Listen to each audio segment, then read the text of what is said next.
Auto check 1, 2, 3.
There we go. It is 7 o'clock. Welcome everybody to our regularly scheduled council meeting for December the 11th. I'm the Mayor, Kevin Murdoch. We have the full contingent of council here, minus Councillor Watson. Do we know if Councillor Watson is that? Oh, she's in England. Of course she is. My apologies. I knew that. So with that, we're going to, as I call the meeting to order, we always start this just by acknowledging that we're holding this meeting and our Oak Bay exists within the traditional territories of the Coast and Straits Salish peoples. Specifically, we recognize the Lekwungen people known today as the Songhees and the Esquimalt nations, and their continued connections to these lands and adjoining waters continues to this day. Up first on the agenda is the approval of the agenda. Can I get a mover and a seconder? Moved and seconded. Any discussion? All those in favor? Any opposed? None opposed. We have adoption of the minutes of November 27th, 2 sets. Moved and seconded. Any changes, corrections, or amendments? Seeing none. All those in favor? Any opposed? None opposed. That carries. My remarks will be brief. We have a big agenda, so I just hope we can all keep our comments on tasks today as we get through a very significant agenda before the holiday break. I do want to welcome Dianna Plouffe, our new Director of Corporate Services. This is her first meeting here tonight, so welcome. And I also just want to let people know that we have a couple of events coming up on January 1st. For those who don't know, there's free swimming and skating at Oak Bay Recreation Center. There's also a mayor and council's walk and reception upstairs at the upstairs lounge as well. So I hope to see some or all of you there on that day, taking advantage. I'm cutting off my comments at this point because I do want to get to the meeting agenda items. So with that, we'll move on to the public comment and question period. This is a chance for anybody that wishes to address council on items not on the agenda. Please come forward. Just have a seat at the desk there and I'll give instructions on items that are not on the agenda tonight, but are related to points of interest of Oak Bay. Each speaker has allowed up to 3 minutes, and we have maximal amount attached to the session, but we'll try not to get there. So with that, push the button. I just ask that you would state your name, your municipality of residence, and then you have 3 minutes. Hello, I'm Mayor Murdoch. My name is Marcleo Laca. I have been a professor at UVic for the last 22 years, and I have been a resident of Oak Bay for the last 8 years. I am worried about an issue that I consider important and urgent because the potential impact, I think, is huge. As I understand it, gentle densification is an urgent need, and this has led to the current situation in which there are 3 sets of rules at play, if not already in place at the same time. On the one hand, there are the bylaws, which have essentially been in place for a very, very long time. There's the official community plan, which I think is from 2014, but has recently been applied more proactively. And there's a provincial plan, which has been passed last month and will be in place by June 2024. The 3 sets of rules and guidelines have not been harmonized, but inevitably, all 3 are being used when discussing and deciding development. I see 3 specific problems with regards to this. One is that the OCP is a set of guidelines that is subject to subjective interpretation, as that is not particularly suitable for decision-making. Whether a proposal satisfies the OCP or not, and by how much, is not a clear-cut technical matter, as is the case with the bylaws. Number 2, the provincial plan is taking shape, but it will soon override the previous bylaws and the OCP. The problem, as I see it, is that there could be a compounded effect, in which first the bylaws are overridden by the OCP, and immediately afterwards the OCP is overridden by the provincial plan, causing that compounding of the intended effect, with the unintended result being very far from gentle densification. Number 3, the community is not as well informed as could be, and in fact, there is pressure to eliminate the public consultation process. This seems to be a recipe for disaster, because the residents of Oak Bay will have to live with the consequences for a very long time, probably forever, certainly after our leaders and representatives have moved on. So could you provide, please, some kind of reassurance that in the haste for gentle densification, we do not end up with something that is very far from gentle? Thank you very much. Thank you very much, sir. I might come back to your comments at the end if there's anybody else that wishes to speak here today. Does anybody else wish to come and address? Please come forward.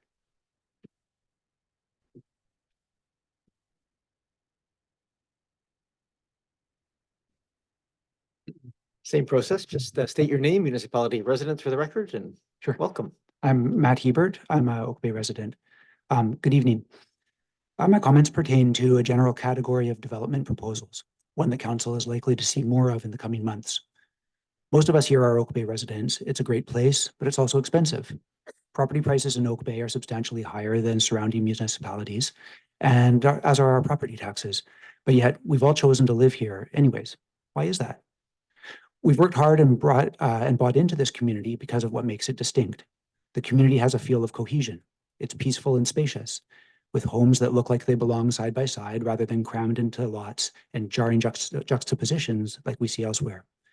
We've moved here for openness and space where everyone has room to breathe and grow, and also for the conveniently located mini centers like downtown here, Estevan, and even Foul Bay, where the greater density feels appropriate and where amenities are located to support it.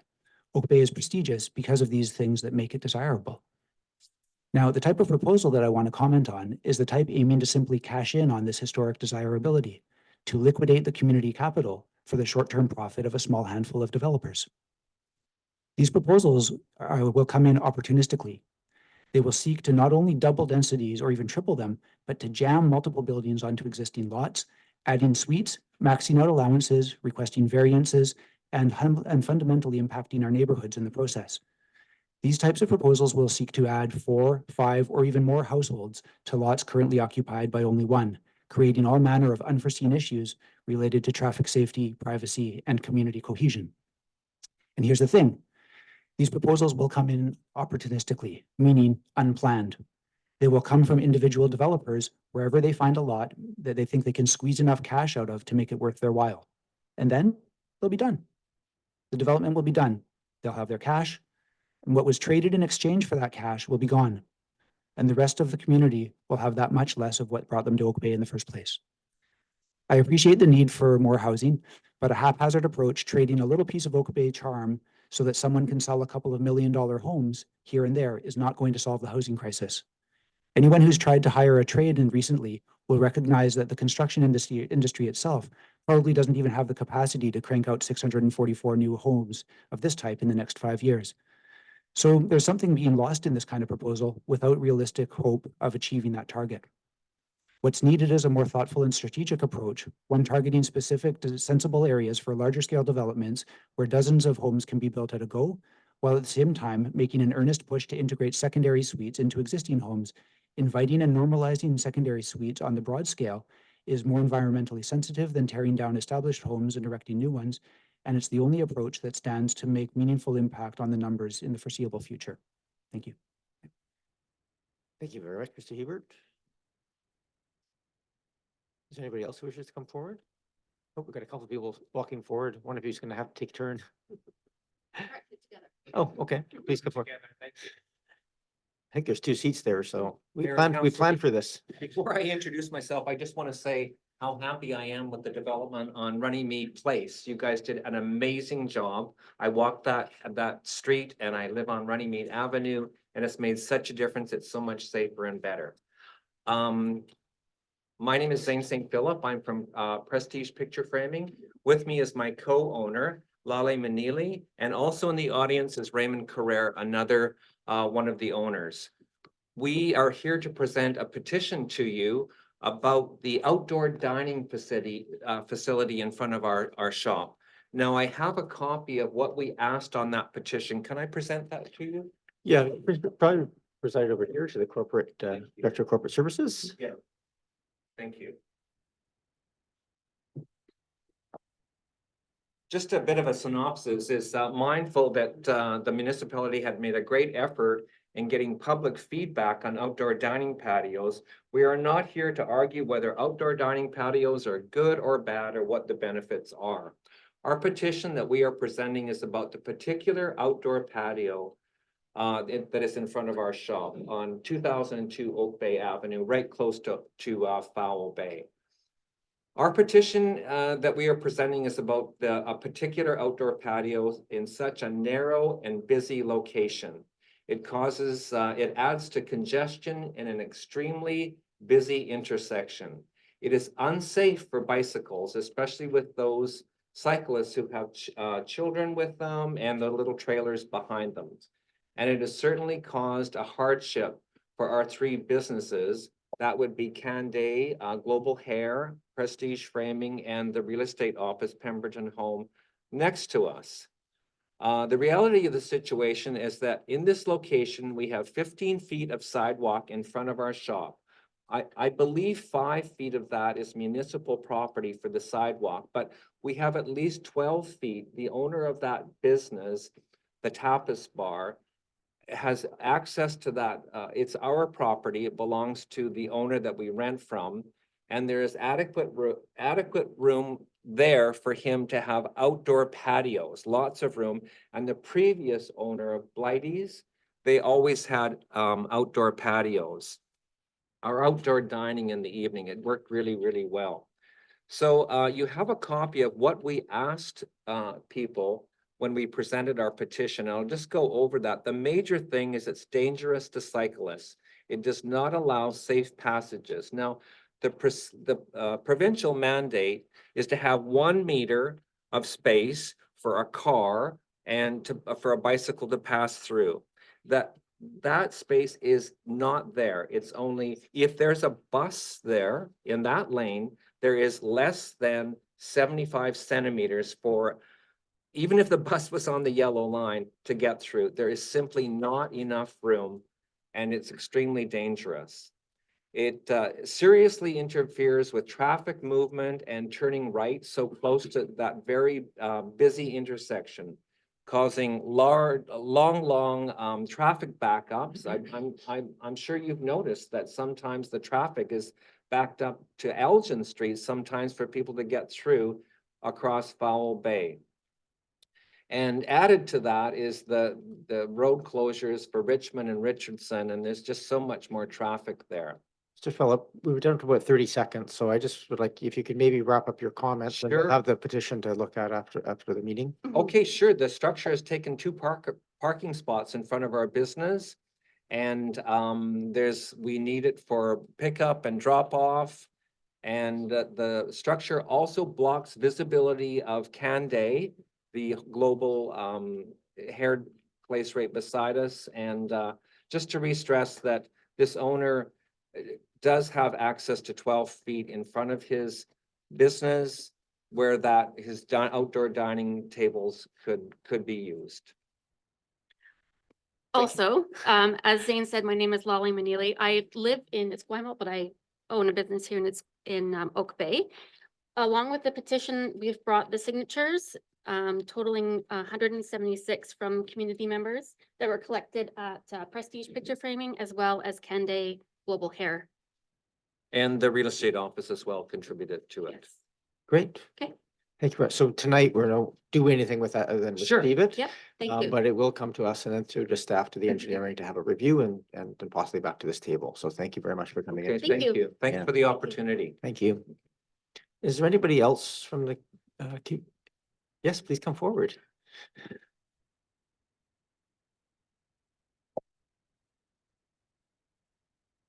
Hi, everyone. My name is Just wait till you get to the microphone. So Okay. it's Hi, everyone. It was a pleasure to be here, kind of a pain as well. My name is Hui Qi, and I'm a resident of Oak Bay. And today my topic will be generally about the direction of the densification process, the gentle densification process for Oak Bay. Of course, there is specific thing, proposals that's upsetting for me, and it is really crushing for me to sit here today.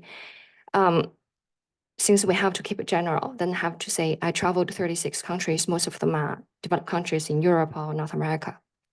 And the first time when I came to Victoria in 2017, I fell in love with the city. I mean, of course, before that, if it turned out I fell in love with a Canadian guy, but regardless, I couldn't believe it. I have been to Berlin, whatever, Brussels. I don't really remember Paris. You all know what the status of Paris. Now, regardless, I've never seen a city so charming, so like dreamlike, with all its flowers and the gentleness of people and the kindness. I immediately got convinced, and we decided we bought a place here, a little apartment here, without even checking the place first because I was busy. Anyways, both my husband and I, we let go of our whatever career here. We bought a place in Oak Bay. We love it. we knew when we bought it that we would live here and die here. We had our kids here. My youngest kid is 3, oldest is 16. And I know most of our neighbors bought in with this faith and determination and belief in the governance of Oak Bay. It gave me a security that I've never known that a government can give you. You probably know where I come from. It's really sad. Of course, we got proposal. We have this OCP. I think it's overall community plan, and we intend to. Of course, there are housing needs we need to take care of. However, if it is carried out in a haphazard way, if it's left in the hand of random developers with lots to gain, nothing to lose, swoop in, and I know this about the specific developer who has a track record of doing this, swoop in into a community, buy a lot, put 6 or 7 units or households into it, into a lot where it's used to be 1, and then move on. Okay. It's sad. We can't, throughout history, there are so many wrongs done in the name of right. It's literally raping a community with a gang of certain specific people, and we cannot meet the needs of people who are in need of housing in this unplanned, disorganized, and haphazard way. We cannot leave it to the. I'm gonna ask you, it's about 15 minutes, 15 seconds left. Okay. Anyways, and if OCP is a policy, but we have hierarchy of laws, we have constitution, and under that we have different level of laws. And constitutionally, we didn't have any right. Our right to due process is deprived. On the sign, it says, this will be done, not enough information, but there is intentionally misleading information about there will be public hearing on blank date since May 2023. At the same time, had we not had a neighbor who worked for the city council, turned out they already applied for not holding any public hearing. That's another thing. And for the public information meeting, 18 households were invited, 14 turned up, and the meeting was scheduled I have to between. cut you off here just because. I'm so sorry. For general comments, we just have up to 3 minutes. So if you're, Okay, we want to speak to anybody here to speak to a specific application where there's public input, then we don't have those limits. But for Yeah. this portion of the meeting, we do have those limits, just to give everybody a chance. thank to you. speak. I'm looking forward to that chance. And thank you so much for this chance to just even express ourselves that we are not handled high-handedly, like I have experienced so many times in my life. Thank you. Thank you. Yeah. Is there anybody else who wishes to talk to council at this time? On any other matter related to the municipality that's not on the agenda tonight? I will maybe make a brief comment for those who are maybe hearing the comments and may not know. I'm not sure I understand exactly where all of them are coming from, but I'll just try and explain a little bit of the context of infill housing and gentle densification, these sorts of terms that are floating around right now. The history of Oak Bay. So in the last term, we completed the legalization of secondary suites. So within the community, we do allow for that form of housing to exist. It's up to the owner, but there are mechanisms there really as of right that people can put suites into existing houses. We recognize that was a way of addressing some of the housing pieces. The council had underway a program to look at infill housing. What we were calling infill housing is being called gentle densification or missing middle. That process has really essentially been set aside because the province announced that they were going to intersperse their own regulations that would direct that. And that's essentially where we're at right now. We have 3 separate but interlinked pieces of legislation that have just come through in the last week or so, one of which requires I guess a few months ago, there was a requirement for us. We were one of 10 initial named of 47 communities that were giving housing targets of 644 units. So that was put in place, and we are looking at ways of meeting that both through multifamily and some infill. But it's probably been made a bit moot. The province has also just passed legislation that has dictated the density of all communities. So there is no real differentiation between municipalities across the province in an effort to get rid of any sort of barriers that might come from blocking any kind of development. So in Oak Bay, it's actually across the province, just for clarification, all single-family lots can have as a right up to 4 units on them now. And all units that are within 400 meters of a regular bus stop, which I think is defined as 15 minutes, likely in Oak Bay Avenue and Fowl Bay Road would qualify. We're not 100% sure yet. Those qualify for 6 plexes as of right. They're also substantially reducing, again, still to come. The regulations are just released, so we're still parsing through them. But they also set some constraints on our ability to control things like setbacks and building heights. So it's a bit of a changing world right now in terms of the community development. Given those rules, we don't have quite the same level of capacity for planning in terms of where and how buildings go. So we're working through that. There's 3 significant pieces of work that we want to sort of get done simultaneously. One is by June of next year, we're legally obligated through the province of having all of our bylaws align with those regulations that they've set out, i.e. a minimum of 4 or 6 units, depending on where in the community it is. So our bylaws have to align with that guideline from the province. But there's also work that we would like to do to make sure that we've done some preliminary work on our OCP so we can identify specific areas that we might want to target for, say, additional commercial space, or maybe even that would be better suited for multifamily, that we identify that to help make sure that we're trying to guide that development where we can. And third, there's ability to implement both development cost charges which exist, or a new amenity cost charge, which is a new system in place that would allow us to have new development recoup some of the costs of the impact of that development on infrastructure and new amenities for the community to support a larger population. So at this point, we're still kind of in change mode, but we'll certainly see a fair bit more discussion about this early in the new year as we go through some of our planning processes and adapt to the new provincial regulations. I hope that helps a little bit, but in context, some of the things that we're working on and looking at right now. I think that's it is our time we have allocated. So I think we'll move on to the next time. Thank you very much for all the speakers who came forward here today. I think it's really important that we have these kind of conversations in the community. And it's always interesting what sort of issues get raised here and get to be taken away to be looked at. Up next, we have item 6, which is reports and memorandums. So the first one is very straightforward, which is the acting mayor rotation. So perhaps I'll Move receipt. Move receipt, moved and seconded. Thank you. Any discussion? Seeing none, all those in favor? Any opposed? Want to Move the recommendation. Moved and seconded. Any discussion? Seeing none, all those in favor? Any opposed? None opposed? That carries. This just establishes our acting mayor's thing. So if I'm not available, or for committees of the whole, which of the councillors will sit in those situations. Item number 6.2, we have 1703 Monterey Avenue, the ladder truck storage building renderings.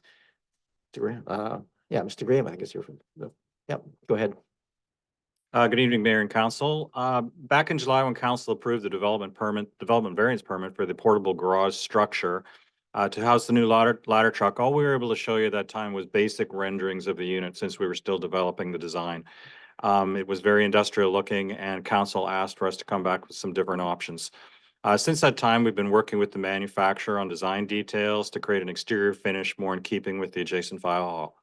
The report is to update you on that progress, and the attached renderings reflect those design elements. Brickwork, colors closely match the fire hall. We've been careful to bring color swatches as close as we can. This will provide more continuity between the 2 buildings and a sense of adjacency. I should note the finishes reflected don't change the price or the delivery time of the unit. This is all part of what we've been working with the manufacturer towards, and nor does it preclude the second option that we have in this report here. The second option, if we wanted to add some design elements to the building, is we could basically add a wrap to the building using large-scale decals. The images for the decals can be anything we choose, and they can be done as an owner's customization after the unit arrives on site. We utilize the local sign company for this work. We should remember this unit is placed on the site to minimize the aspect, so the sides of the unit will not be visible from the road. But if we have design elements on the side added to it, it'll be visible from the park and the adjacent buildings. Sorry. I do have a sample of the wall material with me tonight. It does have a slight texture to it, which could impact the images a little bit, but I don't think it'll impact very much, so it would still look quite nice. Since the wrap would be done after the unit arrives anyhow, we're recommending proceeding with the option shown in the renderings. Once the unit's on site, you'll get a better sense of how large it is, how it fits with the surroundings, and if additional decoration is needed. Since we are the owners of the unit, we can do this at any time in the future once it's arrived. So that was just a quick update. I wanted to be succinct because most of the data is in the report. So I'll leave it at that. Thank you, Mr. Graham. The recommendation here is just to receive the report at this point. So just for information, but go ahead, Councillor Braithwaite. Yeah, just a quick question. Do we know how much any wrapping would cost in the future? Or do we have any ballpark figure or anything like that? Mr. Graham? A decal or a wrap, very, very similar in material to like you'd see out of vehicle wrap, so very highly durable, graffiti resistant. 8 foot by 10 foot, so very large, would be in the range of $2,000 to $3,000. Thank you. I'll move receipt. Moved and seconded. Any other questions or discussion? Yeah, go ahead, Councillor Smart. Yeah, thank you through you, Mayor. To staff, I just wanted to get a clarification. So if we had the container colored to the renderings, that would be, it sounded like that would be zero cost, but then I just wondered, like, is there a credit if we don't do that? Could you just clarify a little bit more? If we didn't go ahead with option one, would there in a sense be a credit at all? Mr. Graham? Through the mayor, we could receive a small credit. The cladding is a white material reflective of the product anyhow. So that comes basically with the unit. The only additional element that we would have is the brick corner work, which we could theoretically get a small credit on, but it would not be significant. Councillor Smart, anything else? Through you, Mayor, no further questions. I have comments when we get to that stage. At that stage, go ahead. Looking at the renderings, I guess well, I appreciate the desire to fit in with the existing buildings. I guess a couple things came to mind. One of them was, I think if we were looking at another applicant's project, that we would be encouraging not to mimic the heritage building next door. We generally, with the standards and guidelines, for historic places, we're looking to complement but not copy. And the other thing that comes to mind is how many residents I often have discuss with me just the potential to have art murals in our community.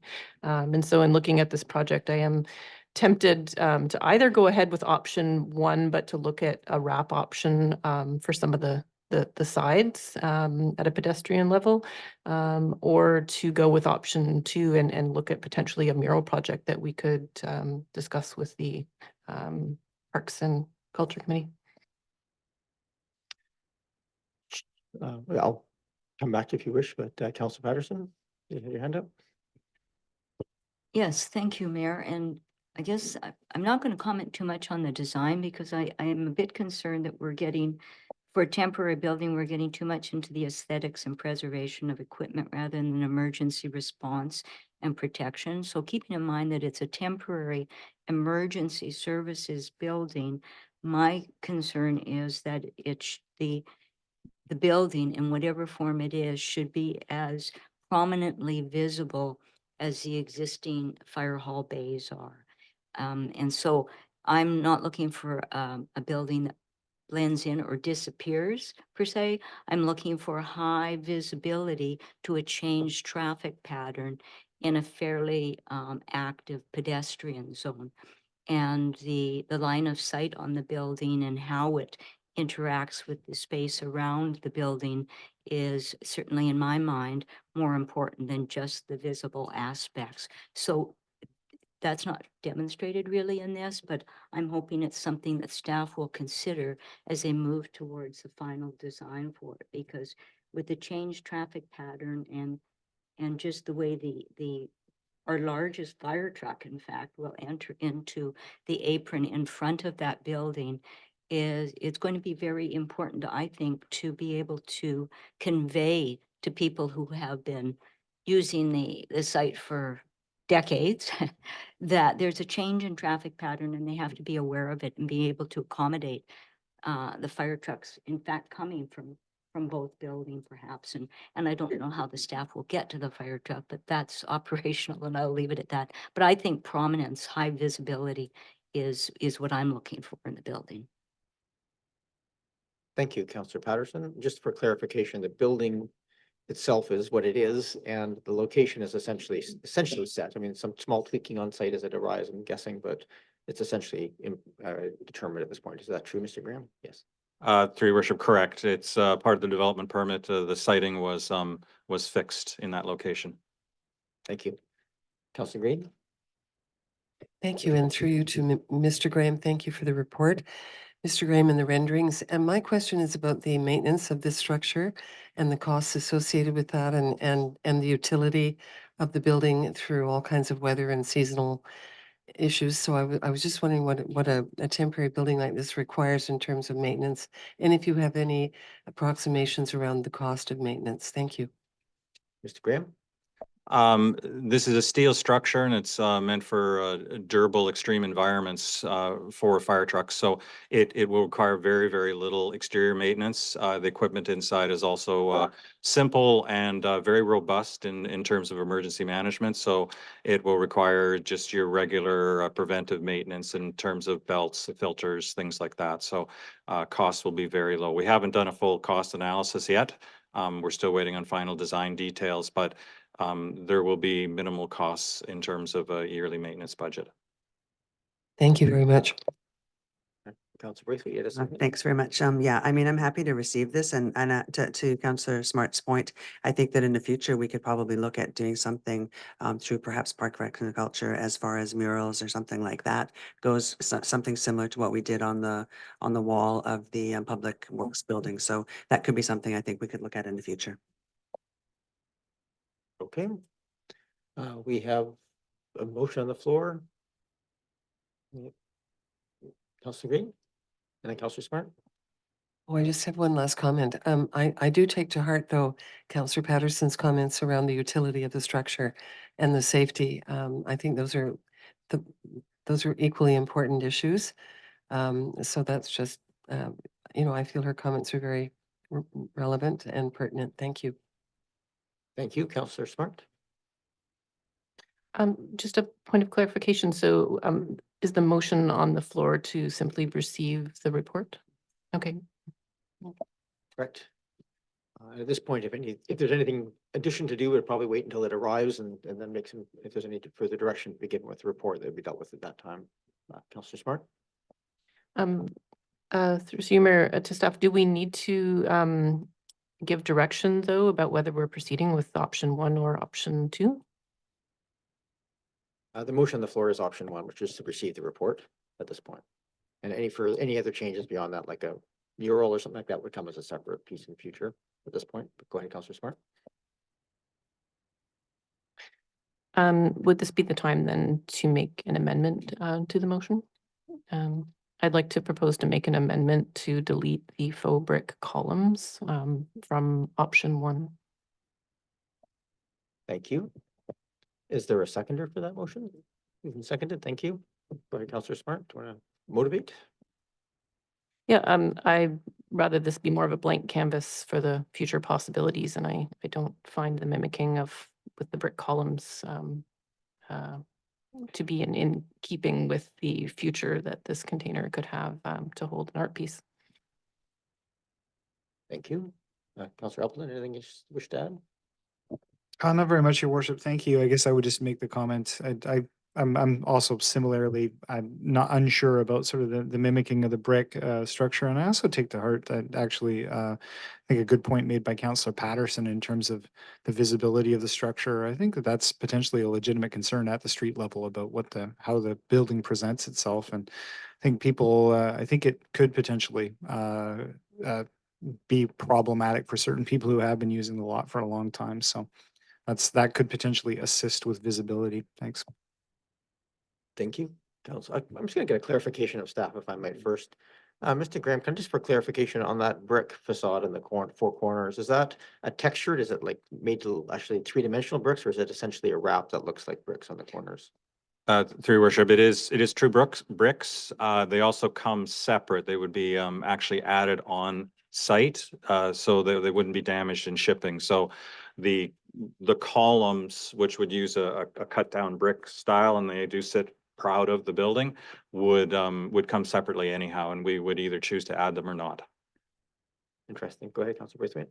Yeah, I actually like the bricks, so I'm going to be voting against the motion. And actually hearing what you said makes me feel better about that because we could have it either way. So I'm going to vote against the motion. Thanks. I think to be clear though, if the motion fails, the bricks will be added. So it's not like this is coming back to us for contemplation at this point. Councillor Green, did I see your hand up? No? Okay. Any other discussion? Councillor Patterson?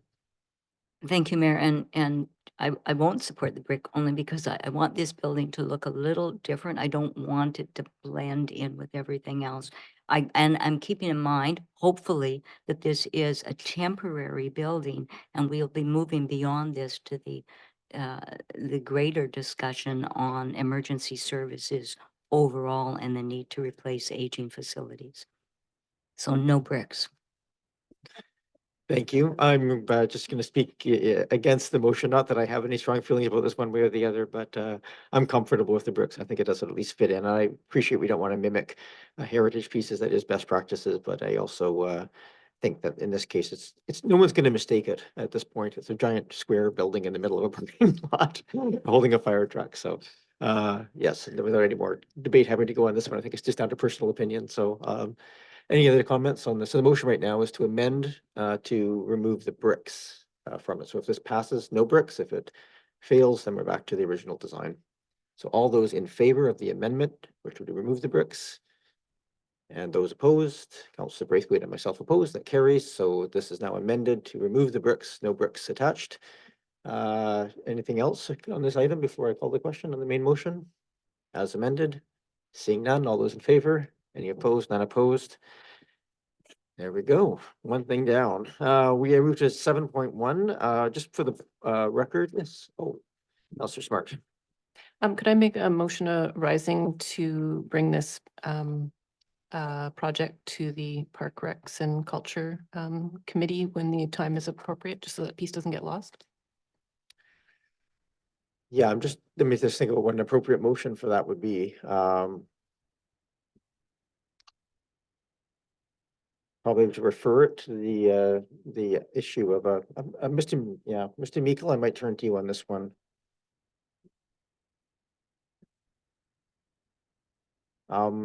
Just to Councillor Smart's point, I think just to look at options for the potential for some public art or other wraps or something that if council wants to consider the facade of this building in future. Obviously, the building should arrive first. I think so. There's a canvas on which to consider what should be appropriate. What do you think would be an appropriate thing? Is it to direct staff to bring back options for that so that we could have a look at that? We usually refer. I'm just trying to think, just make sure that we're leaving it as open as possible, but having a timeline perhaps after it arrives and is situated. Mr. Graham, you have your hand close to your button. Through your worship, any wraps that we put on, we'd want to wait for an appropriate seasonal time to do it anyhow, which would be in late spring or summer. And once the unit arrives, we will happily, we struggled with options to render for option 2 because literally we can put anything we want on the side of this. We could put pictures of fire trucks. We could put pictures of Oak Bay on there. The options are endless. We could have a competition, a local competition or something. I can certainly take your direction away and work with parks to come back with some options. I don't necessarily feel an option or a motion is needed. It's just direction that's been given to me. But I'm going to turn to staff and just make sure that Ms. Williams is comfortable with that. Would you prefer to have a motion just so there's a record here of us directing? Yeah, I think I would too. So I think a motion would just be essentially to direct staff to come back with options for decoration of the temporary structure. And I did leave it at that. I think it's simple enough. Ms. Williams? Just a point of clarification, Your Worship. We started out with the motion arising, directing it to be referred to the Parks, Rec and Culture Advisory Committee. And so that might be a better avenue to go to get some ideas for what that particular end product could look like before we bring back options. Sure. So maybe a motion to refer to the Parks, Rec and Culture Committee for ideas on a means of decorating the building. I'm comfortable with that too. Is that satisfactory for the mover? Is there a seconder for that?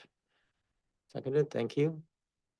Is that, Mr. Meikle, are you comfortable with that level of direction? Very, very light? Those in the audience, Mr. Meikle is our Director of Parks, Rec and Culture. Thank you, Your Worship. Certainly comfortable with that. Just I think would be important for council to recognize that a mural would certainly have a larger expense than a wrap, for sure. Thank you.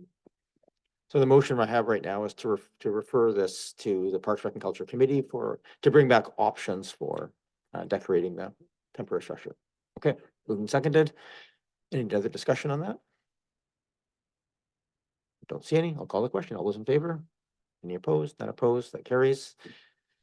Thank you. Anything else? Sorry, I'm moving through this a little faster, but nope, no other things arising. So for those in the audience, all of section 7, which is 7.1 and 7.2, 7.3 are all subject to public input. So if you wish to address us on these items, I'll call you up after each time. Typically, we just have a brief presentation. We give a chance for the council to ask questions, and then we'll ask for the public input if there is any, and we'll come back, we'll make motions and move the direction forward. So we can often move fairly quickly on some of these items. So we just want to make sure everybody's clear in the process. So with that, 7.1 Provincial Urban Deer Cost Share Program grant application becoming an annual ritual, of which we are moving forward with. Ms. Bay, welcome. Oh, sorry, my apologies. I just Councillor Appleton has to recuse. Go ahead, Councillor Appleton. Thank you, Your Worship. Just recusing myself. I've recused myself on this point in the past where it involves requesting money from the provincial government, which is my employer. Thank you. Thank you, Councillor Appleton. Councillor Appleton. My voice is going, so somebody else may have to fill in if this meeting goes long tonight.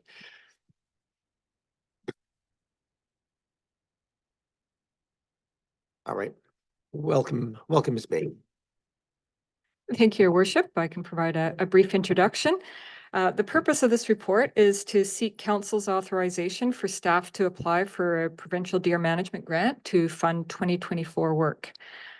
Just acknowledge that this report is a little speculative compared to past years in that it is asking Council to authorize a grant application in case a program is announced. And that's because as of today, a grant program has not yet been announced, but we hear that one may be announced soon. So one may wonder, why don't we just wait then till one is announced? But that's because the turnaround time to apply has historically been incredibly tight, down to just a matter of weeks. And we do need a council resolution in support in order to apply. And since after tonight, there aren't any more regular council meetings scheduled before the new year, we thought we would come before you tonight to seek authorization to apply in anticipation of a grant. If the grant program is not available, we obviously won't be able to apply. So we're asking for authorization to do so if a program is announced. The recommendation is that the district apply for a research grant of $27,300, which would fund approximately half the cost of the program. If successful with the application, the district would continue its partnership with UWSS, the Urban Wildlife Stewardship Society, to monitor how effective the vaccine that has been applied to deer is at controlling deer population growth. There would be no immunocontraceptive treatment applied in 2024. We do have with us tonight Dr. Jason Fisher and Christy Kilpatrick from UWSS, and they're available to answer any questions you may have with respect to the application, which they should be credited with preparing. So the draft application you see attached to your reports tonight have been prepared by UWSS. And that, Your Worship, concludes my comments. Thank you very much. And just thank you to all the members of UWSS who are here tonight and for all the work that you've done to put this together and for all the work that you're doing. I mean, our hope of this is that this will ultimately turn into an operational system through the province. At this point, it's still considered by the province an experimental level. We've gone through this in the past, but if there are any questions of UWSS since they're here, and thank you for being here tonight, or staff, please go ahead, Councillor Patterson. Yes, thank you, Mayor. And I too echo the comments of thanks to UWSS for this program. And I read with interest the report paper that was written. That was quite interesting. I have a couple of questions really of staff. The report presents the council decision as being whether to continue research and monitoring in 2024 without immunocontraception activity. but it doesn't provide any alternative decision that meets the provincial approval. So aside from this program, is there provincial approval for anything else? Okay. Your worship, at this point, this is the option available to the district. I guess the only other option available would be a cull, which this community has had experience with, and that's not been council's direction to date. So there is no ability to undertake other deer management activity under the existing provisions. Right, Councillor Patterson? Thank you for that information. And just further on that, Ms. Bay spoke to the funding decision. We're being asked for a decision on an anticipated provincial grant program. And so to that, I guess I have a couple of questions. If the province's co-funding is less than what is estimated in the report, what are the ramifications for the district then?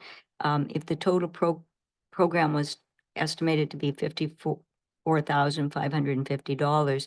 Would that mean that then if there isn't a provincial grant available, that is the amount that we would expect to see perhaps presented when we do our financial plan, if we want to continue this program without provincial funding? Or what's the process? What's the process for dealing with it if it's not there? I thank you, Councillor Patterson. Ms. Bay? Thank you, Your Worship. The way the proposed council resolutions have been worded is that the district's contributions would be contingent on the province coming up with their piece of the funding, and that if that grant application is successful, then we would engage the services of Urban Wildlife Stewardship Society. So if the province, for whatever reason, does not provide grant funding, then that would be, the program would only continue should council decide to fund the full amount. Thank you. Maybe just timelines of when that decision would have to be made then? Thank you, Your Worship. The activity being undertaken by Urban Wildlife is ongoing, so that decision would have to be made fairly quickly. I will note that typically the grants are announced late in the year or early in the year. So typically January, I think, was when we were given the actual grant funding agreement last year, and the timeline for the reports to be completed was very, very short, just a matter of a couple of months for the provincial piece. And then the ongoing activity was being undertaken for the duration of the year with the district's funding piece. So in other words, probably early in the year, we'd have to come back and ask council if you were interested in funding the full amount. Thank you for that. Councillor Patterson? Yes, thank you, Mayor. And just for further clarification on that, then, if the district's amount was going to vary in any way from the 27,250, what flexibility is there? Is the full authority for the amount that it would go to the contract for this with council? Or is there any flexibility in shifting those numbers in any way to accommodate any variance that might occur with the program that is presented by the province? Ms. Bay? Thank you, Your Worship. Typically, the province has set out a requirement for matching funding. So if the district were to provide significantly less, then the province's contribution would be significantly less. And then presumably the program as proposed by UWSS would not be able to be undertaken in the manner it is right now. Probably be out of order for me to comment on what the implications would be on that, as to whether there's an ability to reshape the program to provide it for lesser cost. If that's something council was wishing to explore further, I would suggest that that question be posed to UWSS. And just for my clarification about that, in looking at this, what I was trying to gauge was if the district is not willing to flex in any way on the funding for the program, if that what I didn't want to see was that the default costs default to UWSS, which is a voluntary group, but of professional scientists. And so I'm looking for reasonableness in the partnership. Thank you. Councillor Braithwaite and then Smart. Thanks. And this is a question for Director Bay, and I'm sorry, I probably should have asked you this before. Can you remind me how much we spent on the deer program so far over the however many years we've been doing it? Ms. Bay? Thank you, Your Worship. I believe it's about 390,000 over the 7 years. That's including the province's contributions. So that's the district's contributions as well as the provinces. It's been roughly 50-50. I think slightly more funded by the province than by us, but roughly in that order of magnitude. Thank you. Thank you. Councillor Smart? Yeah, thank you. Through you, Mayor, to UWSS. I just had a question regarding the future of the program. Should the province continue to fund the research project but not come through with an actual contraception program? I guess I often get questions from the public about whether the research project can once again include the contraception aspect to it, or is it still the foreseeable future just monitoring at this point? Just curious. That'd be a question for Dr. Fisher, I'm guessing. You would. You need to come up and speak into the microphone. Unfortunately, those at home can't hear anybody speaking unless they have an amplification. And also we have sometimes people who are hard of hearing in the room who just appreciate the amplification. Welcome, Dr. Fisher. Nice to see you again. Thank you for having me. Could I ask that the question be repeated for my own clarity? Absolutely. Go ahead. Councillor Smart. Through you, Mayor, and apologies, it was a wordy question, but essentially what I'm wondering is if the research continues, hopefully funded, potentially for a few more years before the province understands what a value this is. I'm wondering if in future years we possibly might see contraception happen again as part of the research project. I hear often from community members wondering, well, we're seeing the benefit of this contraception. Can we see it actually happen again as opposed to just watching? Dr. Fisher. Thank you very much. The short answer to that is I certainly hope so. So, otherwise all of this is for naught. The entire point of this operation is see if we applied immunocontraception for a pulsed period of time, enough to reduce fawns for a couple of years, then do we see a reliable decrease in the population extending beyond that period to some point that we agree is a good biological and social carrying capacity, fully recognizing that at some point it is going to rebound. That's a biological dynamic, and then so that population will start to increase again at some point, at which point I imagine if the deer are still an issue, then council would want to reapply immunocontraception in order to get that population down. So what we're doing is we're artificially driving that down. It's not going to stay down forever. What we're doing now is seeing how long is that going to stay down? How long can we keep money in our pockets and still solve the deer problem until it starts to rebound and we can make a informed decision about when we need to make that second intervention. So I can't speak for province if they'll allow that second intervention at that time, but I would certainly hope that they take a look at the data and say, this is working, good stuff, let's hit it again. Is that clarification? Councillor Smart, anything else? No, I was just going to thank you for explaining that so clearly. I appreciate it. Thank you. Thank you, Dr. Fisher. I think we all hope that the province will see that and move it forward into operational pieces. So I don't see other questions here of council. Is there anybody members? Oh, you have a question? Okay.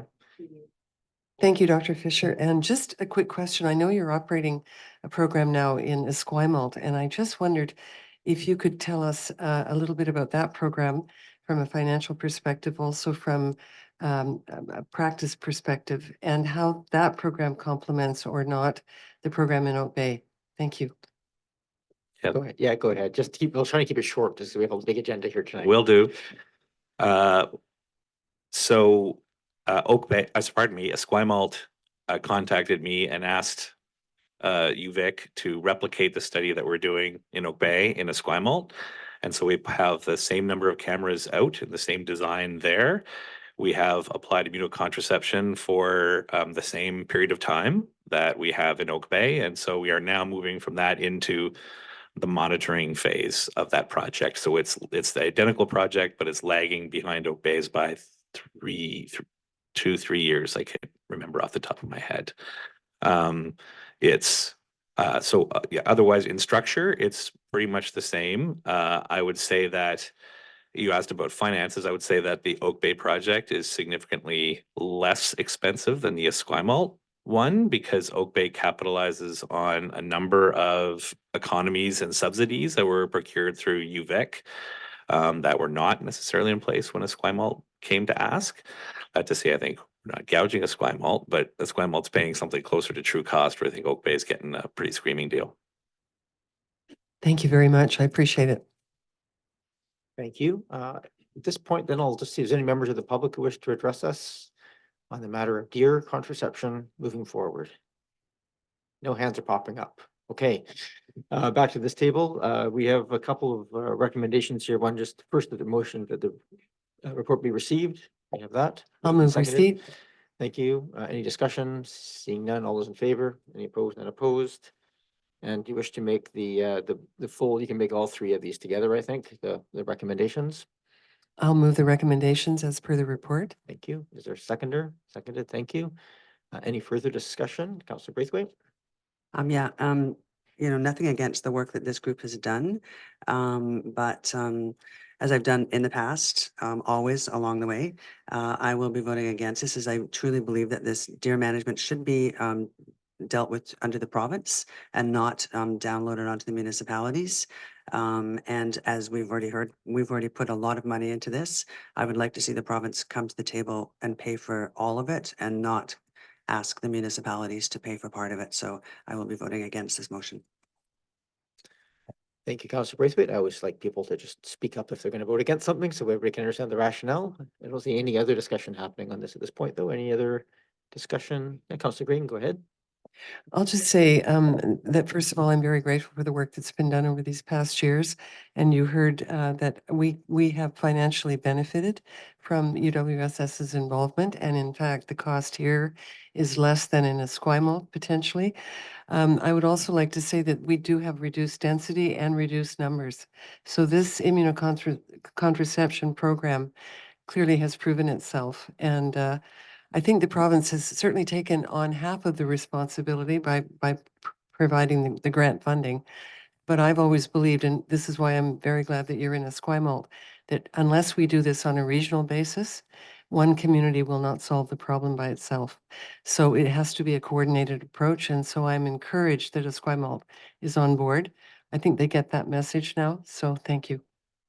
Thank you, Councillor Green.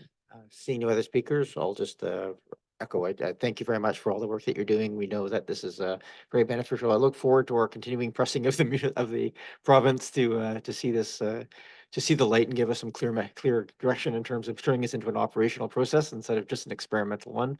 But we can't get there without the work you're doing. So thank you very much for all that. Without any further discussion, all those in favor? And opposed? Councillor Braithwaite opposed. Thank you. Can we get Councillor Appleton? Can someone just reach behind him? I think he's probably in the room beside. We move to 7.2. Welcome back, Councillor Appleton. Mr. Meikle, over to you. This is a leisure involvement for everyone. Thank you, Your Worship. So the purpose of this report is to ask council for approval to, I guess you could say, evolve the Leisure Involvement for Everyone Financial Assistance Program, more commonly known as the LIFE program.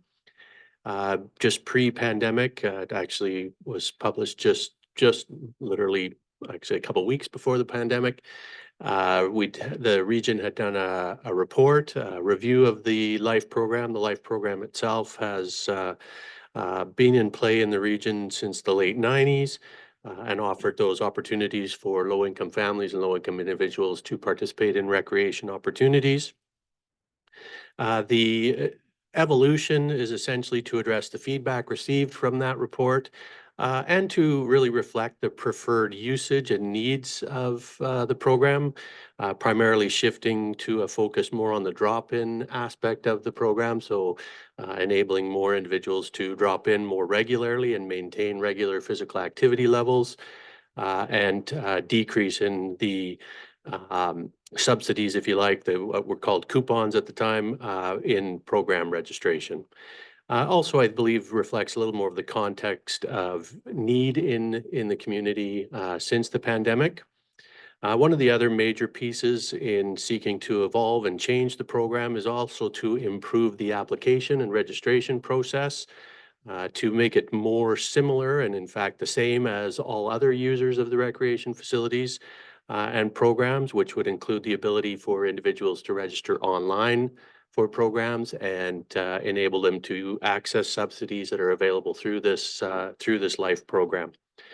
So I think that essentially covers it. I won't get into details too much unless you wish me to around the specific changes. They are outlined in the report there. Thank you. Thank you very much, Mr. Meikle. Are there any questions? And again, this is open for public input, so if anybody wishes to speak either online or in person, you can raise up your hand in a moment when I ask. But are there any questions of staff, members of council? Councillor Patterson? Thank you, Mayor, and thank you, Mr. Meikle, for the report. Certainly worthwhile program, and I appreciate that the staff work so diligently to, make this available to those in our community that might otherwise not be able to take advantage of the recreation facilities. Yes, in reading the report, and it's very clear in what the intent is, but I'm just wondering for the unlimited drop-in access and the credit amount, it speaks to it being various amounts within the greater region, like Victoria and Saanich. So what I'm wondering is, with this, the pass that is purchased in Oak Bay, what, if anything, is transferable to facilities in the other districts?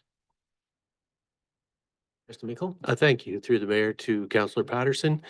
The drop-in portion of the program is transferable to other districts. Participants are able to utilize that pass across the region as it is in essence a regional pass. It also does allow individuals then to continue to be physically active should there be a facility closure or shutdown for maintenance purposes, that pass is portable and usable at other facilities. The program registration subsidies are only applicable to the individual's home municipality. However, what we are seeking to do is bring some consistency there so that those credit amounts that would be, or the subsidy amounts for program registration would be the same across. Right now would be the 3 core municipalities of Saanich, Victoria, and if approved, Oak Bay. Esquimalt, as mentioned in the report, is in sort of a similar position as we are in bringing this forward to council as well. And then I think the outliers on the peninsula, Sooke and West Shore will be following suit in the near future. Thank you for that. Councillor Braithwaite? Thanks very much. Thanks so much for bringing this forward. I really do believe that it decreases the barriers for people that are in situations that they can't afford to do to use our recreational facilities. So I'm really appreciative of the work that staff has done on this. My question would be, do you have a dollar figure that you're thinking that it might increase from this year to next? That like usage because we're kind of decreasing the barrier. So is there an estimate of what that might cost us? Go ahead, Mr. Meikle. Thank you. Through the mayor to Councillor Braithwaite. The estimate is essentially, it's a little difficult to tell, but what we're basing that on is, so table 4 on page 5 of the report really outlines the credit usage. An average credit usage is about $40 per patron. We predict that'll remain relatively stable. We will see an increase in potential increase in usage in terms of participation usage. Probably the largest financial impact will be currently people have the opportunity to not accept what is the 52 drop-ins as the current program, and they could buy an annual pass at 50% off. We take in about $6,000 in revenue for that portion of the program per year. So that person would not obviously be coming to us in terms of revenues. But I'll give you one prime example. One of the most common things we see in Oak Bay is primary users of the LIFE programs are adults with disabilities, and we see a number of adults with disabilities that use our facilities regularly, and they're making that choice of having to spend even that $200 for an annual pass versus, in some cases, food purchases, as they're telling us.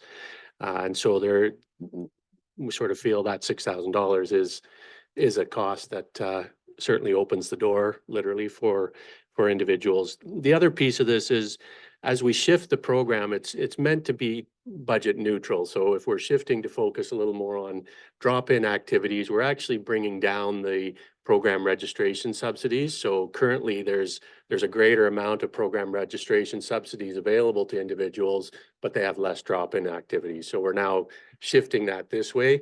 A little tough to speculate on what that savings might be in terms of program registration subsidies because they're not often fully used by individuals. Table 5, again on page 5 of the report, does show that if everybody were to use all of their program registration subsidies, and the new model actually has a difference of about $17,000 a year. So there's room to maneuver there for sure. Very much. Thank you very much, Councillor Braithwaite. Any other questions, staff? Go ahead, Councillor Smart. And then I'll ask for members of the public if there's any comments or questions. Go ahead. Thank you. Through you, Mayor to staff, just a quick comment. I just appreciate the regional cooperation, both in partnering to hire a consultant and also that the passes will be used regionally. So I just appreciate the regional aspects of this. Are there any members of the public either online or in person? If you're online, you just have to use the reactions tab and raise your hand. And for anybody who's watching the live stream and wishes to call in any item, you can call into the 1-855 number that's on the agenda. And when the time comes, you can hit *9 to raise your hand and it'll show up on our screens. Anybody in the audience wish to speak to us about the LIFE program? Not seeing anybody here. So back to this table. Can I have I'll move receipt. moved and seconded? Thank you. All those in favor? Any opposed? None opposed? And I'll move the staff recommendation. Moved and seconded. Thank you. Any other discussion? Councillor Green? Thank you very much. And thank you, Mr. Meikle. I think this is a great program. This is all about access. It's all about equity and equality and in our recreational system and how important recreation is to the health and well-being of individual families and individuals and communities. So well done. Thank you, Mr. Meikle. Thank you very much. I just have a really probably a I'm sure it was a comment or question. Just noticing in there that I appreciate the extension of this to post-secondary students to kind of help address that. Do you know what programs the Camosun and UVic have to support low-income students to have access to their recreation services? It seems like one of those things that they would provide more proactively on site than asking us to take it on off site. Mr. Meikle? Thank you, Your Worship.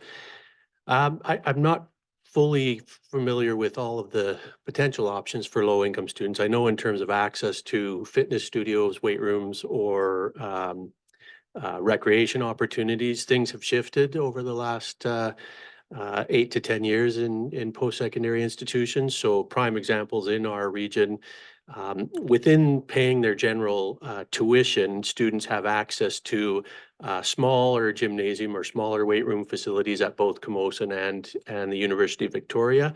But to access their full facilities, so at Pisces, at the Interurban Camosun campus, and the CARSA facility at UVic, they pay actually a much more expensive fee than they would to come to a public recreation facility. So the landscape has shifted for student access there.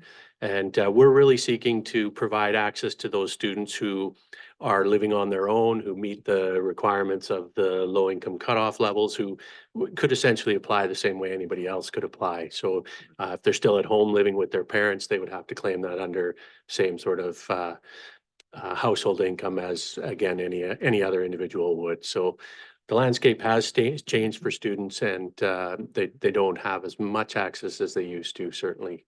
Interesting. I don't know how other people here feel, but maybe the liaisons to Camosun and UVic can just have next time there's a meeting or something, just raise the comments with them, because I think it would be very nice if they also extended that similar sort of program on site. Not that I'm against this. I think it's good that we extend that as well, but I think it makes sense for them for students, if they're on campus, to have access to the same services everybody else does. So Okay, so the motion on the floor right now is that we approve the recommended changes. Any other discussion? Not seeing any. All those in favor? Any opposed? None opposed. That carries. Thank you very much, Mr. Meikle. You're welcome to stick around for the balance of the evening if you so desire, but I understand if you don't desire. We move to item number 7.3. This is the last item in this section for public input. We'll come back to other items for public input later, but for now, this is the Upland Streetlight Replacement Project. We have Mr. Robinson, the Director of Engineering and Public Works, and I have, Councillor Smart. I'm going to call you Director Smart. Councillor Smart, you wish to recuse yourself, is that correct? Yes, thank you. I wish to recuse myself from this item out of a perceived conflict of interest as my employer assisted with the renderings for this project. Thank you very much. Appreciate the abundance of caution on these things.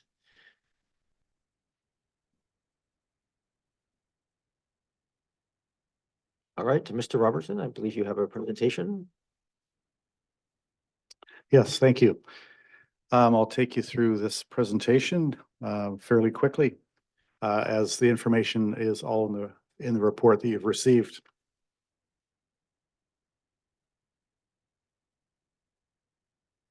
So just a brief project overview, and this is pertaining to the streetlight replacement, not the sewer separation project, although they are obviously related.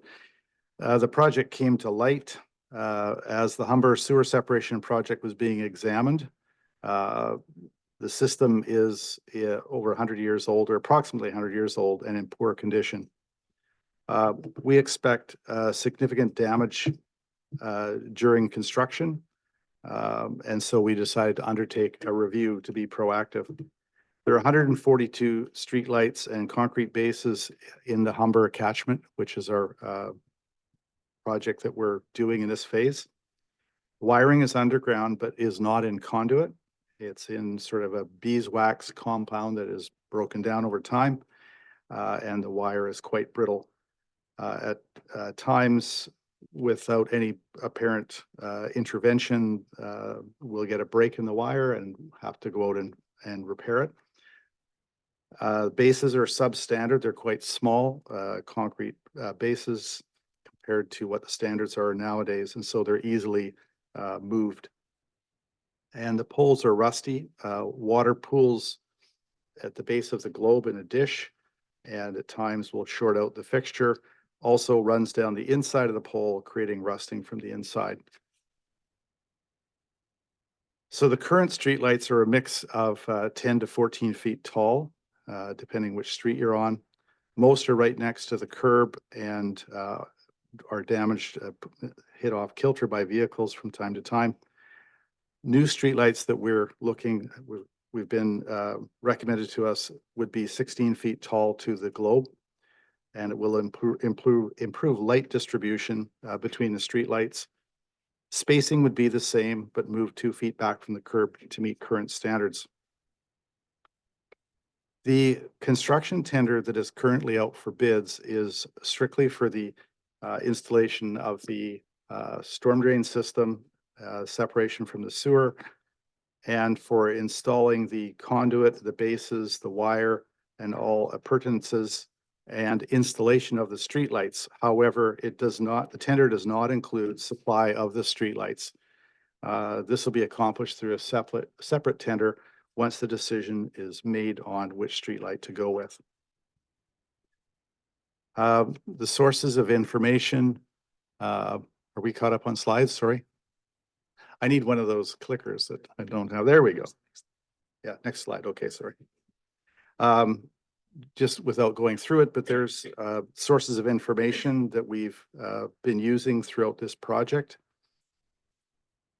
Next slide, please. And just for reference, Uplands is a Parks Canada National Heritage Site.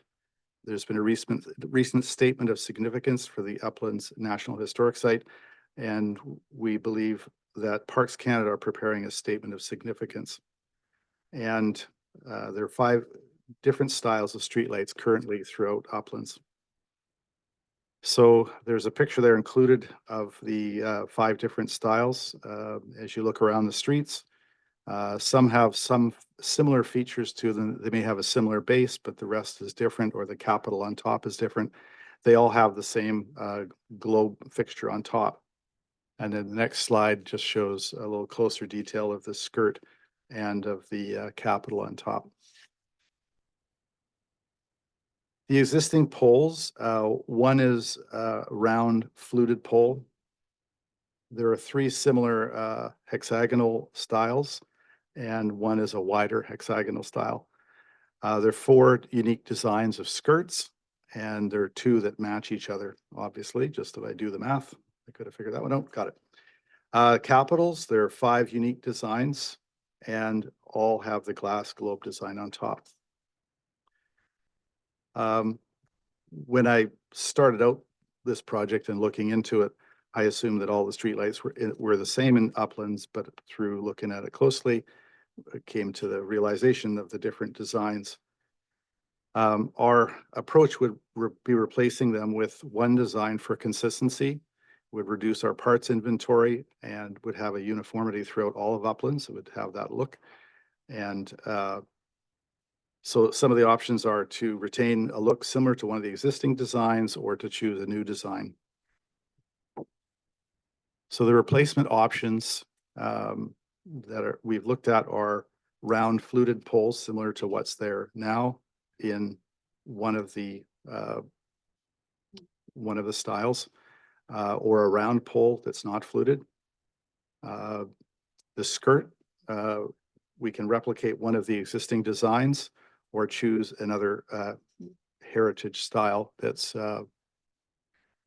suppliers have in stock. The capital itself, replicate one of the existing designs or choose another heritage style to match the lighting fixture, whichever is chosen. Lighting fixture, I think the choices are really between a similar glass globe that we currently have or a dark sky compliant design. If the choice is the globe, there's no need to review the dark sky fixtures themselves, but if that's the direction that council chooses to go, then there's options within that. So just looking at features of the skirt, the one we refer to as existing number 3 in the picture on the screen is I think the oldest heritage style that's in there. But we would be looking to cast it to match, but it would be structurally altered. So the pole goes through the skirt to the concrete base. Right now it's integrated with the skirt itself, and the pole doesn't go by itself down to the base. It would require a new mold to be built, but would have a similar look. Or another alternative of a heritage style is the Verdun Junior, which is to the left of the heritage one. That's readily available, and both options are aluminum cast in 2 sections, which, as I've noted earlier, is better for replacement. The pole would go straight down to the concrete base and not just be formed on the top of the capital, or sorry, from the top of this skirt to the capital. This pole that we show here is a standard current production, which has 16 flutes. To match the existing 8 flute pole would be a special casting and special order. The poles we're proposing would be longer than current and would be cast aluminum as well. On the light fixture, there's many options that are available, and they fall into 2 categories, either dark sky compliant or not. Without going into the details, I've listed 3 sections from the current OCP, which speaks to dark sky fixtures and desire to move in that direction. And although the glass globe, I'll note, was chosen by 58% of the respondents in our recent survey and open houses, it's not dark sky compliant. And given the comments in the OCP and the proximity to the dark sky park at Cattle Point, we felt it was an important option to list. There's some pictures of the light fixtures, but you've seen those. At least the globe has been shown in the previous pictures of what's there now.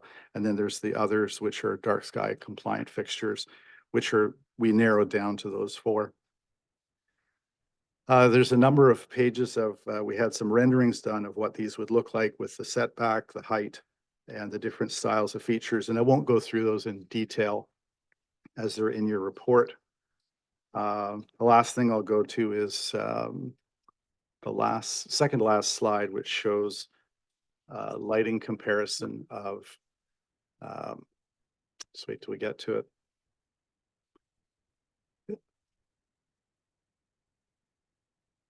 There it is there, which just shows the difference between the dark sky uplighting versus the globe uplighting.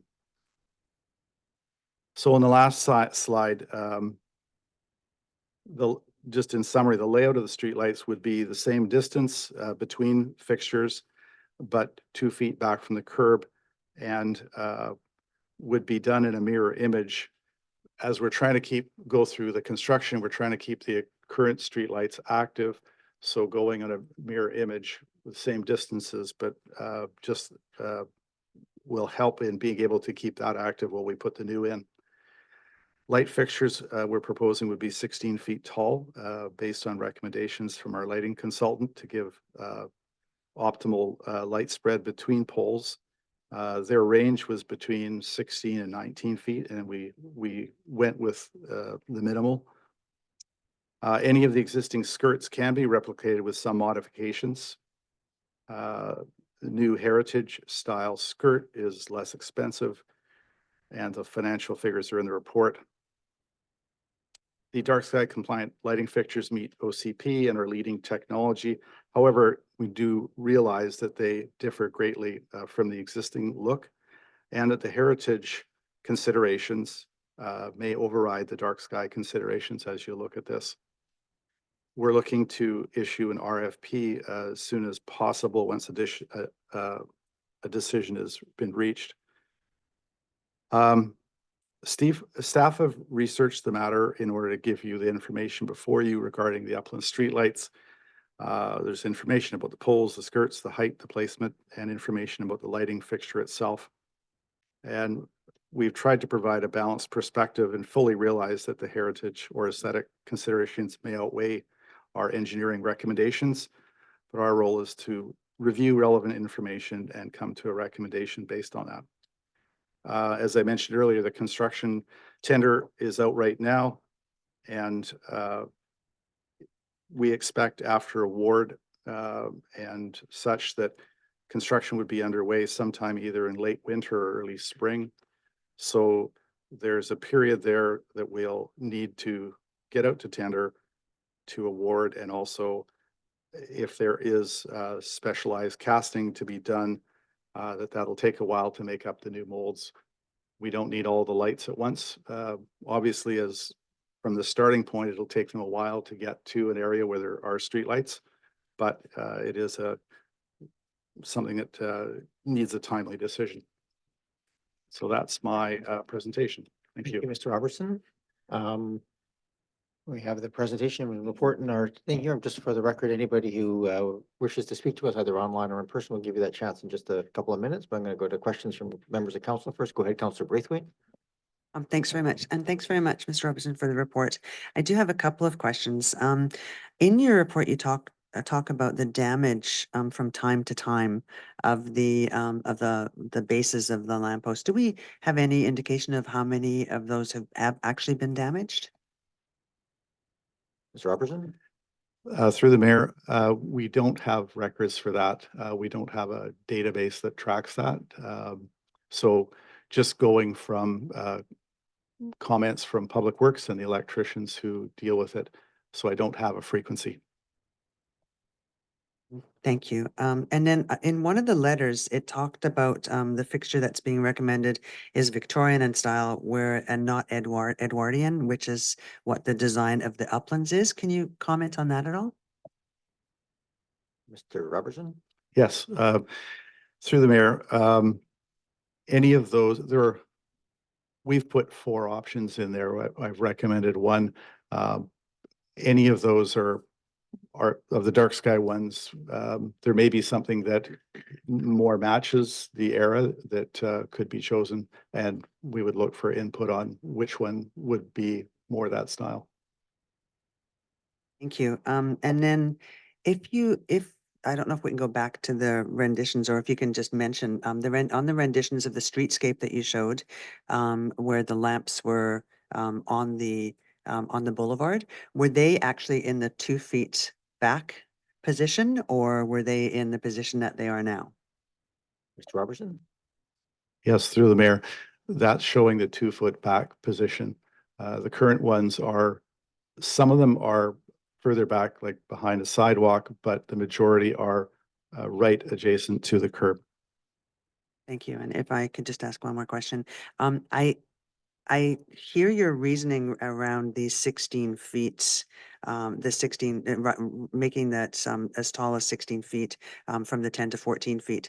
But when I visually see that, to me, it doesn't look like it fits as much as what it is now. And I would think that, and correct me if I'm wrong, but as the higher you go up, the more, if we did go with the globe, the more impact it would have on the dark sky. Like it would cause more light to be emitted into the sky as opposed to being lower, would it not?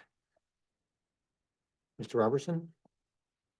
Through the mayor, that's a good question. I don't know. I mean, it's obviously several feet higher than the tallest one, and more than that from the shorter ones.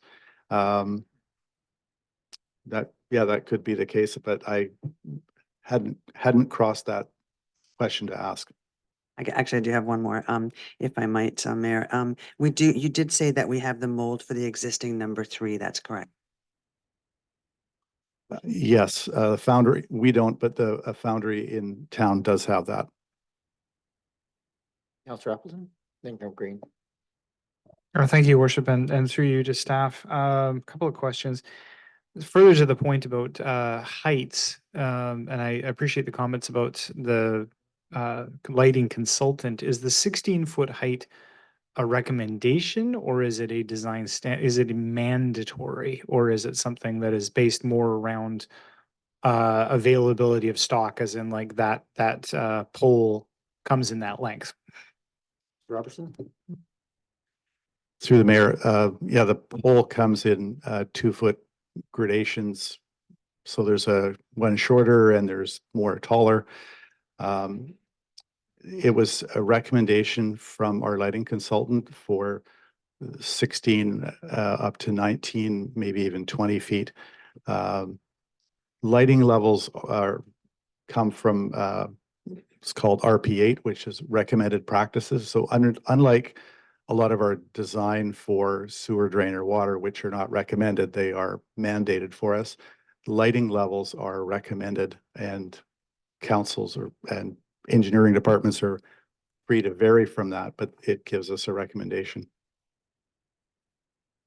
Appleton? Thank you for that. So, okay, well, that's good. It's good to know that there are at least options in the recommended poll that in terms of heights, and that we don't get into a custom design situation that could be a lot more costly as far as that goes. Now, for the globe style fixtures that are contemplated here for an option, is the light output equivalent to the existing lights in terms of it mentions in the report that a good number of the lights have been upgraded to have more modern bulbs in them for more modern output. Are we going to be using essentially the same bulbs with the same lumen output if we went with the globe style option? Robertson? Through the mayor, yes, it would be similar output to what we have right now. Thank you. Councillor Appleton? Thank you. Okay, well, that solves that. What's another question here? Again, is the spacing, we've spoken a little bit to the desire for increased spacing back from the road. Again, is that a recommendation, or is that a design standard? Mr. Robertson? Through the mayor, that's a design standard. So that comes from our electrical designers now, not our electrical consultants, but the ones who are actually laying out the new network for us. That 2 foot is the minimum that it needs to be back from the curb. Councillor Appleton? Thank you. Actually, I've got a follow-up question, Your Worship, but it's probably best asked afterwards. Thank you. Councillor Green and then Patterson? When they told me I'd be making decisions about streetlights, sewers and sidewalks, I didn't think I'd be making decisions about streetlights, but here we are. I really appreciate all the information through you, Mayor, to Mr. Nelson. And I just wanted to ask you, has all of this material been shared now with the Heritage Commission? Are they aware of the presentation? Have they seen that material yet? Because I know there have been concerns about being consistent with the heritage era of the uplands. So I just wondered if they were aware of all of this material, which has been very helpful. Mr. Robertson?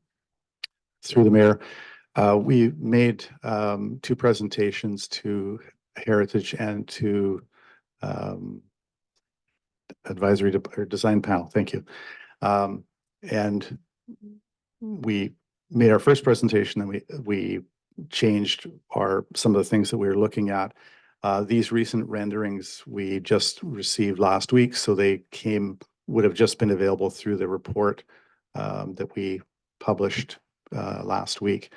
So the renderings they wouldn't have seen directly, but based on comments, those renderings were done to try and give a better look at what they would actually look like in place. Go ahead, Councillor Green. Through you, thank you. Also, the globe look, which is iconic in the uplands. What is I guess my concern is that the globe should be retained. That would be my personal preference because it is iconic and because I've never really noticed that it gives a lot of light that would interfere with, say, the Urban Star Park at Cattle Point.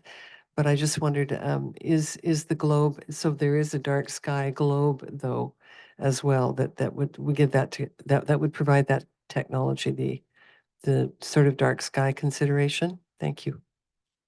Mr. Robertson? Through the mayor, I wish there were, but there isn't. It's just the design of it being total glass on top. There's no way to shield that unless you put something on top of it, and then it wouldn't be anything that you'd probably want to have on top of your light pole. Thank you, Councillor Patterson. Thank you, Mayor. Thank you, Mr. Robertson, for the report. I didn't anticipate getting into so much detail of actually picking parts of light fixtures as opposed to just the whole fixture. But the one comment I would like to make, though, is that I found it very encouraging at the open houses. On day 1 of the open house, when this was viewed, it was not identified in any of the display boards that certain fixtures were dark sky lighting, and with the explanation of the dark sky lighting, there was a greater uptake than in people showing interest in that. And I found that really encouraging because I'm a supporter of dark sky lighting, and I'm pleased that it's in the OCP. And so to that, to Council's review of certainly the lighting system for the uplands, I would like to understand it in terms of the levels of service with lighting throughout the district. So I think you've talked about the illumination, and so with the illumination of even at the 16-foot level, with the illumination for pedestrians or users of the area at night, still have the same level of illumination that is found in fixtures throughout the district. Certainly the dark sky lighting you've talked to would meet OCP guidelines. And what about the cost of of these proposed fixtures? And I granted, if we were doing custom reproductions, I know that would really elevate the cost, but for more off-the-shelf fixtures, the cost of proposed fixtures compared to the cost of average fixtures in residential districts throughout the district. Can you speak to those issues? Mr. Robertson? Through the mayor, it's hard to compare lighting levels in uplands with other neighborhoods because the other neighborhoods are primarily lit by either overhead Cobra lights, which are much higher in elevation. And so their dispersal and also the power of the light that is in there is much greater. Or their overhead arms mounted on usually BC Hydro poles. So it wouldn't be comparable. For instance, in the city of Victoria, where they have a lot of the decorative globe lights, they also have Cobra lights, street lights over top, not directly there, but in the street, which really provides the lighting level that's required, and that the globes are really decorative. So the lighting levels would be, I would say, would be much lower in Uplands than in other neighborhoods in Oak Bay. The dark sky fixtures should illuminate pole to pole, so that I think at the pedestrian level there would be a greater level of illumination because we're not sending light upwards; it's being dispersed out. Did that cover all your questions? And just the cost element of for this area versus on average general lighting systems throughout the district. Mr. Robertson? Through the mayor, I couldn't give you that comparison other than to say overhead arms or Cobras are a lot less expensive. The bases would be relatively the same. There may be, depending on the application, a bit larger base for a Cobra, but in the same neighborhood. And the fixtures themselves are not custom and they're not cast. They're steel, zinc coated, so they're quite a bit less expensive overall. Thank you. I'm going to invite members of the public, if you wish to speak, you can raise your hand. Yeah, you can come forward. Before I'm just going to have a couple quick questions as you come forward. I think most have been answered. So just for my clarification, Mr. Robertson, there is a 14-foot height available in that same fluted design for the pole. Is that correct? Or you said the shortest was 16? 16 is the height from the concrete base to the center of the light fixture itself, give or take a few inches depending on which fixture is chosen. So the actual pole itself, I think, is 12, and they generally go in 2-foot increments. So I think there's one shorter. I think there's a 10, and then they go up from there. Okay. Of the standard poles that we would be buying that are fluted, that would go right to the concrete base. Great. Thank you for that clarification. And just confirming, the replication of like that item number 3 was from an existing cast. Is that correct? That's of the original, one of the originals. Correct. That's the what would be the oldest style fixture.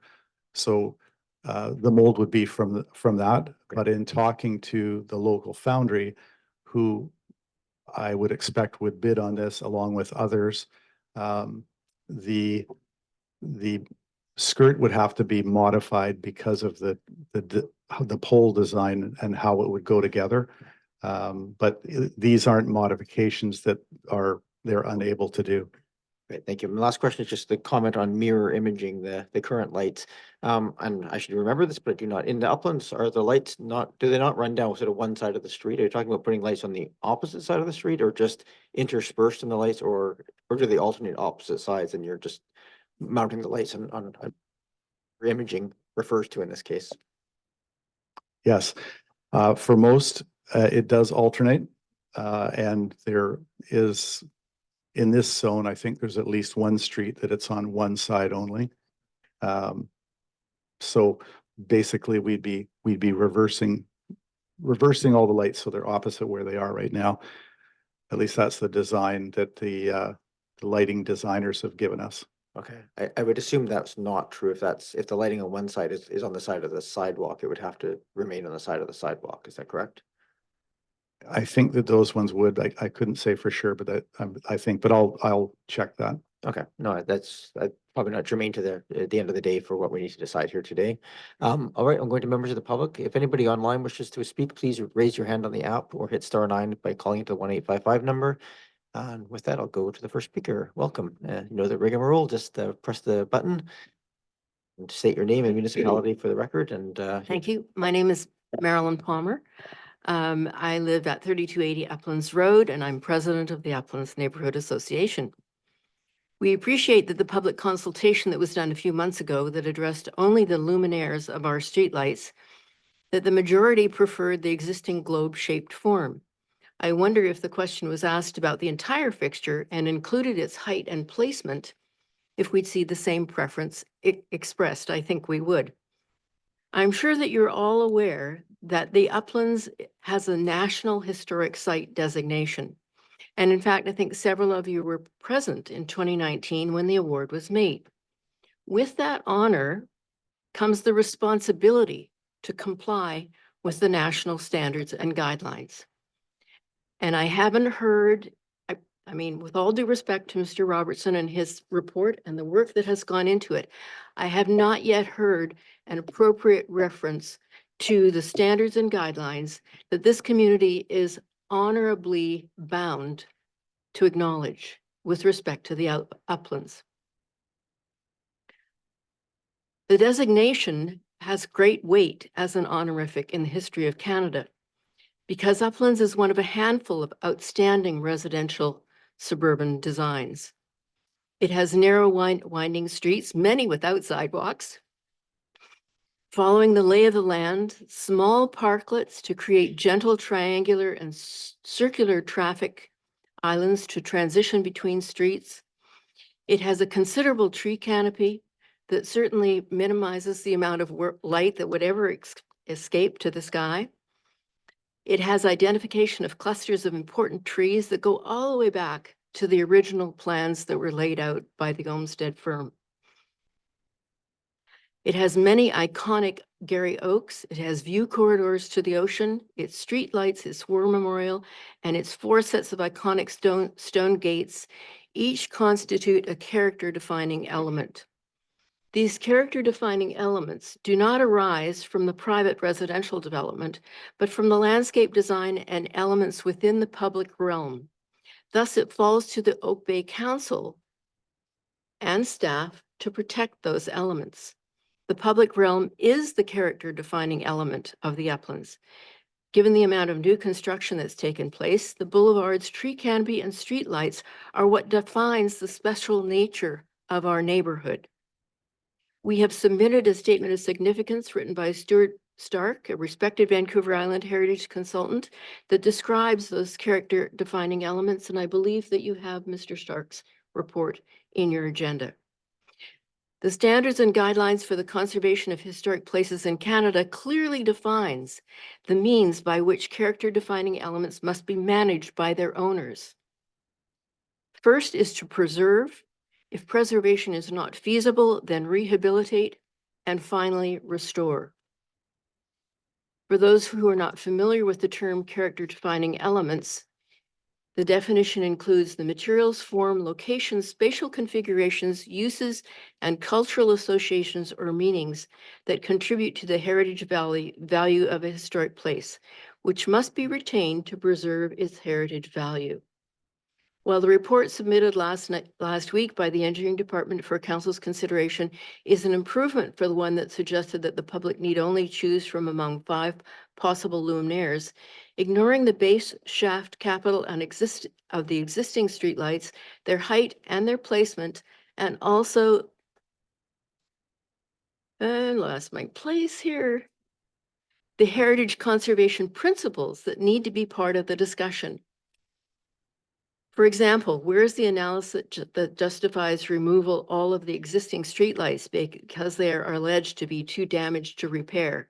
Perhaps only some of them have to be replaced. Perhaps many of them can be repaired. This would be consistent with the standards and guidelines of the federal government's designation. Where is the analysis that justifies their replacement with a fixture that's different in appearance, in different locations relative to the street edge, and with different heights? Is it not possible that the height of the existing features is one of the most important variables of their character? We know there are several styles of fixtures in the neighborhood. Which style dominates? Has there been an inventory completed that would allow us to have a better informed set of decisions? Regarding dark sky compliance, the actual designation from the Royal Astronomical Society of Canada website is Cattle Point Urban Dark Sky Site, not the Uplands Dark Sky Site. While no one would want to make the lighting in the surrounding uplands any brighter, that designation was put in place with the existing light standards already in place, which are at a lower light level, at their existing spacing, and under a heavy tree canopy. This makes the inclusion of a requirement for dark sky compliant luminaires unnecessary. In fact, the light levels that we have now with our shorter light fixtures at the spacing, which has been in existence since the subdivision was originally built, may in fact already be dark sky compliant. These are the kinds of questions that we need to have somebody who's familiar with the standards and guidelines in the federal government conservation document look at, so that we're making informed decisions rather than haphazard decisions that could so negatively affect the quality of our neighborhood. There hasn't been yet sufficient study of our character defining elements to rush to decide how they should look, where they should be placed, and how tall they should be. The proposed increase in height will dramatically impact the nature of the nature of the community. One need only look at the recently installed fixtures on Dallas Road to see what the wrong choice of fixture can do to a sense of place. Additionally, and I think someone's already mentioned this, I think it was you, Ed, that the fixtures recommended in the report are Victorian in style, while our fixtures are Edwardian, and that if we're going to respect the standards and guidelines, has to be respected. Ms. Palmer, I was going to ask you to try and wrap it up here. Okay. Just to give everybody I a got, chance to I got talk. one more paragraph. Is that okay? While we support much of the effort that has gone into the current report, we ask that council refer this item back to staff, including the staff member who handles heritage files, not just engineering files, because we really need to know that this has been carefully reviewed from the perspective of compliance with the standards and guidelines of the federal government, who honored this community by giving us this designation. Thank you, Ms. Palmer. I'm done. One other speaker who wishes to speak to us? I do want to just make a small point. Come forward. I just as for clarification of terminology, it is a recognized National Historic Site. It's a little bit different than a designated heritage asset. So it doesn't mean that the rules can't be applied. I just want to make sure that we use the right terminology as we're talking about it.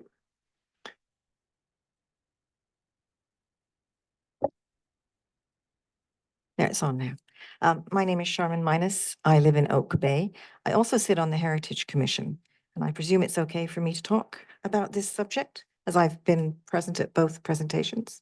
Yes, you can represent yourself, but I'll not represent not the myself. commission, yes. Okay.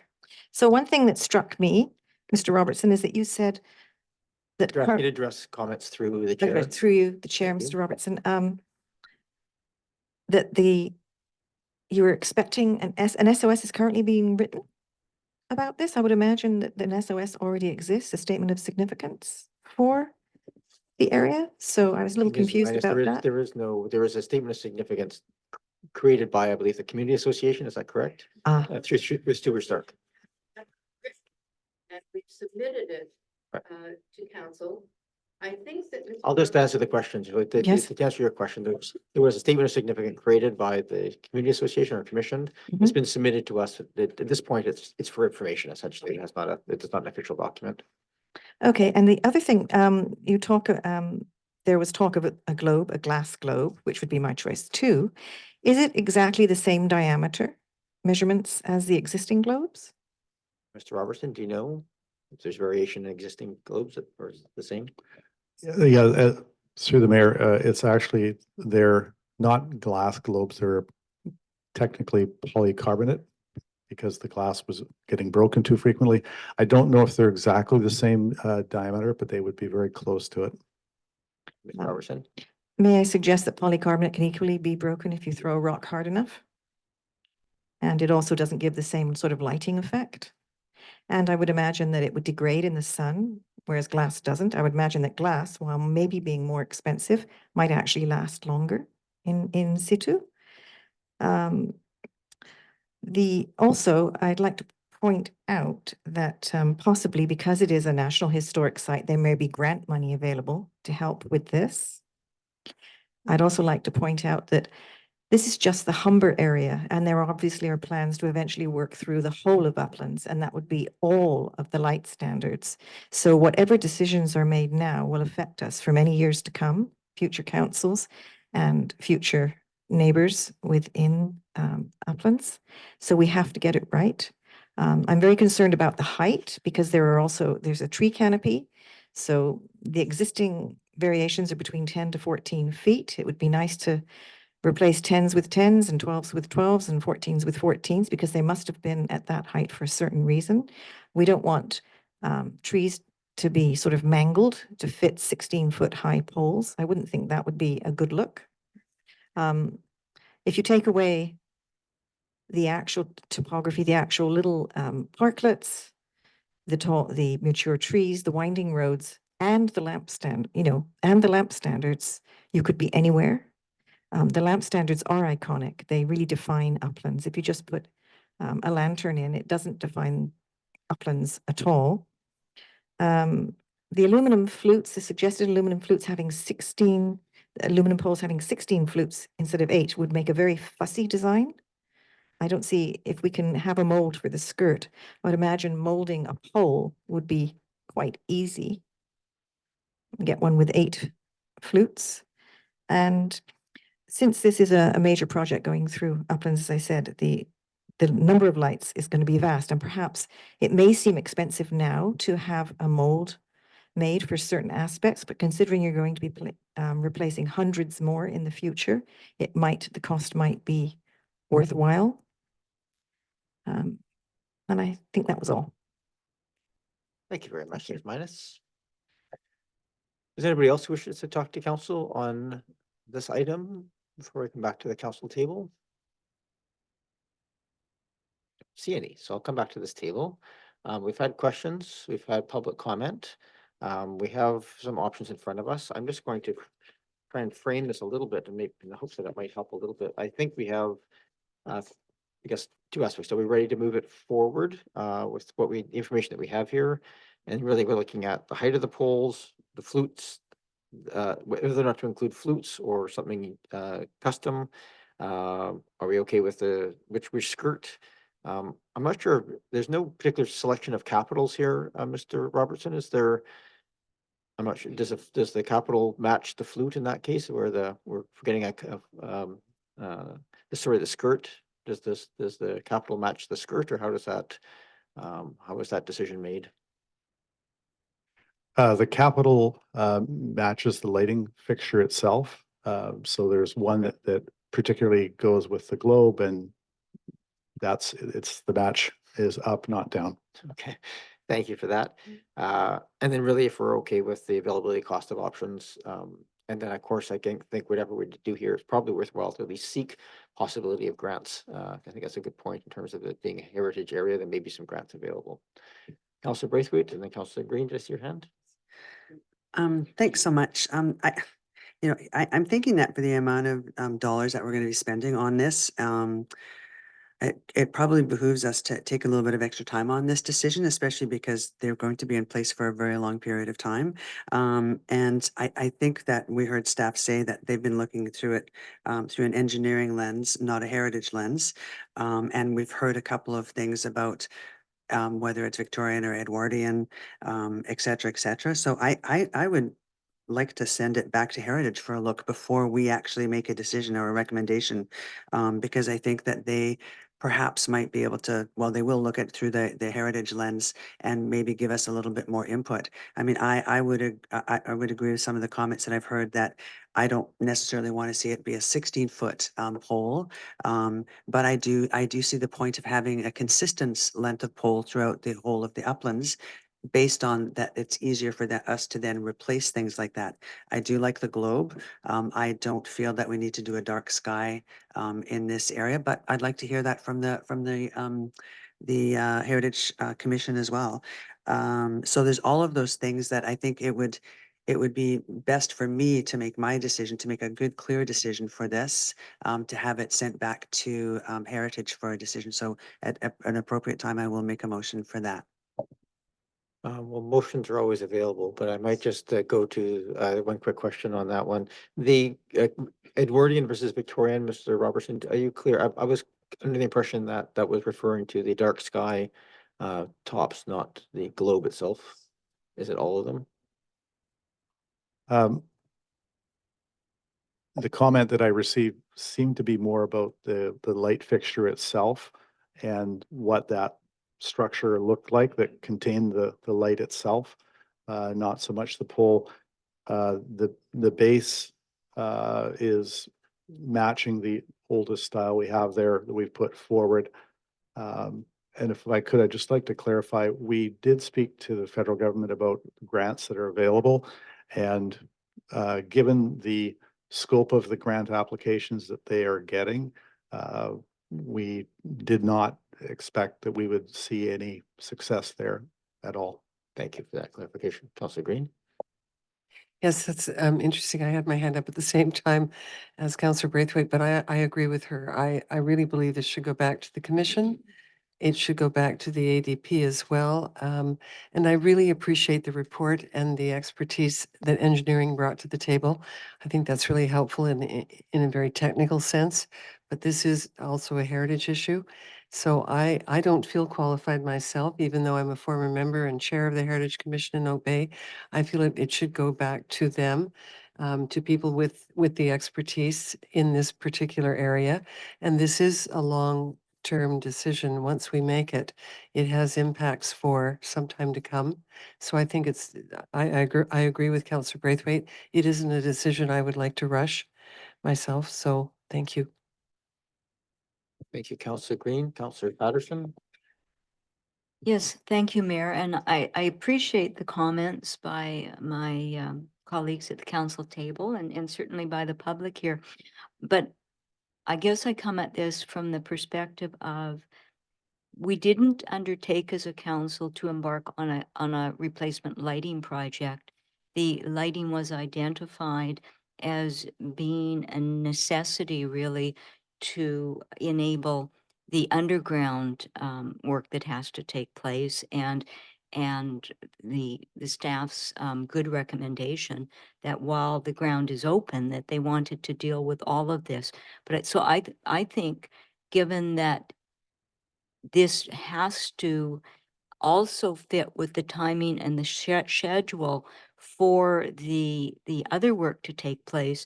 While it's fine to get the heritage review, I wouldn't want it in any way to delay or encumber the greater project being done. And I think that it is important that we have some consistency. Obviously, there's already a variety of 5 lighting fixtures in the district.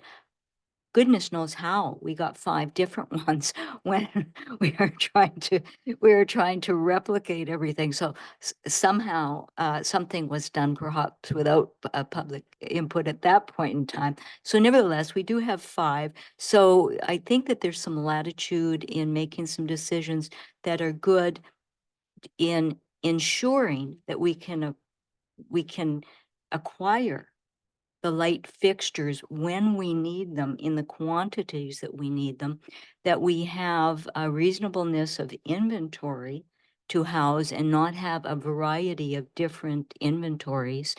And hopefully that some of this can actually have some continuity. So you'd like hopefully a manufactured fixture that it doesn't take a long time to produce and will stay available for some reasonableness of time. So while I can agree to sending it forward to Heritage for their comments, I think that we still have to do it within the context of the bigger project, which is the sewer separation. Thank you, Councillor Appleton. Thank you, Your Worship. And I tend just to pick up on Councillor Patterson's comments here. I think I think we actually have enough information to proceed forward now, but if it's the will of council to refer to the Heritage Commission for more information, I would like to see us narrow that conversation, that direction, that request for information, to make sure that it doesn't unduly delay the other aspects of the project, as Councillor Patterson has said. So at least in my view, what I have heard is that Mr. Robertson has confirmed that the proposed new, if we went with a globe style fixture, that the replacement fixtures would essentially be equivalent in light contribution. As far as a dark sky consideration, we'd be replacing like for like. So we wouldn't be making the situation any worse by replacing with a globe, a modern new style globe. So I think that probably the globe piece is reasonable to go ahead with. Same light put as existing. Placement, although is of concern, and I can understand the contextual talk about placement. From what I've heard from Mr. Robertson, this is not actually optional. It's not actually something we can actually debate. It's an electrical requirement, a design standard. So in as much as I realize that it's underwhelming for folks that are used to that, and I know that there's an interesting character element of having those poles right at the curb edge, but it's just standards evolve over time, and this is what we're required to do by standards. So I would like to see us not have that up for debate, because it's really not up for debate. And it seems to me that because of the way that the new poles are designed with the pole separate from the skirt, it seems like this skirt option number 3 as presented is consistent with an original design and is relatively easy to procure, and then the design is around. So really, as far as I'm seeing here, we're really talking about pole design and height is really the one thing that we're really asking for feedback on. And I think it's reasonable to evaluate whether or not the stock pole and its design is consistent enough with the standards, whether or not we can vary the pole heights to match existing variants in pole heights, and that wouldn't detract very much from anything. So I think if we were going to move it forward, I'm just making the argument here that if we were going to move it forward for further input, I would like to see that conversation get confined to the issue of pole design and height, and whether or not there's a strong recommendation from a heritage point of view to pursue a custom designed pole, which is laid out in the staff report and in the presentation, saying it is in fact an option. If that is the strong recommendation of the advisory body, we need to know what the cost is going to be.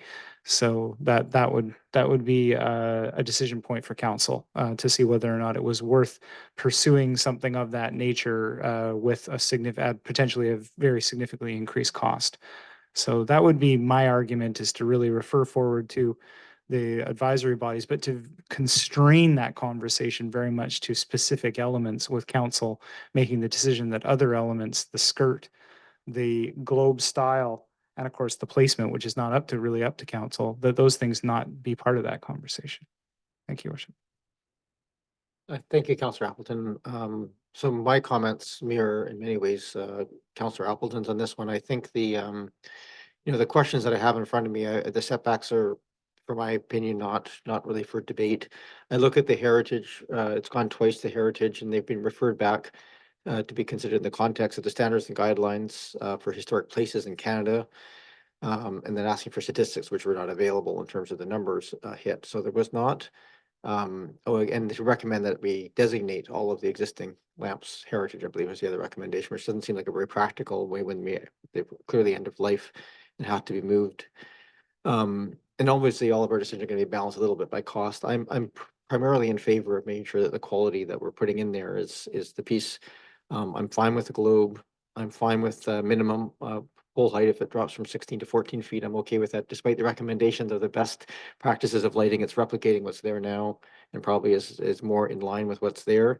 I'm totally comfortable with using a replicated skirt that's existing currently and is in alignment with the heritage that's there currently. So me, it in some ways just comes down to really, do I care enough about the number of flutes or the roundness of the pole on this one to make the design piece of it? And I think, to my mind, that's more a question of us than it is probably of heritage. We think that's a piece, given that they've had the chance to comment on that, and given the context of those pieces have not come up with any particular recommendation. So I'm comfortable if there's a motion moving it forward. I'm comfortable to make a decision in terms of that, the configuration, but if there's a desire to send it back, I think we have to be pretty clear about what is not, what is and what is not included in that if we're going to make the recommendations on the, it sounds like we're getting consensus around the continuing the glow, and appreciate the engineering recommendation to do that. It's in our OCP. It sounds like we're getting pretty close on the skirt, so it's down to some of the other minor elements here in terms of reference to the heritage. Councillor Green?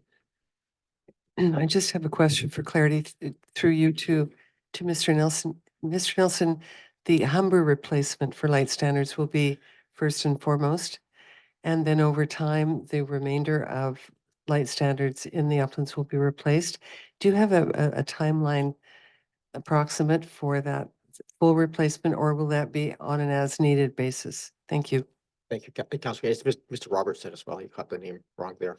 I'm sure where Councillor, you said Mr. Nelson for some reason. It's Mr. Robertson. His right name is out in front. Okay, Mr. Robertson? Through the mayor, as long as you don't call me late for dinner, I'm okay. Yeah. Witty response. Now I can't remember what the answer was. The rest of the replacements would happen in conjunction with phase 2. So we don't know what that timeline is yet.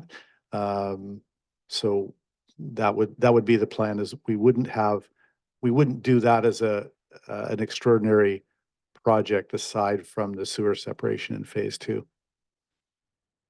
Thank you. And just my point, the point I'd like to make about this referral to the Heritage Commission, we have the commission and we have the volunteers for a reason and for a purpose, and that is to advise this council. So, I think this warrants a return to them with this more complete information, and Mr. Robertson has pointed that out, that they have not been privy to the most recent information or the presentation that we've seen. So I think it makes perfect sense. Thank you. Thank you, Councillor Green. Councillor Appleton and then Braithwaite. Your worship, just in terms of moving things along, I would just move that, move receipt of the staff report. Moved and seconded. I'll just call the question. All those in favor? Any opposed, unopposed? And just, I would be willing at this time, your worship, to move recommendation, staff recommendation around option 1. But there would be a slight amendment to that to include a reduction of the pole height to 14 feet. So I'm not sure how you want to handle that. Yeah, the height is not included in that recommendation, so I think we can just take it as with a height of 14 feet is probably the best way of putting that, because we just add it as language. Yes, your worship. So that would be the motion that I would make. Basically, the recommendation here outlined in option 1, but just to include the language, a separate fluted pole with 16 flutes at a 14-foot height, I guess, shown in attachment A. Okay. Thank you. And do you want to include the option at that, which refers to the globe portion of it? There's 2 portions of that recommendation. There's a recommendation that their recommendation there is that dark sky compliant. So was your recommendation to include that or to include the globe?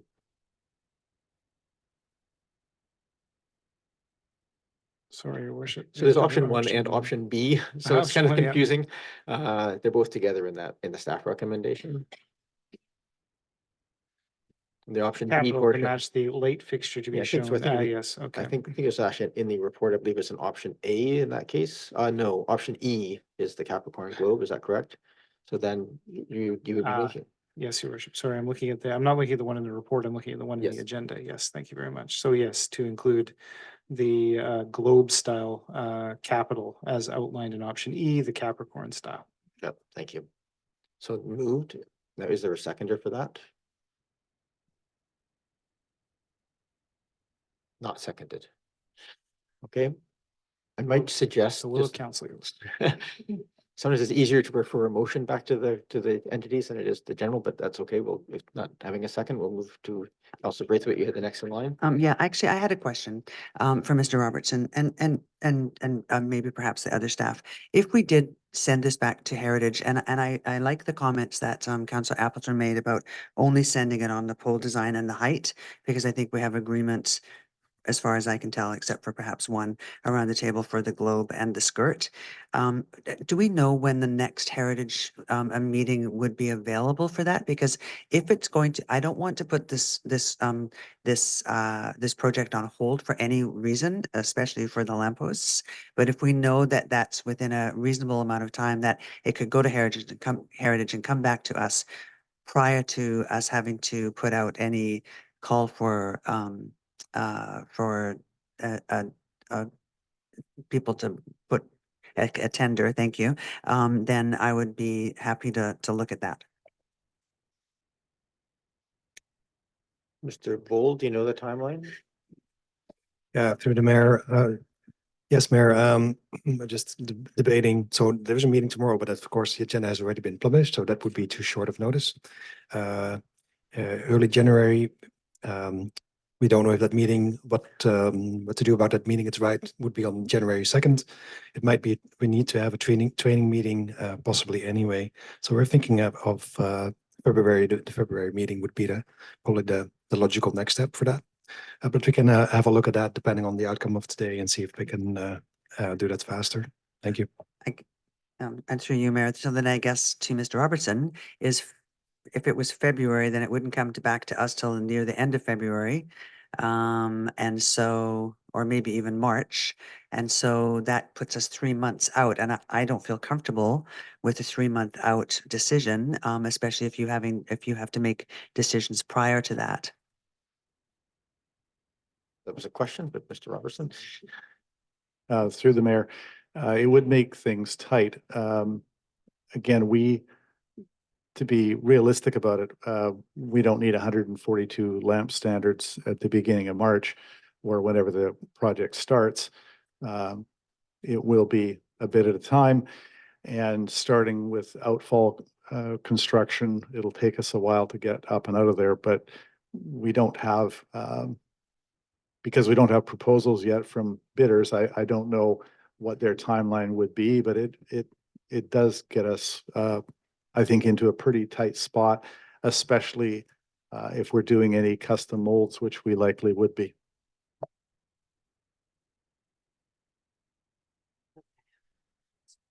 Councilor Green. Through you, Mayor, to Mr. Bull. Mr. Bull, is it possible that the Heritage Commission could have a special meeting? In other words, depart from its regular schedule to deal with this item only? Is that possible?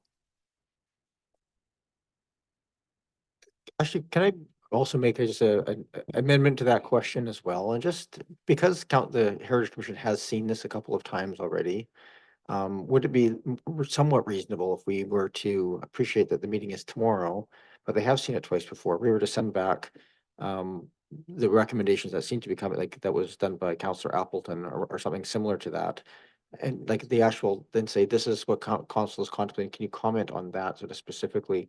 If there's any recommendations that come out of that, that maybe they could deal with a more specialized ask in a short-term meeting. And so just both those questions that Councillor Green's and mine in terms of timelines, a special meeting or a narrower ask of the information.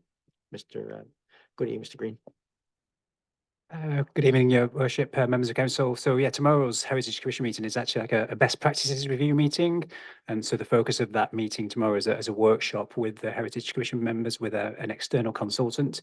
I guess if there is time at the end of that meeting, I know that the consultant was planning on the full 2 hours for that meeting, but if there was time at the end of that meeting for the commission to receive a late item. That could be a possibility. The other option is that we were thinking of a Heritage Commission. I was planning the schedule for commission meetings, and we were looking at to host one and potentially on January the 9th, which could also be a possibility. New Heritage Commission as well, of course. Okay, Councillor Green? You had the last question. Did you wish to continue? Well, no, I appreciate the answer. I still feel it's possible to do a special meeting if necessary. I'm not sure. I think we have that option, do we not? I think at this point, we just have to refer back to Heritage and we'll do what we can, if that's the will of council, to find a time. It may well be just to be realistic, February before they have a chance to look at it. I think that's just a fair piece, given it's a brand new people getting sworn in and trained in January. I'm not sure the expectation of having a meaningful look at it in January is there. I think we just have to be realistic about that. But Ms. Williams? Thank you, Your Worship. So along the lines of what I was about to suggest is that if you want to refer it back to Heritage, we can do it, but do it knowing that it likely won't go till February. Trying to call a special meeting right now with the Christmas vacation, we're right on the heels of Christmas vacation, and we're on the heels of a changeover in the Heritage Commission. So the likelihood of being able to pull everybody together and staff is not good. Anything else, Councillor Green? Councillor Braithwaite? Yeah, so I don't think we can wait for that long. The sticking point for me is the pole design. I think that, I think we've agreed, or we could come to an agreement with the skirt and the height at 14 feet and the globe. It's just the pole design, so, Here's a suggestion. yes. If we wish to move it forward, Mr. Robertson, would it be feasible to move it forward with the option in the RFP of a custom, so people could provide pricing for both, say a fluted design or a custom-made design that matches one of the existing poles, like the eight-sided. And then nobody has to submit both, but they have the option of providing that as a piece, and then we at least we come back to council with the option of understanding the cost difference. I'm not sure if that's a viable option or not. Yes, that is a viable option. We could put options. I wouldn't want to put a whole smorgasbord of options in there, so that the more that we can narrow what we're putting out through your decision tonight would be helpful.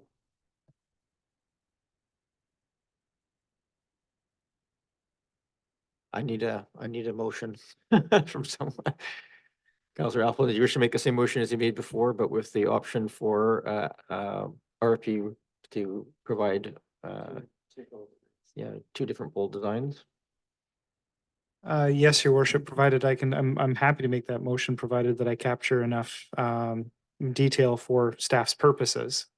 So I think what I'm hearing from Mr. Robertson is that, and from what I've heard in terms of reference to the existing pole, is that again, we would essentially be presenting two options. The fluted pole with 16 flutes as shown in attachment A, or a custom designed pole which replicates the most typical hexagonal pole found on the existing standards. Is that suitable? Mr. Robertson? If I may, through the mayor, I think the more prevalent pole is the 8 flute design, and it goes with the pole or skirt number 3. I think the hex, there's less of the hex. Great, thank you. Octagonal, Your Worship, instead of hexagonal, yes. So if we could make that motion, that option 1, the similar style skirt to existing number 3, but skirt in 2 pieces. Separate fluted pole with 16 flutes shown in attachment A. And option E for globe style Capricorn capital be chosen as be put forward as the recommendation, and that the RFP for such replacement include a request to provide an option for a custom designed replacement for the octagonal existing pole. The 8 flute, I think it is. 8 flute? Yes. Okay, sorry. I was 8 fluted pole. It's been seconded. Mr. Robertson? And I think You're seeking a height as well? Well, just for clarification, it's, for example, the Capricorn is the globe and the capital together. So just to be clear, those go together. And yeah, a height clarification would be helpful. Yeah, as with the original motion, your worship, a 14-foot pole. Thank you. Thank you. Moved and seconded. Are comfortable with that? Mr. Robertson? Sorry, one further clarification. It's 14 feet from the concrete base to the globe. Just be clear, it's not the pole itself. Thank you. Okay. Thank you. So in the reference in the report, the 16 feet, that's the total overall height? Is that what the 14-foot pole provides to us, or is it the 12-foot pole that we would require to get to this, the 14-foot height? Yeah, in the report, the 16 is to the center of the globe or other fixture. So in this recommendation or this motion would be, I'm understanding 2 feet lower than that, 14 to the fixture. Thank you for that clarification. Which is this height that they are currently. They vary right now between 10 and 14. But which is the height of the 14-foot one currently? Yes. Yeah, thank you. I think we're all clear on this, but do we all understand? Okay. So the motion is that to move forward with an RFP to option 1, which is the skirt of existing number 3. A fluted pole with 16 flutes with an option for a fluted pole with 8 flutes, all to the 14-foot height.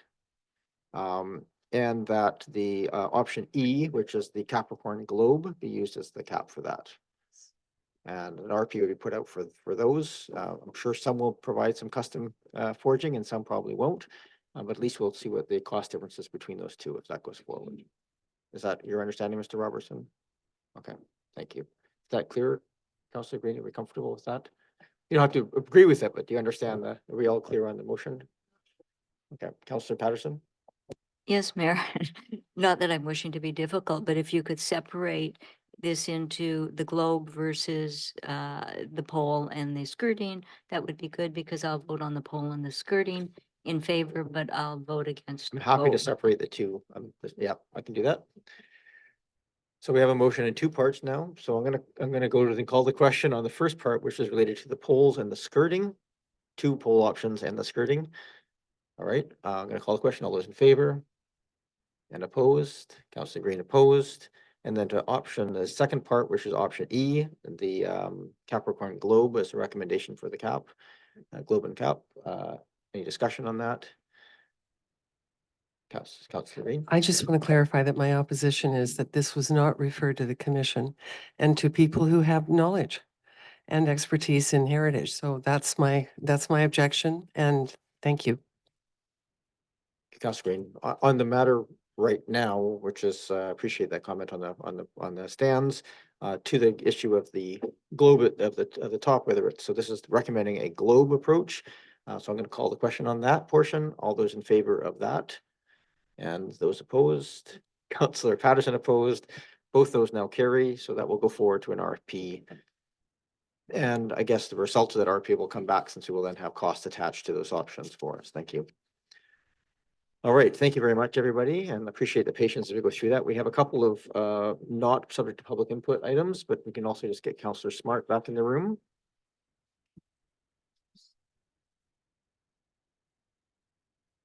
And as she comes in, perhaps we can have Mr. Muller to introduce item number 8.1.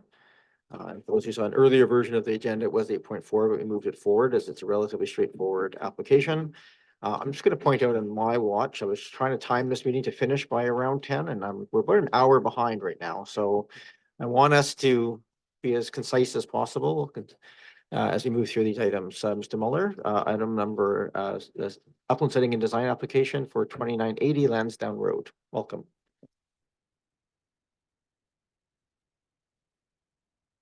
The district has received an application for an upland siting and design review permit for the property located at 2980 Lansdowne. The permit is to construct a new single-family home on a currently vacant lot. A review of the plans and supporting documents was conducted by staff, and the works proposed are considered to be in line with the intent of the upland siting design guidelines. And on November 21st, the application was brought forth to the ADP, who reviewed the file and provided their approval for the proposed works. If council so chooses, Les Hope is in the audience, I believe, with us today too. Thank you very much. So with that, are there any questions of the applicant or of staff on this application? There's no variances or other notifications required, so we just really look for a motion to receive. Move and receipt. Moved and seconded. Thank you. All those in favor? Any opposed? None opposed? Move the staff recommendation. This is for approval of the setting and design. So moved and seconded. Thank you. Any discussion, questions, comments? Don't see any. I'll just make the comment that this is very much appreciated that the siting of this building is so in line with the old building, and minimal changes are happening to plant life and so forth on the property. So well done for the designers bringing this forward. Calling the question, all those in favor? Any opposed? None opposed? That carries. I know it's probably a long journey to get here for that piece of property, but and sometimes dealt with very expeditiously at this table, but thank you very much for all the work that's gone into that. We are going to move forward, continue here to 8.2, which is setting and design for 3290 Beach Drive. Thank you, Mayor. Thank you, Council. The district has received an upland siting design permit application for the property located at 3290 Beach Drive. The roughly 1,900 square foot property contains a single family home built in the year 2000.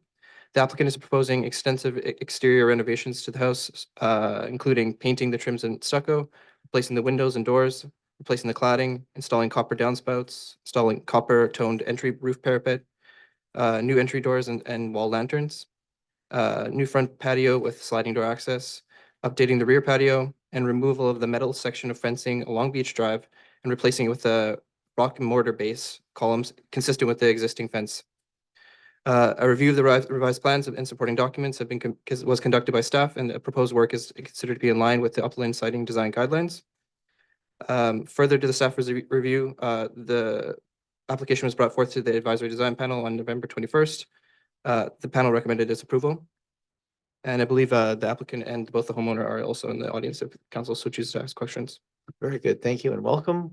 Moving to this table, are there any questions from council to the applicant or staff? Occasionally we get straightforward things to this table. Receipt. And seconded. Thank you. All those in favor?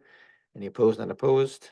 And move that upland siting and design ADP 00167 for the property at 3219 Beach Drive be approved. Moved and seconded. Thank you.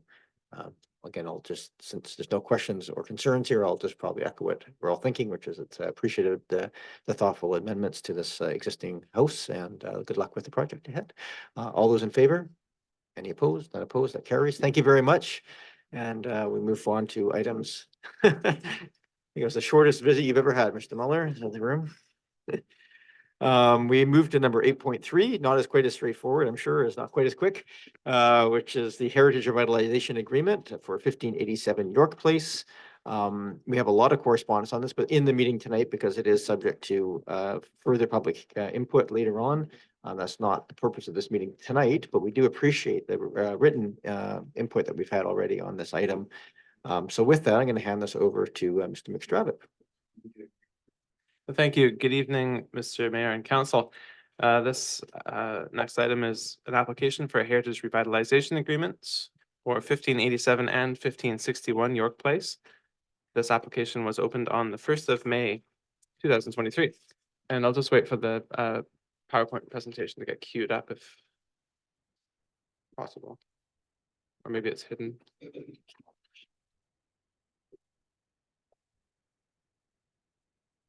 We're going to put are we putting a presentation up on the screen? Yeah, sorry, just one moment, please. Okay. There we are. And I guess that's not the right one just yet.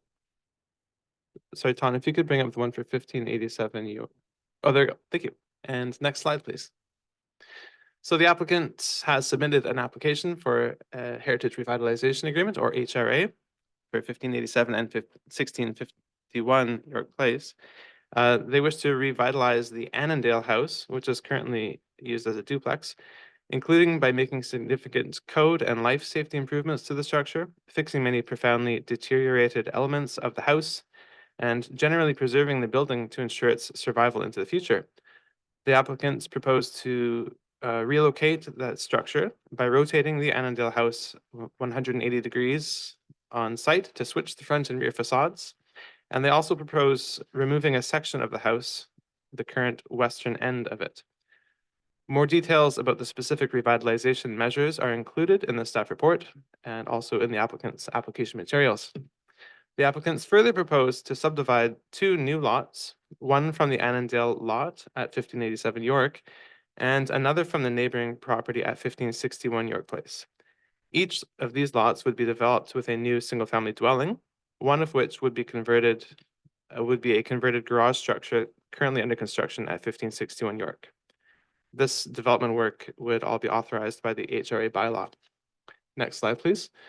Here's just an ortho photo. In terms of the planning context, the subject property is located within the Prospect Heritage Conservation Area, about a block north of Oak Bay Avenue on York Place.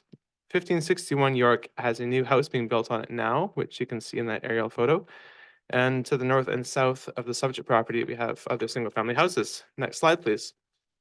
This is just a quick glance at the official community plan land use designation schedule, showing that both subject properties are designated as established neighborhoods. Next slide, please. And again, just an overview of the Prospect Heritage Conservation Area, showing that these properties are in the center of it. Next slide, please. This is a zoning map showing the current zoning of the properties as RS2, single-family residential. Next slide, please. Here, I just want to give an overview of the current site plan. The Annandale house is at the top left, labeled existing 1587. The existing new home to the right is 1561 York, and that property extends to the bottom left corner where we can see the existing accessory building, which is a garage under construction, which is proposed to be converted to a new house. On the next slide, we'll see the proposed site plan. It shows a repositioned and reduced in size Annandale house at the top left again, a new lot and house created immediately to the south of that, the garage conversion again at bottom left, and 1651 York at the right, but now with only a Prospect Place frontage, whereas currently it has a double frontage. Council will note as well that the north-south lot line between 1587 York and 1561 has been, or is proposed to be straightened out through the proposal, whereas currently it has some irregular jogs in it. Next slide, please. Again, the applicants propose to rotate the Annandale house 180 degrees to switch the front and rear facades. The section of the house closest to the driveway in this photo, highlighted roughly with a rather faint red outline, is proposed to be removed as well. Presently, the Annandale house has a cluster of Gary oak trees in the front yard, which can also be seen in this photo. The current proposal entails the removal of 23 protected trees on site, including many of these Gary oaks. Next slide, please. In this excerpt from the applicant's tree management plan, we can see how the proposed repositioning of the Annandale house, which in addition to being rotated is also moved forward on the site towards the road, will conflict with many trees on the site, necessitating their removal. Please note that in this image, north is at the bottom and south is at the top. So we've switched perspectives. The applicants also propose to add a new driveway at the north edge of the property, which is shown at the bottom of the site plan, to provide access to a new garage at the rear. This driveway also directly conflicts with a number of protected trees, as can be seen on this plan. Next slide, please. In this artistic rendering provided by the applicants, the rotated Annandale house is seen with its current rear facade spun around to face towards York Place. The applicant's heritage consultant, Dr. Katie Kummer, points out that this facade was the building's original front facade when the building was oriented towards Prospect Place. It originally had a Prospect Place address, I understand. The proposed new driveway and rear garage are seen at the left of this image, and one of the new proposed homes can be seen at the far right hand side of the image. Next slide, please. Immediately to the south of the Annandale house, the applicants propose to create a new lot containing a single-family dwelling. Elevation drawings of the proposed house are seen here, which, as discussed in the staff report, are not closely aligned with the Heritage Conservation Area guidelines. Next slide, please. This slide shows an image of the detached garage structure belonging to 1561 York Place while it was under construction this past summer.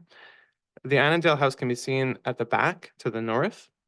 This one-level garage structure is proposed to be subdivided onto its own lot, as I mentioned, and converted into a single-family house.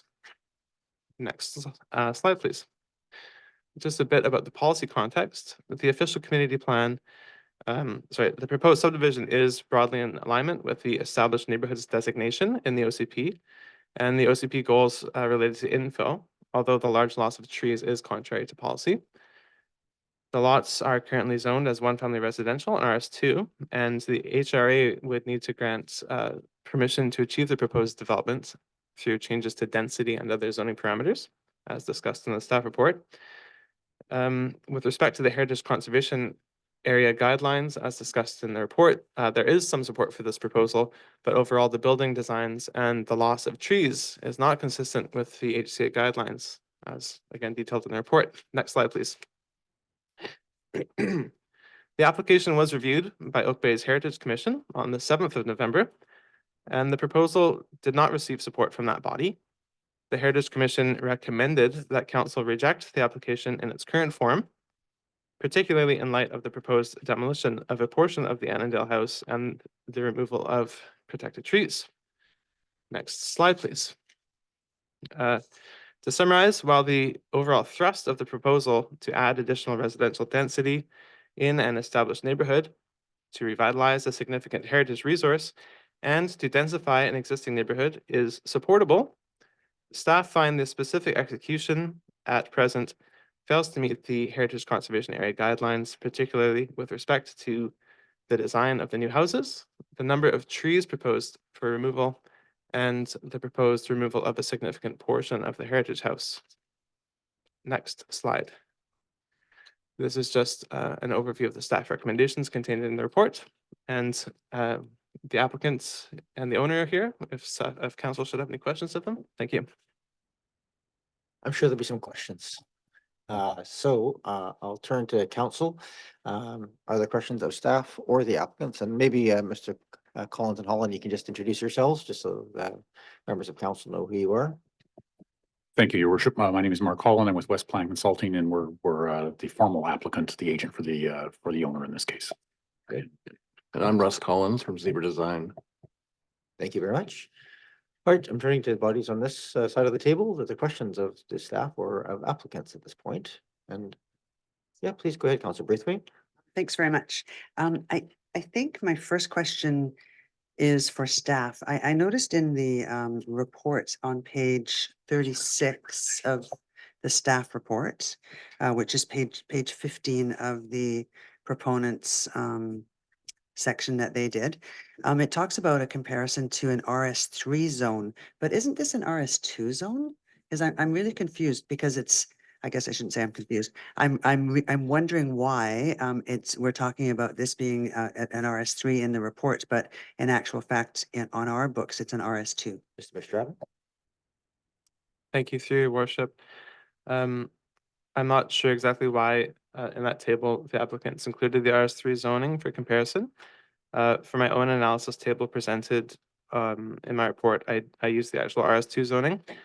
It may have been an oversight on the applicant's part, or it's possible that they thought the RS3 zone did more closely align with the eventual development they're proposing, and perhaps they could speak to that as well. I should have mentioned as well, I'm sorry, that the applicants, if there was a chance, were hoping to make a small presentation of their own. Although I realize there may not be time. Sorry. Sure, I think it's this is the chance we have to have a slightly less formal portion of this. So if you wish to present at this point, you're more than welcome to do so. Thank you, Your Worship. We'll keep this very short in light of the time. Appreciate that. Let me just share this. If I may answer that question, yes, it was based on what we thought the appropriate applied zone would have otherwise been. Thank you. And for those watching, RS3 is slightly smaller than RS2. Yes.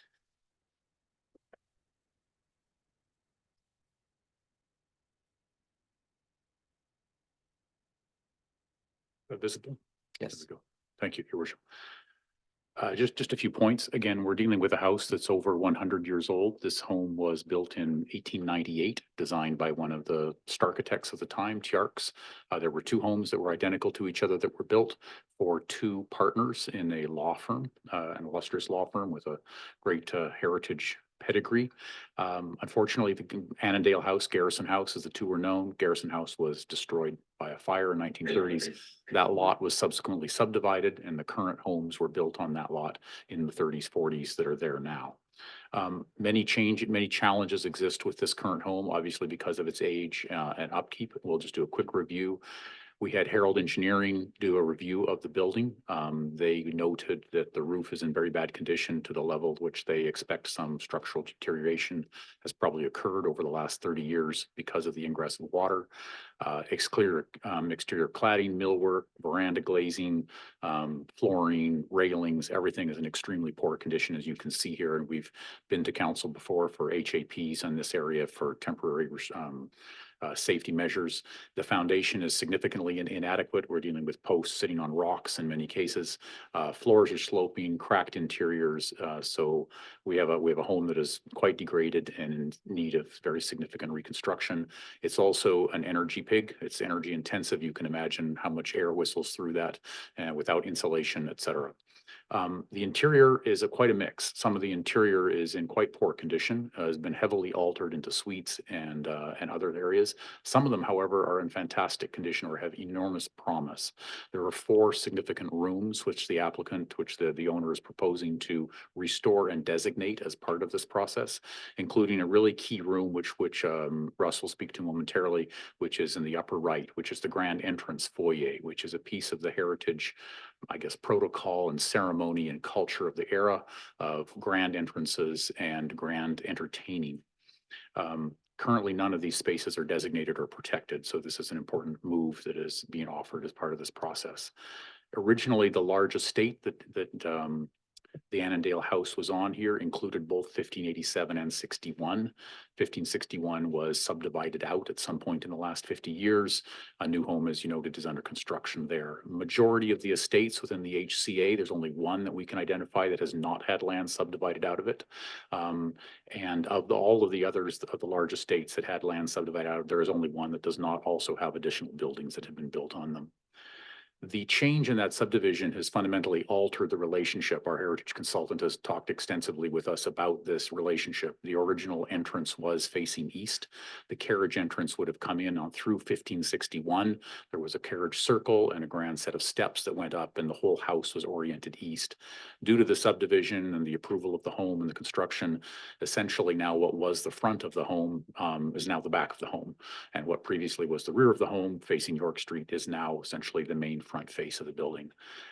We have a great team. It's been a really privilege, a really interesting and lots of debate and discussion around the complexities of this. Dr. Katie Kummer is our heritage consultant. Russ is here as the designer with Zebra Design. We have MDI Landscape Design here with us. Carrie Ann is online and my planning firm. We approach this project from sort of 3 goals: to restore the grandeur of the home. Clearly it needs to be restored, and also to raise its public presence as opposed to burying it away where no one can see it. We wanted to rehabilitate it so that it fits with today's family realities. There's many realities that this home now faces, which are significantly different than 125 years ago. And York Place, the whole aesthetics of York Place is increasingly becoming important as it evolves, and we wanted to enhance its quality. We had a cost consultant take a look at sort of some of the other from another project in the area. They were estimating a minimum of $300 a square foot in hard costs. This would be more now. This report, that evaluation is quite a few months out of date, and that's just the hard cost, does not include the additional costs for contingencies and soft costs. So we have a financial challenge. As that was a great presentation, if I may, Kyle. That was a lot of information in a very concise form. Here is the proposed restructuring again of the home. The Annandale House is at the top. The infill house is next to it, and the bottom includes the lot subdivided out of 1561. I'm going to now ask Russ, Your Worship, to just speak a little bit about the logic that happened in the design team as they dealt with this challenge. Okay, thank you very much, Mr. Holland. Welcome, Mr. Collins. So As I'm sure you're aware, our firm does both contemporary and traditional designs, but we have a passion for revitalizing heritage buildings.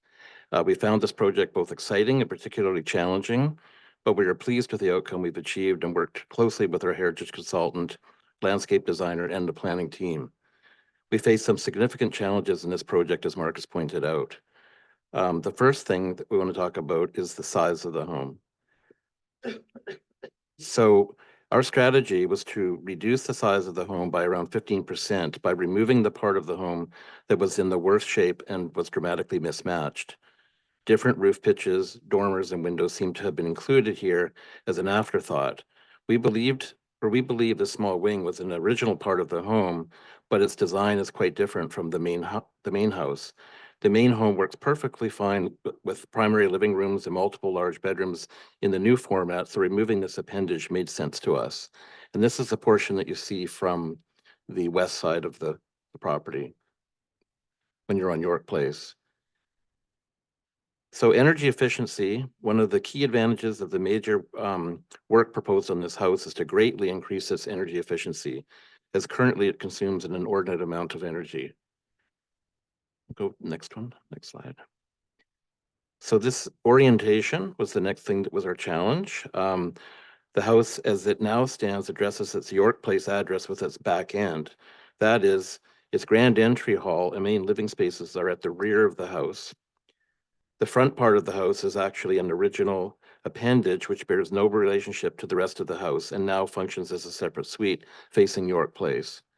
So one of the great things about these old mansions is the formality of experience that they were designed for. The entry to this home was to be a grand entry with a large reception hall, formal chandelier, fireplace, and 12-foot ceilings.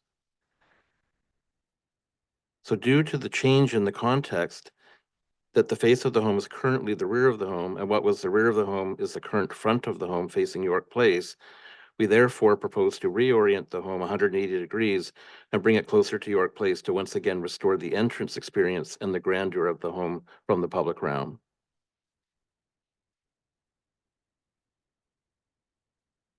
The great surrounding veranda is now made part of the grand entry experience. The home now responds to the call of the entrance piers inscribed with the Annandale name on York Place. So next slide. So starting from the north elevation, and let me just, I'll be able to, no, I just want to be able to point at things. Is that okay to do that? Yeah, sorry. Here. So removal of the west wing and the addition of a porch and veranda. So this is the west wing that we've removed from the house. Removal of the glazed screen and restoration of the balusters, which is right here. You can see there's existing glassed in areas that were not original, and now we've restored those balusters across the veranda. And removal of the porch and door, which is right here. You see there's a door in the front and a porch there that we don't feel was original, so we've restored that with just 2 windows on this side, which has given balance to that part of the house. Which was the arrow. This is the west elevation.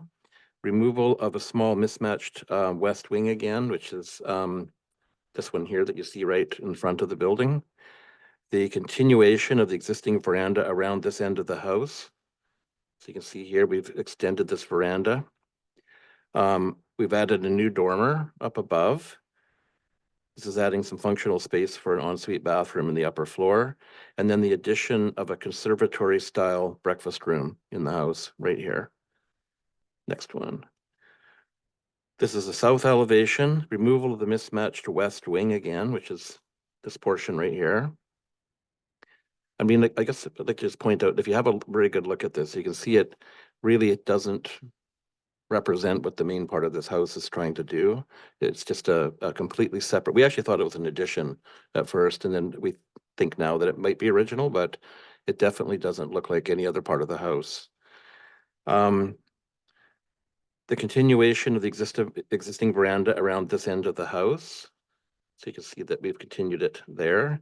The restoration of the open veranda and balusters across, I can't see what I'm looking at here, right across here.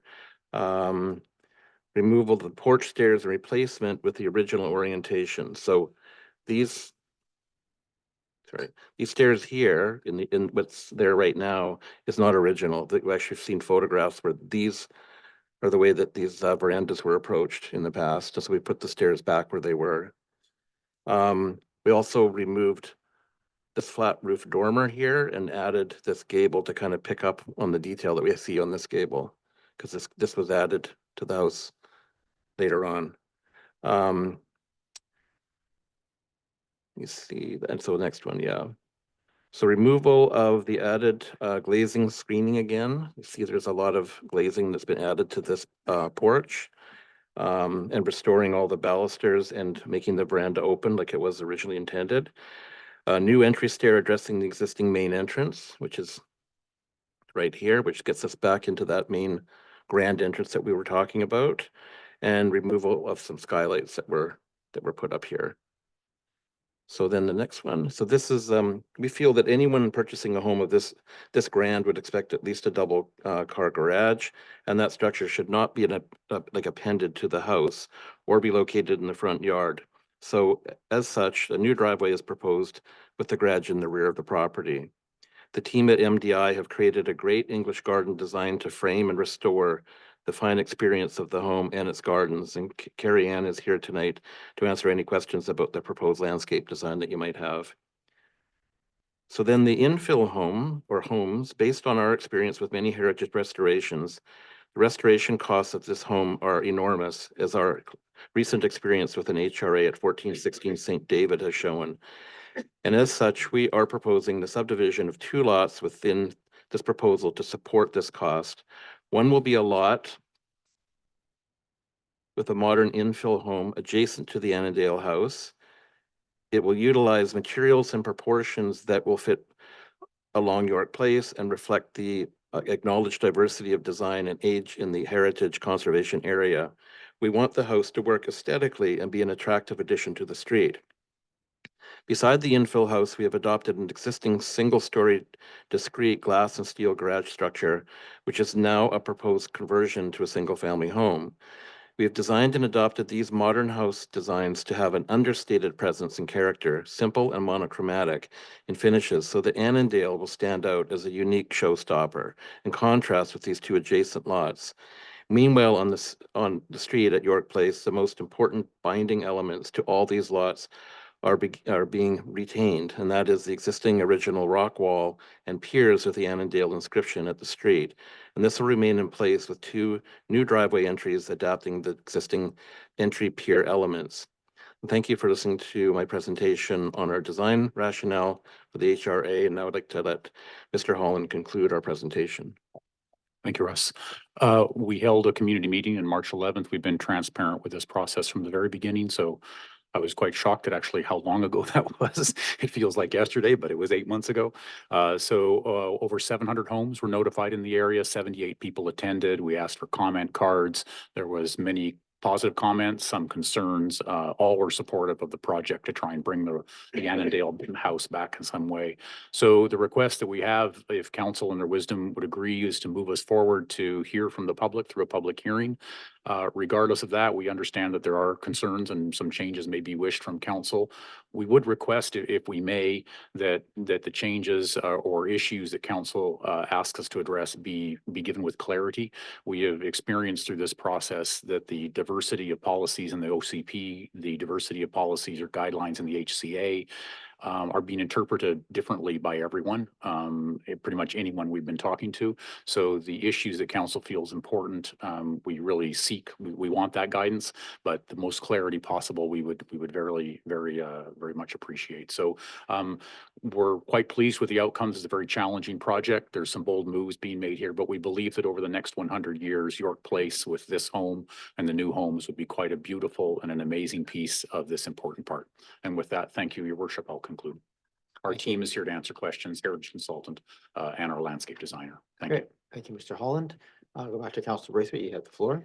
Thanks so much. I think when I was talking before, I was talking about the RS2, and it's confirmed that it is RS2 and that the comparison in the in the proponent's report is an RS3. I thought it was interesting because the RS2, which is 2,226 meters squared for an RS2 lot, Annandale would be only 1,545 meters squared. Lot 2 would be 930 meters squared, and Lot 3 would be 1,310 meters squared. But then in the proponent's report, I think there's another point where they talk about Lot 2 being designed to RS5. So is there, and I'm not sure if you're looking for RS2, RS3, or RS5. Colin? Through your worship, I apologize if we've got some numbers mixed up in that process. That's on me. That would have been my mistake. The HRA basically as a blank zoning template. So those were for reference, not actually what we're applying for. So the HRA would replace the zoning. There's no zoning under an HRA. The HRA supersedes the zoning. And as such, those were added for reference, mainly for information and referral, not the specific zone we're applying for. Thank you. Apologies. So through you, Mayor, so it's not that they're asking for a zoning change.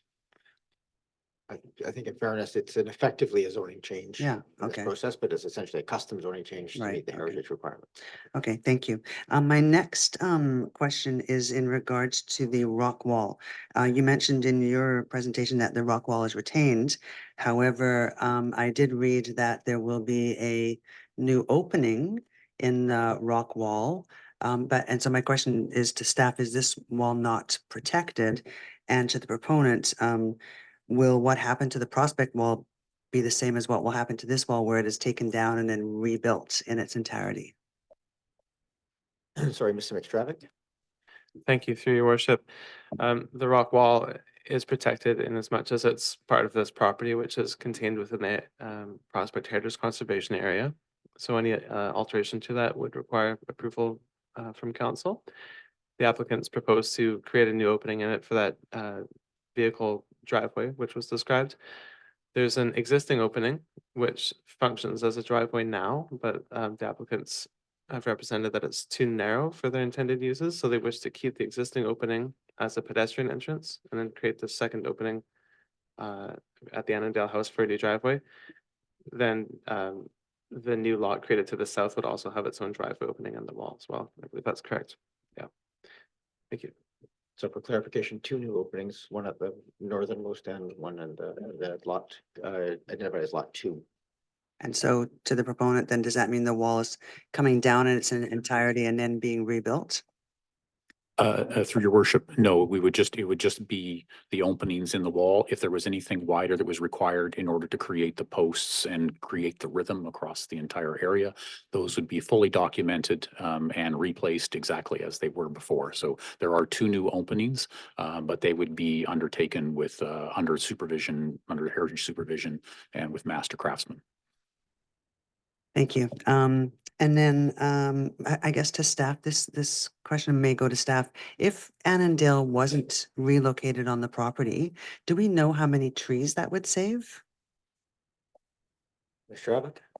Through your worship, I couldn't give a number offhand. There's multiple different moving pieces here, including the driveway. Excuse me. We have had discussions with the applicants that they could potentially amend the site plan rather than moving the house forward towards the road. If they simply rotated it and kept it on its current footprint, that could potentially save some number of trees, but I wouldn't want to say exactly how many. And then I guess my last question for now will be to the proponent in regards to blasting. Do you have any idea how much blasting would need to take place to fulfill all of the things that you want to do on these lots? Thank you, through your worship. We've not done a calculation of like a probable cut fill calculation to be able to estimate exactly how much that would be, but there would definitely be some blasting. There are definitely some rock structures on the north edge of the house, which would need to be brought down in order for the driveway. That would be the primary piece of work that would be involved, would be in that northeast corner. Thank you. Sorry, I did have one more question. Before you get to that question, can I get you to make a motion to extend the meeting to 11? I'll make that motion. Seconded, thank you. All those in favor? Any opposed? Not opposed? Continue. Sorry, my last question was, I know that it was said in the presentation that there was a suite at the front of or on the York Place side of Annandale. And I think I read in the report at some point there was 3 suites in Annandale. Is that correct? Okay. Yes, through your worship, it's technically zoned as a duplex and there's one additional suite that I don't believe is legal. Thank you. Thank you, Councillor Braithwaite. Are there other questions for the applicant or staff? Councillor Smart? Yeah, thank you. Through you, Mayor, to the applicant. I guess one of my questions is with regards to setbacks of lots 1, 2, and 3 from York Place. I'm sure you looked at many options. I'm wondering why it wasn't considered to set the buildings back and save more trees for lots 1, 2, and 3. Thank you. Through your worship, the issue that we were dealing with had to do with the garage in the back and the turning circle of backing out of the garage to turn around and come back, created a certain distance from the rear property line. And so the home has been pushed right up to that. So we have the bare minimum turning distances for that movement of vehicles in order to keep them out of the front yard. That was where the hard stop came with the proposed, which is the next piece to come forward with respect to the HAP and the adjustments of the property line. In order to allow the driveway for 1561 to work appropriately, we ended up proposing to adjust the property line. So there was a sequence of things that all moved, and that created where the house basically ended up. We've been looking at trying to reposition the house slightly, see if we can save some more. Some of the trees that were identified are in pretty bad condition. We've walked the site with Oak Bay's arborists, and quite a number of them were identified as in pretty bad condition. That being said, there are many being removed, and not all of them are in bad condition. So it was a choice that was made. Thank you, Mr. Holland. Councillor Smart? Yeah, thank you. Through you, Mayor, to the applicant again. Just wondering with the 3 new lots, if there's any consideration for secondary suites or accessory dwelling units just to future-proof potential density in that area. Thank you. Through your worship, currently suites are not proposed, but obviously it's on the table for under direction from council. Councillor Smart? Thank you. Just wanted to know, particularly with regards to lot number 2, which appears to have a driveway sort of headed straight for the front door. Could you just comment on, I imagine that was done to save trees, but it obviously could lead to an unfortunate situation where parked cars are right in front of a house, and it's rather unusual. So I wondered if there was an alternate idea or option for that might involve variances that would be more supportable. Thank you, through your worship. Yeah, the current position of that driveway had to do with trying to save the trees. We were walking around measuring them and trying to figure out exactly how that driveway could fit in to maximize the savings of the trees. We have trees saved around the edges all the way around, and any of the large ones have all been saved in that area. It's the smaller ones that are more in the interior that are impacted from this. But we were able to figure out how to that's why it looks a little bit odd, as we're trying to save the root balls of some of the larger trees in the area. Anything else? Just one additional question, if it's permissible to ask at this point, because it somewhat relates to the next agenda item, but they're so interrelated. I'm just wondering if we can just get clarification in a nutshell of the justification for the driveway on the property to the east taking up more of the lot for Annandale, which would maybe prevent all of these houses from moving further back. It's so interrelated. I don't want to totally dive into the next application, but if we could I don't yet in the material understand the reasoning there. Sure. No, I'll totally accept that because they are connected. So, Mr. Holland?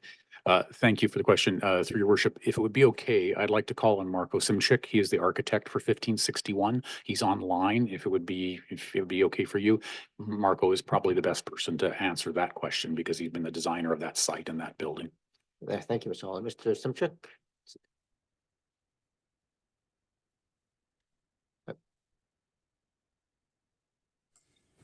There you are. Welcome to the meeting, sir. Thank you. Can I maybe just get a bit more context on the question? I've been following along here, but I'm just trying to understand. So we've been talking about the Annandale property off of York and the need to moving the house. Oh yeah, no, I get all that. I wanted to understand the specific question about the York place, the driveway for the east house. and how that intersects with this. I will try and answer that question I was getting to. So the question around the backyard and the rationale for pushing the houses forward.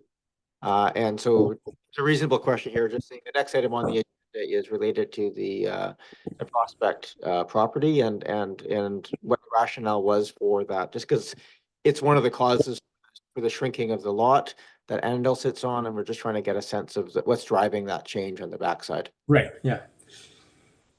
It was a few things, but primarily it was grade. We have quite a steep ascent from Prospect up to the garage level. And so when you look at the travel distance and the gradients, that was one of the drivers, is to have a longer travel distance, thereby lessening the grade. I think there's portions of that gradient that might be in the 15% range or so. I don't have drawings in front of me, but there was definitely some steepness involved in that middle section of that drive. So that definitely impacted the routing of this driveway. Okay. So, and that's just extending the length of it further back into the lot. Is that correct? Correct. Yes. Councillor Smart? Last question, I guess it would just be for you, Mayor, to follow up on that question. Just a little bit more clarification again with regards to that new driveway location for the property to the east, and it was a description saying that the blasting might be more minimal and less intrusive to neighbors with the new location, and I was just having trouble understanding that based on the photographs. So just a little more elaboration on that would be appreciated. Thank you. Through your worship. I'm not exactly clear as to which clause you're talking about. The point of the point, as we'll get to in the next application, is that the alternatives to blasting are, of course, hoe ramming and other choices that go on for a lot longer and a lot more disruptive to the neighbors. And the intent of this one was the removal method of blasting was short and much less intrusive. That was the intent of what we were saying. I'm not sure that answered your question, but that was the intent. Councillor Smart? Thank you. Just to clarify to the applicant, my question would be, is there more or less blasting required with the new location, regardless of the method? Through your worship, of the location of the house of Annandale? Of the proposed new driveway location. Through your worship, there's approximately 1 meter of rock that goes out several meters that needs to be removed to achieve the grades. So that section of the property that is part of 1587, the Annandale house, would be lowered by roughly 1 meter, a little more in one area and a little less in another, in order to achieve the grades that the architect was speaking to for that driveway. So I don't know that and I'm not sure I'm answering. I fully understand the question. I apologize. I think you did. There's no difference in the amount of rock removed, whether it's hoe ramming or blasting, obviously. No difference in rock. No difference in the amount of rock. I apologize if that was the question. I'm sorry. Thank you. Good. Any other questions of the applicant? I'm going to go to first time questions first, if I can. Councillor Appleton. Again, just given the time and I think the ask of the applicant here is fair. The more we can kind of hone in on issues that we want to have addressed, or changes that we'd like to see, or guidance that we can provide if we're going to send it back for heritage, those sorts of things I think are the most important pieces. And so if we could get any you can ask whatever questions you want. I'm trying and force us down the road of asking questions that get us to a more guided endpoint here. Councillor Appleton, sorry to interrupt you. That's okay, Your Worship, although I can't guarantee that this question adheres to your guidelines, so I apologize for that. My question is more broad-based in scope, and I guess through you to the applicants. Annandale is obviously a very significant property. It's a very significant house. It's in a very significant location. It's oriented and contextual, is very important to the HCA. It's both physically and sort of conceptually sort of at the heart of the whole HCA. And I am by no means, and as I often say when I speak to heritage matters, I'm by no means an expert. But I'm wondering about the approach taken here. the district has indicated through, you know, our infill housing strategy and some of the information that we've gathered through that public engagement, that heritage conversions is a significant, is significantly supported and has significant support in the community. This is a large property, and given its contextual location, it actually has a history as being a multi-unit, however legal that was, but that, you know, it can support multiple units. I recognize that there's a cost element to this, but I would say from a in a professional sense, this being your professional approach, at what point will local governments start to see these types of projects being brought forward, not as, you know, sort of single family residential units, but as heritage conversions for multi-unit that would potentially allow it to remain more contextually? It's not going to involve significant subdivision. I'm in support of the HRA concept and to creating more dwellings and more homes for people. It strikes me that having a heritage conversion for this property would be a more suitable approach to create additional dwelling units, but actually keep the context of the building. So I just wanted to maybe hear a comment on that. If I may say, it's exactly the kind of questions we want to be having here tonight. So yes, and I'm going to just tag on a question I had to yours, just because it's niggled at me as well. Is that, you know, in that context, is there the lot 2 that's in the middle that's being added there seems like an obvious place if you're going to use the land to create that sort of heritage, you know, heritage conversion to multi-unit, that you would need to have that extra land to make that possible as well. So I'm curious about the decision to subdivide that the larger piece of property for that change. Over to you, Mr. Holland. Thank you, your worship, and to answer your questions. It's a great question that you ask. It's a great dilemma that you pose. And I can tell you there were lots of discussions in the team about moving forward on this and that issue of housing. I think the sense that the owner in their consultations with the neighbors in the area, and I can't speak for them, those are the conversations I had, but that there was a sense that they saw York Place as a street of grand single-family homes primarily, and that was sort of the tone. Maybe Prospect, Beach, obviously a much more diverse range of houses in those areas within the HCA. I think that was generally the sort of sense of that, was that beginning to put multifamily or many more units in that area might be a bit of an issue. So I think that was really the logic behind that. Obviously, we were dealing with masses of buildings here and a proposed interior design of these. This is something we would, you know, obviously council can give us guidance on where they feel this should go.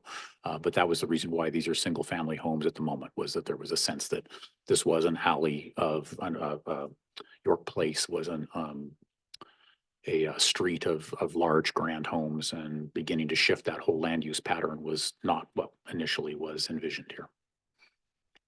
Thank you, Mr. Holland. Councillor Appleton? Councillor Green? Thank you, through you, Mayor, and thank you very much for the presentation and the comments and answering the questions. Annandale, though, I think we said earlier or noted earlier that it was a multi-suited home. It wasn't a single family home originally. It had 3 suites, I believe you said, or a duplex. It was a duplex and 1 extra suite. Was that right? Mr. Holland, maybe you just go from the journey from single family to duplex to quasi-legal triplex in that. Thank you. Yes, through your worship. It initially was a single family home. And at some point, I don't know the exact date, at some point it was rezoned as a duplex, and then many additions have been made to it. This is the comments that you heard from Russ in the discussion of the design. It has been, a lot of changes have been made to that house over time. And so that was as it began to evolve into more units. I believe it may have been a financial issue of maintaining that house and the expenses that related to that by, if not the previous owner, then maybe them and someone earlier than that, that sort of began to generate more revenue for the management and paying for the large house. My comments follow on Councillor Appleton's comments that we are seeking creative ideas around conversions, especially. And I know the owner has done other heritage conversions and done a really fine job of them. So I'm concerned. My only concern here is that is the integrity of Annandale and the site compromised by moving the house, chopping off a part of the house. How can we, how can we condone that within the context of heritage designation and the HCA itself? This is the first HCA, as you know, in Oak Bay, and this in some ways is a test of that concept. So anyway, thank you. If I may, your worship, I think if we were to add suites or duplexes, I think we'd certainly seek some of council's guidance. If more units is of the interest, we may be able to still retain that single family feel and maybe add some additional units if that would be your direction to us. Thank you for that. Councillor Patterson? Thank you, Mayor. And I too profess to not be, have any expertise in heritage. But I guess in reviewing this and in looking at the overall scope of what was the site for what is now 1561 Prospect and what was 1587 York Place, and following on some of Councillor Green's comments, it just seems to me that with all of the modifications that are being recommended for the Annandale property, I do think that there's a benefit in having a repurposed use of an existing building rather than just bulldozing it. So that aspect is good, but to me, it is very much a repurposing because you're reducing, you're turning, you're relocating, and so it doesn't seem that there is really very much of the original estate, so to speak, that reflects the heritage, and instead with the infill buildings that are around, with the one on Prospect and then the two other lots being modern, it seems like we have a heritage conservation area that is starting to get dominated by modern architecture and the heritage aspects being subordinate to that. And so I'm having difficulty understanding this coming before council as a heritage revitalization. It seems more like it's a total repurposing. Admirable that it's being reused, but it's a repurposing of the building with very little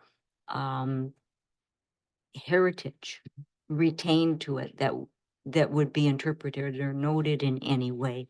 And so I think this is, if you take it in the overall scope of what's proposed, the driveway change at 1561, the two new infill lots on York Place, it has quite an impact on the overall heritage conservation area, and not in a way that, at least in what I'm seeing, truly reflects the heritage conservation area that the district was seeking to protect. So I'm wondering if either staff or the proponents can speak to the, this actually qualifying as, I guess, as a heritage revitalization.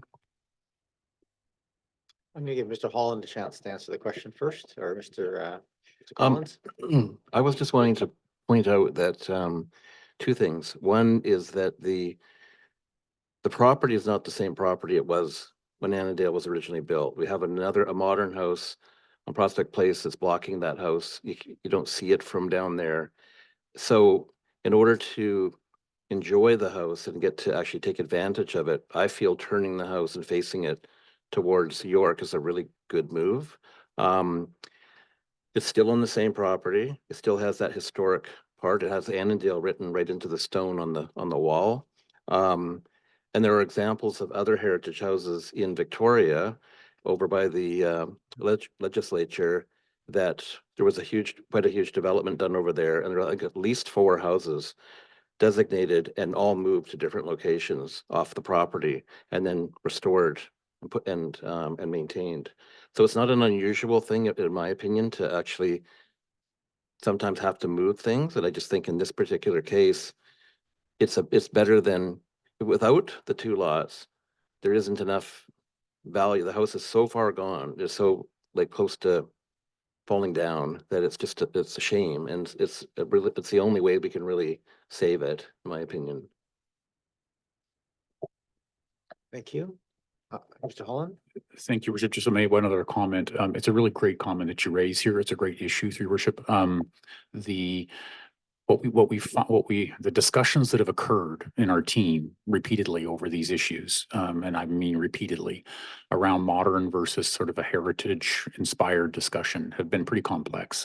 The national standards and guidelines that were mentioned earlier today, they tend to take an angle of new construction should very distinctly not be seen or be able to be confused as being part of something that's more heritage. And as such, quite contemporary designs are often quite welcome around these. I think that was more the tone that we took here. To my point about clarity, the interpretation of the HCA guidelines, they seem to tend more toward wanting any new interventions to feel like older buildings. But it's kind of diffuse in how it says it, and every person that we've been talking to had a different interpretation of that. And that's sort of why I asked for clarity, because we talked with staff and they had some very thoughtful insights that may not have been aligned with what the Heritage Commission said or others that we've talked to and the feedback we got from the community. So what the new build looks like and when does it change has been an ongoing debate and discussion, and there's not a lot of clarity around that. Thank you, Mr. Holland. Go ahead, Councilor Patterson. Just thank you. Thanks for the information, and through you, Mayor. Just on this then, the designs that we are looking, the proposed designs that we are looking at tonight, is that what will actually be constructed, or could the design elements of those proposed dwellings change based on marketing and perhaps having an interest by an external party and the design work would change? So I guess what I'm trying to determine is this exactly what will be developed on the site, or will that morph into something different? Mr. Holland, but I might give it to Mr. McStravick too, just to cover off the legal, what happens on those, because I think it's at the end of the day, there's the intention, obviously, of building what's in the report. Is that correct, Mr. Holland? Thank you. Yes, through your worship, the scope of an HRA cannot replace any fundamental components of an official community plan, but it can encompass all of the details of both a rezoning and a development permit. And the intent of this application was to cover a rezoning and a development permit equivalent. So that was so the designs you see, what is proposed would be built. Maybe not exactly. These are a DP level drawing, but they would be very similar to what is proposed. Would be the intent of what our current proposal is. Thank you. Although, Mr. McTravick, I'll turn to you because obviously at some point, we've seen these before where there's been that discussion, but they have the opportunity to come back to council and seek changes. Is that correct? Thank you, Your Worship. Yes, as Mr. Holland pointed out, the Heritage Revitalization Agreement, a bylaw, can take the place of a development permit, in the sense that if council wished to, we could, through the bylaw approval process, attach the set of plans to the approval. Whether it's the plans we see tonight or some future version of them, they could become attached by bylaw and concretely, be determined to be that's what's going to get built. Alternatively, council could approve a Heritage Revitalization Agreement without those specific plans attached and have less control over what ends up getting built in the end. Thank you. Thanks for that clarification. And then we've certainly seen in the past in other HRAs where there's been designs submitted, and then later on a new owner comes along to build the house and has made changes to that. It's come to this table for approval. Anything else, Councilor Patterson? So I have a couple of questions then, just going in order of this pieces. First, I just want to compliment. I do think that the efforts made here and the rationale provided, the designs are good. The rationale I understand is understandable for the context that are being put forward here. I appreciate that. I will say, as the person who chaired the Heritage Conservation Area Working Group and sat through a lot of those debates, there isn't clarity there to build sort of heritage style houses in new. I think there is room there for more modern styles. That the focus there was really on high quality architecturally led pieces. That being said, I think where there's really substantial pieces, I'll give my own opinion here, things like Annandale or sort of the more notable entities, I think there is benefit to adjacent properties to be contextually sensitive to those, like that, whether those are just reflecting materials or they're designed in a way that is somewhat subservient to the other designs.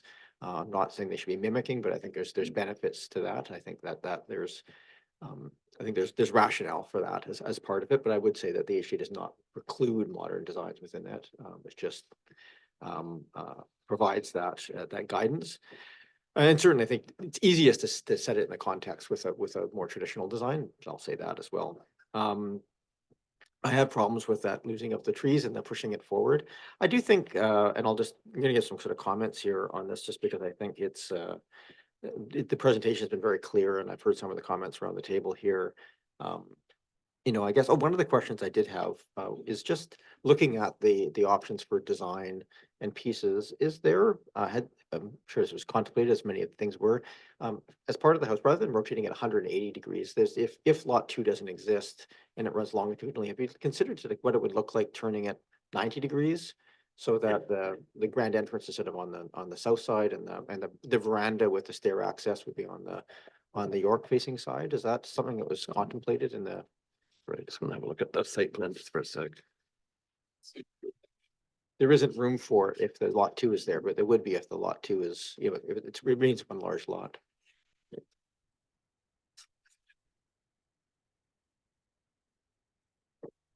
Yeah, it is something actually we looked at doing, and I think it's really because the house, well, I mean, with the verandas and everything, it's very similar. I mean, it's something we could definitely look at. It's, we talked about it. We just felt that the front door should face the road. That's all. We thought that was the best orientation. But it's not out of the question. It's not something we couldn't consider, that's for sure. Just looking at the shape of this, it looks very equal. Okay, no, that's fine. I just, when I'm looking at this, so I'll just leave my comments in the broadest possible terms here. I do believe that, similar to comments that other members have made here, this strikes me as a golden opportunity to see some really thoughtful and contemplative multifamily redevelopment of that. It's an 8,800 square foot house currently, with probably not a lot of work you could add to that building in a sensitive fashion, and probably add another couple of thousand square feet, I'm guessing, and make a really compelling piece. And if that was kept whole, then that would also maybe turn us back to the idea of maybe slightly widening the entrance as opposed to making 3 entrances. And I think that the continuity of that rock wall on York Place is a really important piece that's specifically identified within the heritage elements of the neighborhood, and again ties to the grandiose nature of that. And I guess part of the comments I have for that is that I do think that the cultural aspects of that house being a house of a sort of a cultural centerpiece of the community, and a really iconic piece. Mr. Collins, you made the comment, I think, very appropriately. It used to face over Prospect and have that gravitas. And I'm concerned with the proposal here that it diminishes it. It makes it into a lovely restored house, but not necessarily anything that you could necessarily pick out as being of having any unique statue. Whereas if you were to turn it and reestablish it and make it into a more compelling piece, it could have that. It would be deserving of the Annandale nameplate on it, as opposed to just having the it on the rock, and not necessarily seeing it as the whole that it could be. And I just want to also just commend that, if possible, I say all these pieces and knowing how difficult this all is to actually make work in real life. I probably don't have any good sense of how much effort it is in real life, but this is my comments. I do appreciate, there was a comment made in one of the report or written correspondence that the house has protection under the designation and the HCA.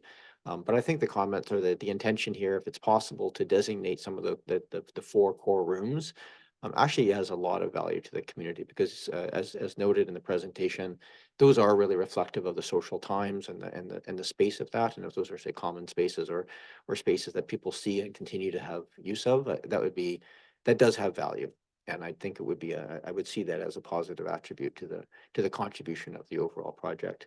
I will comment on lot 3 that's proposed here. I know the building's partially built already. I actually have no issue with that building. I think it's quite small, and it is very clearly diminutive to the Annandale building, and I think it's completely appropriate for that space. So I have no issues with that at all. I think the modern design in that case, being somewhat removed and subservient, is totally appropriate.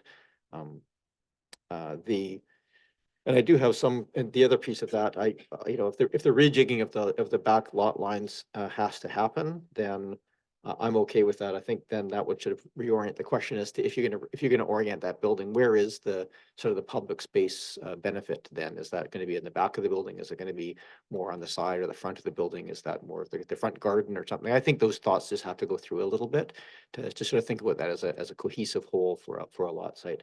But I would personally prefer this, you know, to use the lot 1 and the lot 2 that are in the report here as a not subdivide them and see them make a much grander house with more benefit for housing. So that's mine, and it's sort of in alignment with some of the other things, comments that we made here as well. But I think you'd see a fair bit of uptake on that. There's a lot of people who want to live in character conversions, and it's a place, you know, so close to the village that all the walkability scores and everything else that exist are at the absolute top of the scale. So comments more than anything else. And I might just go around the table here again briefly before we start giving some things back. I don't think, from what I've heard, that this is like, yes, we love it as it is and we'll move it forward. So perhaps we can maybe just go around the table and just get some addition, any last comments here before we start getting into some direction through motions. Councillor Green, is there anything you wish to add? Just that I would like to see a multifamily conversion in the main house. I think either strata or rental.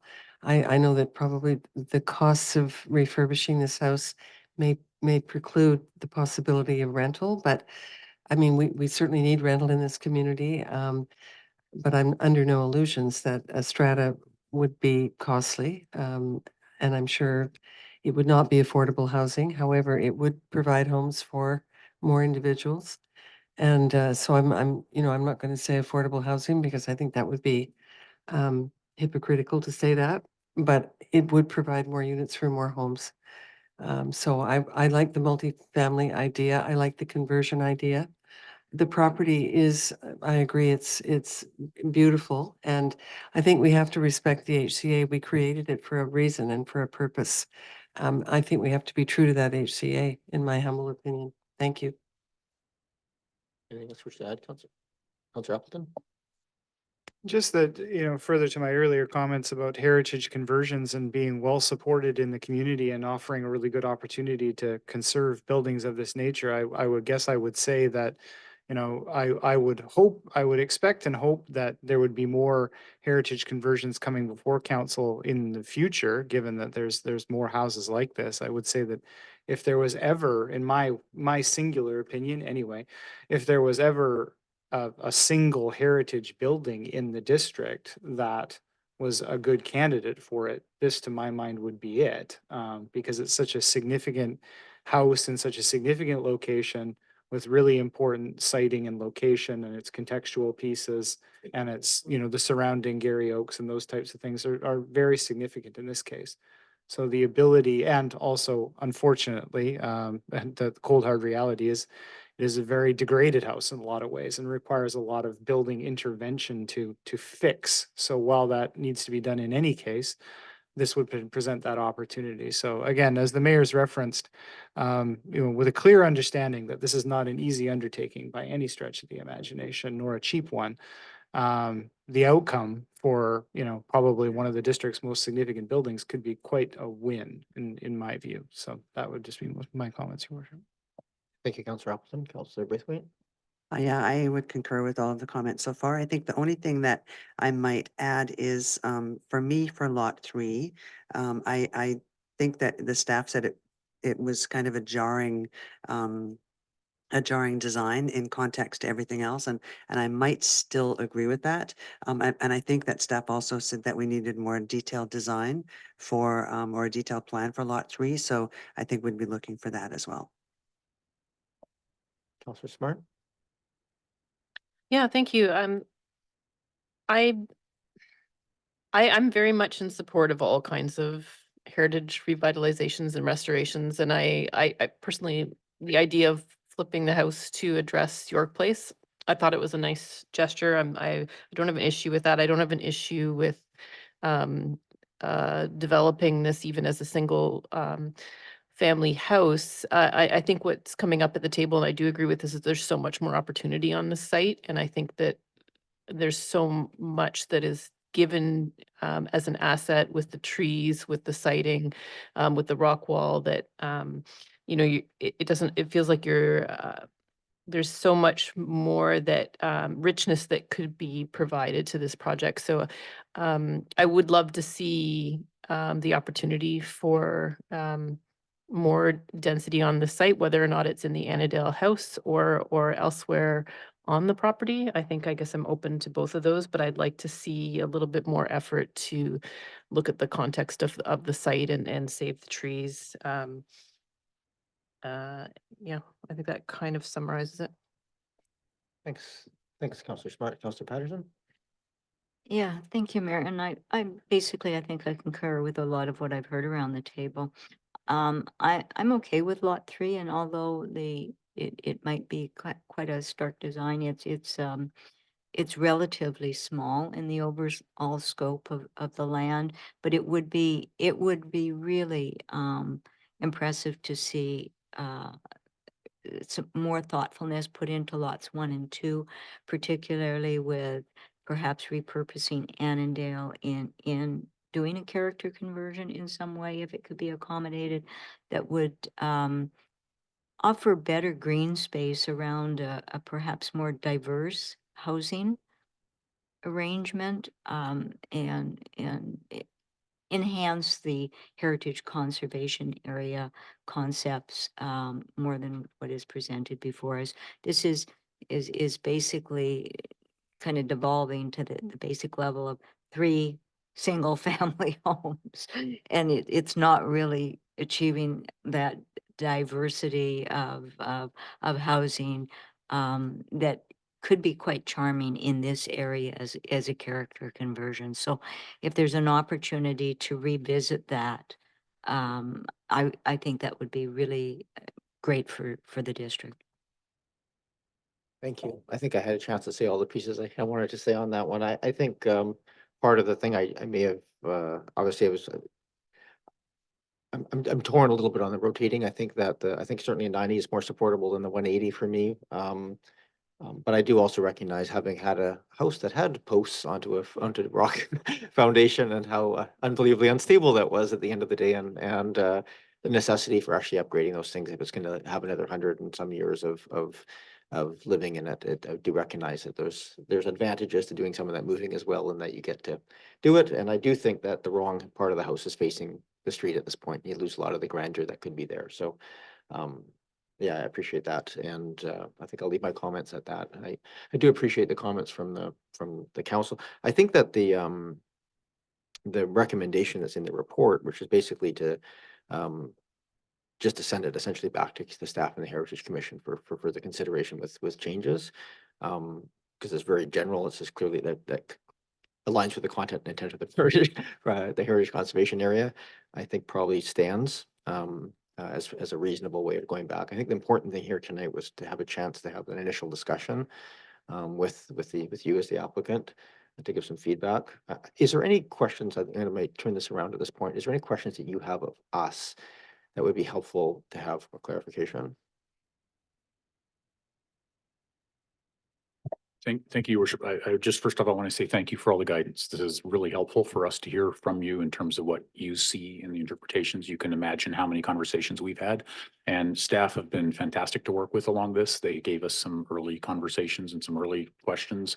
We knew there'd be a diversity, and they said, okay, we'll go with you till we get all the feedback in. So I want to thank them for that. That's very helpful for us to understand them, because you end up going, you've been through this before. We just go around, and there's different priorities and different advice each time. So this is very helpful for us to hear in stereo exactly what you all feel about this.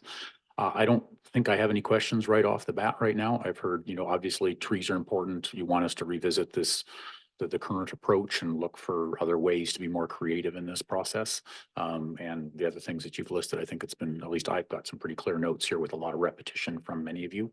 So I don't think I have any questions right now at the moment. And we're quite pleased to work with staff on this and roll up our sleeves and see what more creative solutions we can come up with for coming back to this. Very good.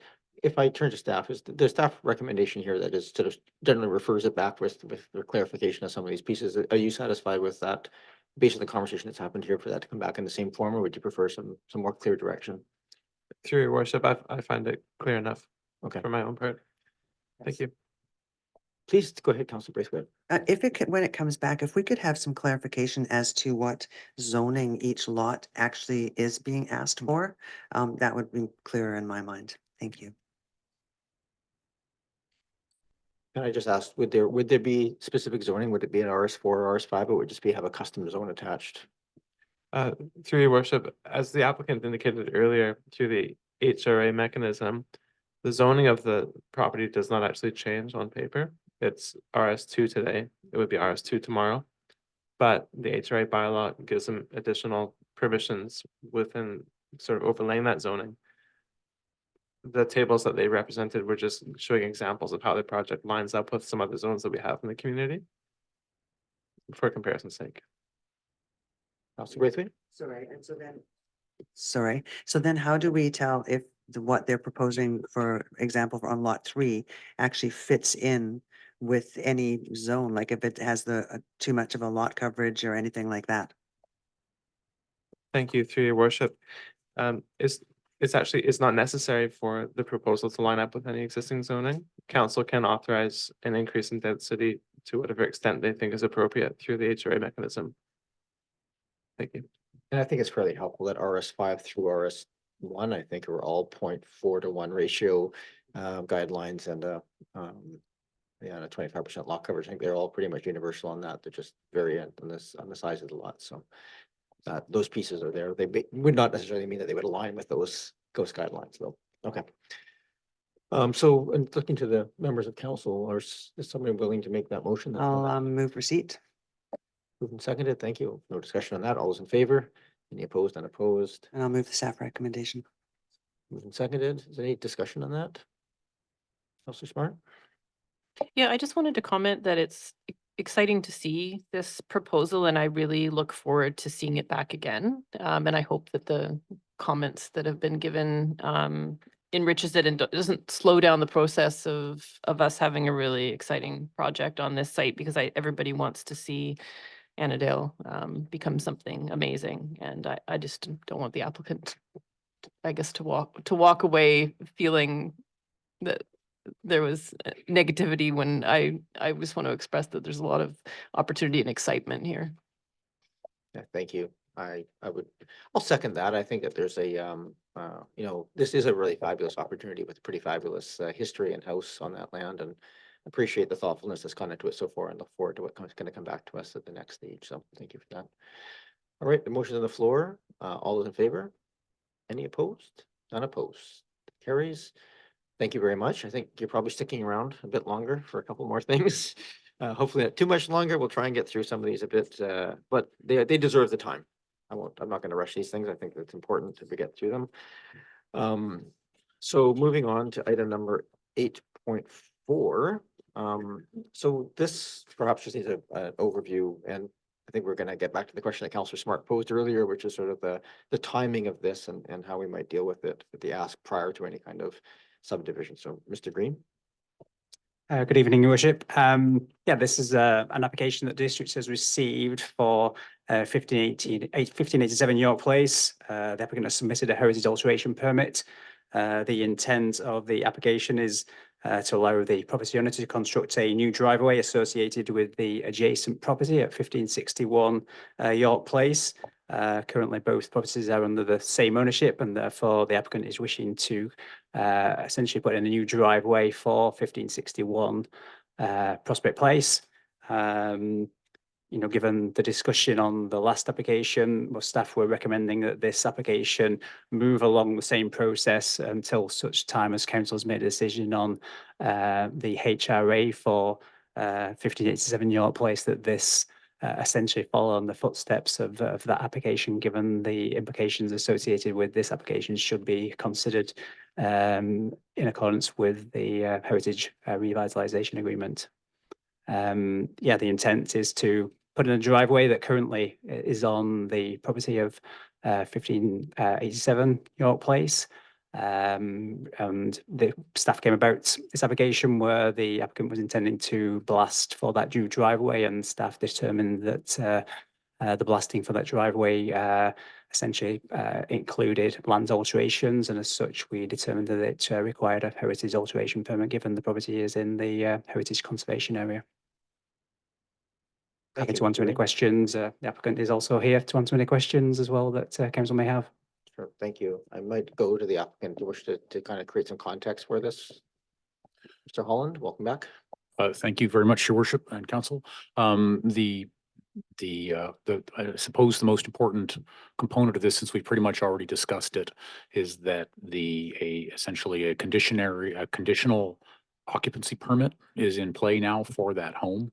And some of the issues that are outstanding on that involve this driveway. The owner's lawyer had indicated that because there were no outcrops, rock outcrops that are specifically mentioned in the HCA, that this was essentially landscaping.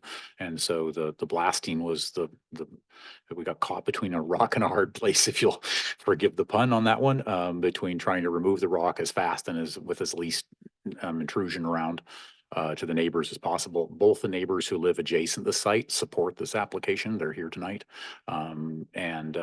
So the goal was to be able to move this, I understand sort of the linkage between the two, but the owner is currently living in the Annandale house and would like to move into the new house. And so we've got essentially a series of need this kind of a thing. So if council would be open to this, then allowing this work to happen, the owner owns both properties and, as such can grant themselves an easement, et cetera, over things. So it looks like it's simple, but because of all of these entanglements, it's a little bit of a challenge. So the owner would deeply love to have this be able to move forward so that they can complete 1561, move out of Annandale and get started on that project in whatever form council in their wisdom chooses to allow us to proceed on that one. So that would be my only comments. Thank you very much for that. I think I might just add one more piece of context to this, because I think this is one of those things that during the Heritage Conservation Area discussion, probably not entirely clarified within the language of the HCA itself. There was very much a focus within the HCA on the public facing aspects. So removal of rock outcroppings, terracing, anything of that nature is very clearly not supported.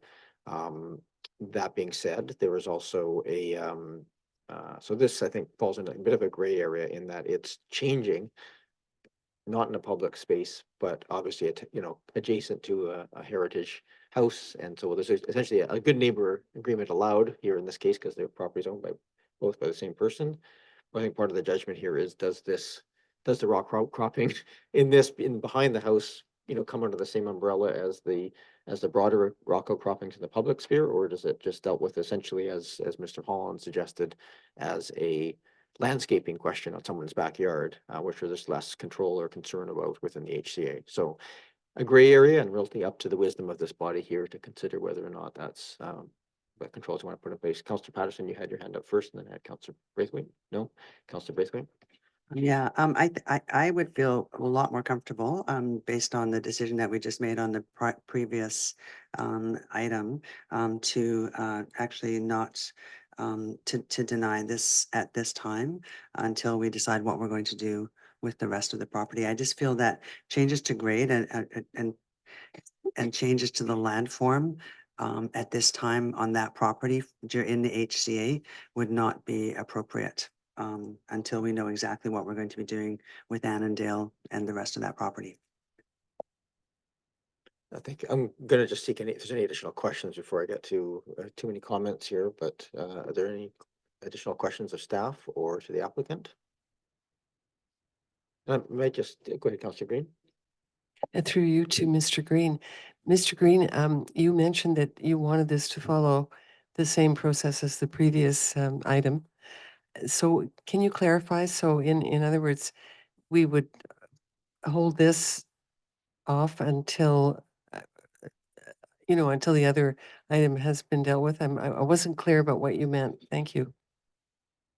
Through your worship, I guess the staff recommendation is that council authorise issuance of this permit, but subject to approval of the heritage revitalisation agreement. So at the same time that potentially council considers that HRA or revised HRA, and following the public hearing, that then council would be able to then make a better determination of this application once it would be presented back to council. Answer the question, Councillor Green, Thank you. Councillor Patterson.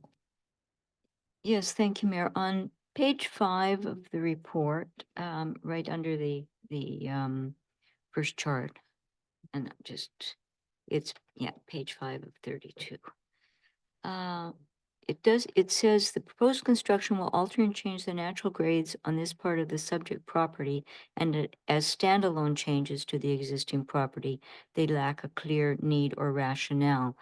When it speaks to the as a standalone change, does that mean if it's considered as bare land versus already developed land, partially or to be developed? Mr. Green?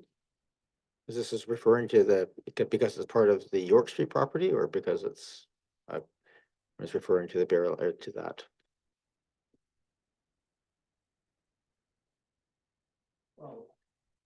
Through your worship, obviously there will be a change to the natural grades to the rear of 1561, but those changes are actually on the property of 1587 York Place. And therefore, in terms of, essentially it's awkward that these changes are being proposed on an adjacent property, acknowledging that there could be a private easement between those two properties to allow this to happen. But given that there is a need for a HAP, a heritage alteration permit, we believe that that should be seen in the context of a broader heritage revitalization agreement until such time as those lots follow a potential future subdivision plan of the area. Depending on what that change may look like in the future, we don't know what the impact of that proposal may be on that adjacent property. Thank you for that. Councillor Patterson, anything else? I'm turning to, is there any other questions? Councillor Appleton? Thank you, Your Worship, and I apologize for being obtuse here, but through you to staff, I heard mention of the occupancy permit for 1561. So are these works contingent in the completion of this driveway in the way that's described here, contingent on an occupancy permit being granted for 1561? Through the chair, I don't believe that we would be able to withhold occupancy in relation to a driveway, given that it's not related to the health and safety of the building. So it's my understanding that we are not withholding the issuance of occupancy based on a driveway, given that my understanding of building permits works is that we can only withhold occupancy when there's a health and safety issue, and a driveway is not associated with that health and safety occupancy of the building. Thank you, Mr. Green. I see the owner of the house in question, both houses, is here. Mr. Miller, welcome to the meeting. This could take a while, but I'll try and go fast. So try and contextualize what through your worship to Councillor Smart asked a question, and I think Marco tried to land on it. But when purchasing Annandale a few years ago, we obviously looked at the property holistically as a whole, and the current plan for the driveway, this is a chicken or egg thing here. So the current plan for the driveway was to come off of York Place with a secondary access off of Prospect. If the Annandale property gets developed and the subsequent lot 3 get developed, well, no longer is there access off of York, there's only access off of Prospect.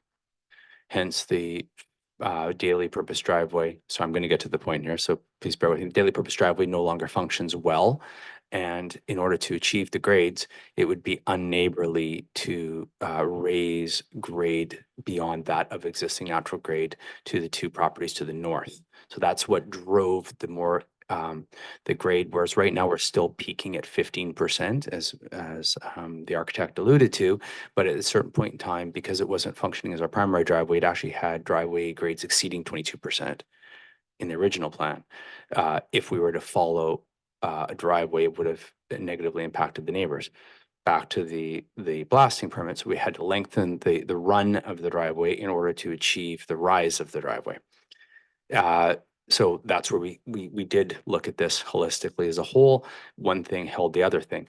Now, all that being said, there's a couple points, and not being a lawyer, but having some good understanding about real estate law.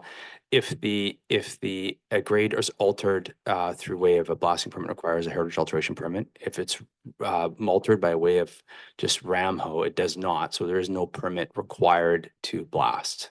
Hence, but this was we thought the friendlier way to do it, because it's a couple 3 days of blasting. Spoke with the direct neighbors, explained the situation. They're ready to get on with it, and understandably, as are we. We have conditional occupancy permit, but where do we put the driveway now? Do we put the driveway off of York? Do we put the driveway off Prospect? So it's a bit of a dilemma. If for whatever reason in the future, well, we can grant ourselves the access irrespective of any development on Annandale. If any Annandale development that council wishes to approve is a contravention of the already approved driveway, well, then it's not approved. It has to be reverted back to the outcome. So this does not prohibit any future development of, it's not building buildings, it's literally just grade and driveways. Doesn't preclude any future development of Annandale or any access off of York and or off of Prospect. I hope I'm making myself clear in all of this.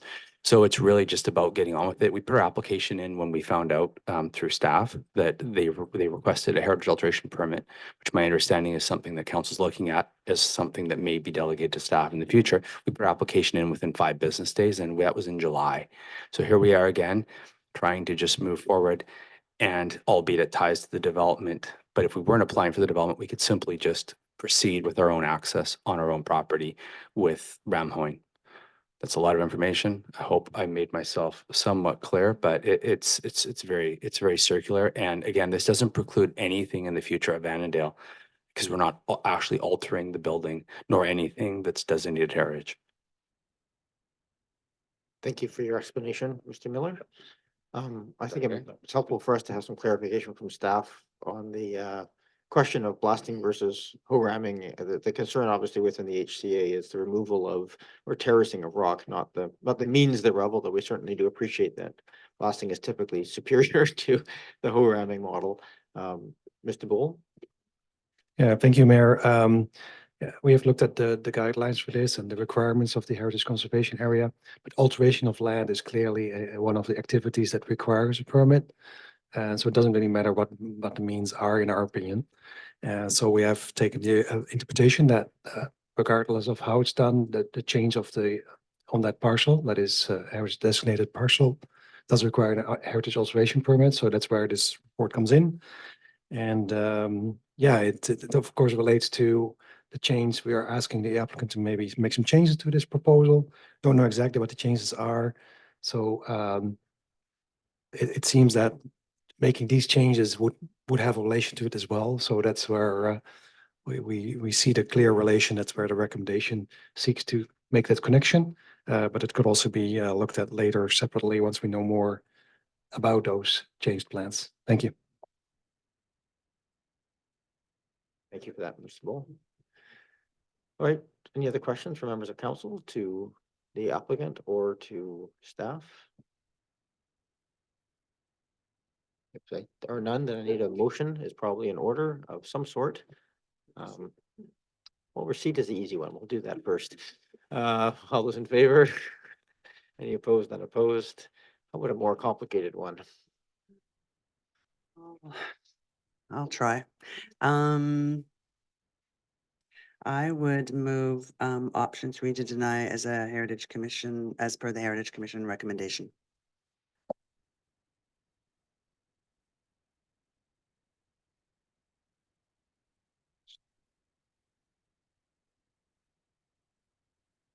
Yep, I see the council deny. Is there a seconder for that? Not seeing any. It's now live. Councillor Braithwaite, do you wish to motivate? Yeah, I think I'll just go back to my first comment, which was that I would really like to see us figure out what's happening with Annandale and that piece of property before we would allow something like this to go ahead. I don't think that will stop a driveway from going in there, because you will need access from Prospect Place. But I'd like to see how we end up with Annandale, which, if we're turning the building, if we're doing this, if we're doing that, if we're moving the building at all, to see what kind of space we have there. And so that's kind of my reasoning for suggesting that we deny it for now. If I may, the recommendation one is really the one that ties it to turning it, not approving it at this time and tying the approval process to the successful resolution of the Heritage Revitalization Agreement. Sorry, I'm sorry, then I misspoke. It was supposed to be option one. Yes. Seconder, so that's the motion on the floor now. Thank you. Okay, and you've motivated, so over to go ahead, Councillor Green. Yeah, just briefly, I think I really appreciate all of the information that's been provided tonight. But I think the owner pointed out that they're looking at this as a holistic property. So I think in that vein, then I would support Councillor Braithwaite's motion that we wait until we know more about the previous application. I think it's very difficult to separate out these issues on the property at the moment. So that would be my position. Thank you, Councillor Green. I'm gonna need a motion here. I think I can do it midstream to extend, can I? Yes. Move Extend for an hour. extend to midnight.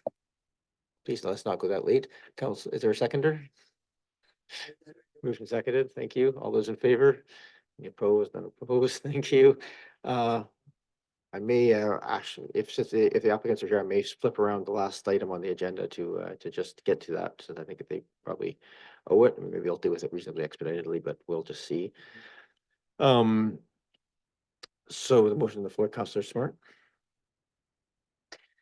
Yeah, through you, Mayor, I just, I guess my comment is that I see that we need to give, in a sense, some clear direction from council on the ideal of how we see this comprehensive project developing so that the applicant has some idea of what to aim for. And I guess, although I struggle with giving away, the proposed new driveway location ahead of what is going on, I think we do have to look at this from the ideal scenario of, potentially wanting that other single family lot to exist. And if we want that other single family lot to exist, then we do, I think need to reasonably allow for this ask and to give, at least a hint of the direction where we would be heading so that they can plan. And it could be many months before we're asking them to come back with,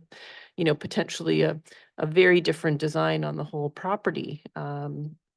So I just feel like we owe it to the applicant to give them some direction of where we ideally could imagine that driveway existing. Are we willing to give up having that other single family lot access? And if we're not, then clearly we need to be supporting this.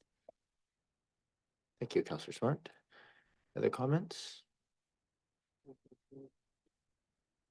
I'll speak. I'm gonna speak against the motion. In an ideal world, it's the right direction to go. The fact that this doesn't transfer the ownership of the land and it's in the backyard of both these properties, I feel it's within the realm of the rights of the owner to make these changes. And my interpretation of the HCA is, as I said, gray, and no argument if people see it differently. But I do think this is one of those ones that fits within the purview of the owners to make some of these kinds of alterations. And looking at the pictures in the back here, it's fairly close to the house, which concerns me. It's a backyard that would ultimately be used for such purposes if it was reclaimed in the future. As Councillor Smart pointed out, if there was, say, that access from York was maintained and no single family home was put there. So at this point, I'd be more comfortable, honestly, just moving this one forward as it is and recognizing that it would just reside under the good neighbor agreement until such time as HRA Heritage Revitalization Agreement was finalized. So that's my thoughts. Any other comments? I'm going to call the question. All those in favor? And those opposed? That's interesting. So Councillor Patterson, Smart, and Murdoch opposed to that that motion. Looking for a secondary motion then. Councillor Smart, do you wish to articulate anything? I'm not sure if we have a 3-3 split, but this is going to have a chance. We may have to wait till we have a seventh person arrive at our doorstep here. Councillor Smart. I guess I will try moving ahead to option number 2 for council to approve heritage alteration permit application. Oh, but it says, I'm just looking at I'm not sure why that second recommendation has with amendments. Maybe staff could clarify what was meant by the with amendment part of option number 2. Mr. Green? Through your worship, I guess that could say with or without amendments. Yeah, council's direction. There's no amendments, and that would just be the recommendation. So without amendments, then essentially. So I'll move option number 2 without amendments. Thank you. Is there a seconder? Made and seconded. Do you wish to motivate, Councillor Smart? Yeah, I think I've motivated already. I think in the big picture, it's going to take many months potentially for this applicant to come back. And I think we need to give clear direction. And to me, that clear direction is that we actually want to see a more comprehensive development along York Place. And therefore, due to the hardship of grades on coming from the east, I think this is reasonable. Thank you, Councillor Patterson, and then Braithwaite. Yes, and I'll speak to this. What I'm basing it on is from what I took away from the conversation around the council table, we were in agreement with lot 3 going ahead, and then lot 1 and 2, the one that contains Annandale and is a vacant lot, being revisited. That could, as Councillor Smart alluded to, take some period of time. But lot 3 could move ahead more rapidly. And if this driveway is then put into service, 1587 York. And so it'll just expedite the process that I think is going to happen anyways, but it allows us to move ahead, both with occupancy on the Prospect Place house and finishing the development of the one on York Place, and then allowing the lots number 1 and number 2 to be reassessed for perhaps more diversity of housing.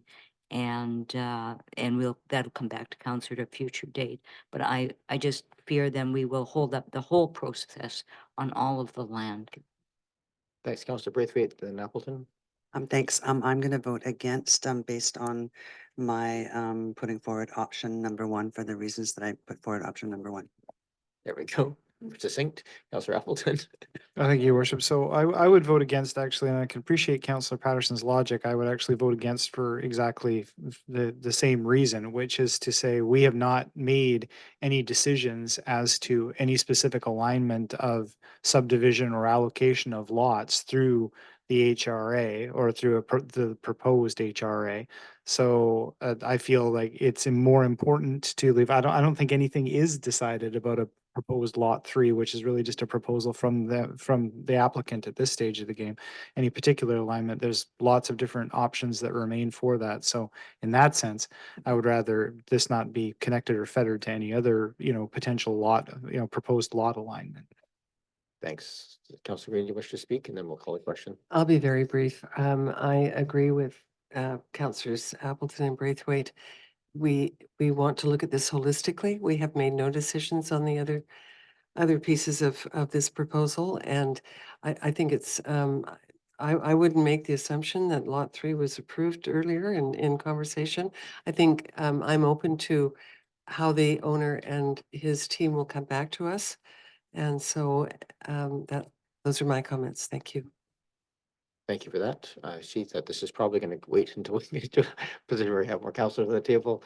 I'm going to call the question. All those in favor of the motion that's on the floor, and those opposed, Councillor Green, Appleton, and Braithwaite opposed. That failed. I think we've exhausted our options here, so I think we may have to come back to we have 7 councillors to see what we want to do with this space. So that would be January. All right. That was a not much thing, but there we go. We have that done. And 8.5, actually, just Yeah, just if people are willing, is the applicant for item number 9 here? Yeah, so perhaps we might just deal with, if is council amenable, Councilor Smart? Just a question, I believe we'll have 7 councillors on Thursday. Oh, I don't that's know. possible. I don't know. Mhm. I just. I don't want to deal with it until Thursday. No. I just want to deal with. Yeah. It'll probably be January, yes. If that's, does staff, are we amenable? Can we change are we okay changing the agenda order at this point to move item number 9 forward? And then come back to 8.5? Okay. We need a motion to change that, or just can I do it as a chair? I'll move to bring item number 9 forward. Move there, seconder? Seconder, thank you. All those in favor? Any opposed? None opposed, that carries. Sorry about that, but we have a simpler application here, I think, in front of us, and so we're just gonna try and resolve this one. Before things get things, and it does allow for public input, so if people are here for public input on this one, then we shouldn't have done that, since it might take longer with the public input. All right, that being said, we have an application here for some changes on lot 2199 Lansdowne Road. Mr. McStravick, are you okay with prepared to move it to the presentation? Yes, thank you, Your Worship. I was just trying to gesture at our helper at the back because there's another PowerPoint presentation for 2199 Lansdowne. I think it's coming up. There we go. Thank you very much. So this next item is an application for rezoning, a development permit and a development variance permit for 2199 Lansdowne Road. The application was opened on the 31st of March, 2023. The applicant has submitted an application for a rezoning, development permit, and development variance permit in order to enable a 2-lot subdivision developed with a duplex with suites and a single-family house with no suite. Variances are also requested for front yard setback on the single-family dwelling, building height, and driveway width on the duplex. Next slide, please. In terms of planning context, the subject property is located near Camosun College, Lansdowne campus, in a neighborhood of single-family dwellings. The house is built on a hillside south of Lansdowne, and it is a corner lot at the intersection of Lansdowne and Henderson Roads. Next slide, please. This is just an overview of the official community plan land use designations in the area. You can see that it is more or less entirely established neighborhoods designation. Next slide, please. Similarly, the zoning for the neighborhood is homogeneously RS4, single family residential. Next slide, please. Here's a view of the current site plan, the current lot layout, including the footprint of an existing single family dwelling dating from the approximately 1950s, 1946, thank you, which is proposed to be removed as part of this application. Next slide, please. Here's the proposed site plan showing a proposed duplex lot to the north fronting onto Lansdowne and a new single family dwelling built on the south lot fronting onto Henderson. Next slide, please. This is just the front elevation of the proposed duplex lot, which is largely conventional in appearance and for the most part avoids the symmetrical appearance of some side-by-side duplexes. As I mentioned earlier, the duplex structure is proposed to contain secondary suites in the basement. Next slide, please. This is just an overview of the front and one side elevation of the proposed single-family dwelling. It's a much more modern style structure with obviously significant glazing. Next slide, please. In terms of policy context, I'll just point out that the proposed subdivision is broadly in alignment with the established neighborhoods designation and OCP goals related to infill, although the single-family home does not include a secondary suite. The infill development permit is required for a new residential development new residential development on subdivision lots enabled by rezoning. And that's why there's a DP. The lot is currently zoned as one family residential. And as I mentioned, there's variances requested to building height for the duplex, driveway width for the duplex, and front setback for the house. It's worth noting that under the new provincial legislation, each of the proposed lots could theoretically include up to 6 units, depending on the proximity to frequent transit lines, which have not yet been fully defined for us. It's also worth noting that no public hearing is required for the proposed rezoning under the new legislation, Bill 44, which recently received royal assent. The applicants held a voluntary public information meeting on the 8th of November on site on the subject property. Invitations were sent in the mail to neighbors within an approximately 50-meter radius. The owners, the applicant, and the designer were all present with house plans available for questions. I myself attended, and there was approximately 15 residents from the neighborhood in attendance as well. The meeting was held on a weekday afternoon. The advisory design panel did receive this application, and I won't read the entire slide, but the ADP did pass a motion in support of the application. And there's a more detailed discussion of that in the report, of course. The Advisory Planning Commission was supportive of the application. I'm sorry, I want to correct myself. The design panel was supportive of the application, but they had strong feedback on the design of the two houses. So I should have mentioned that. And the Advisory Planning Commission was more more completely supportive of it. Sorry. Yes, that's all on that slide. Sorry. So in summary, staff find the proposal supportable in its current form, but again, I note that there is significant design feedback received from the advisory design panel with respect to the neighborhood architectural fit. The design panel pointed out that it's a neighborhood of mid-century, overall smaller houses, and these two proposed structures are an architectural departure from the style in that neighborhood. A significant amount of correspondence, I think, was received with this application, which should be attached to council's agenda.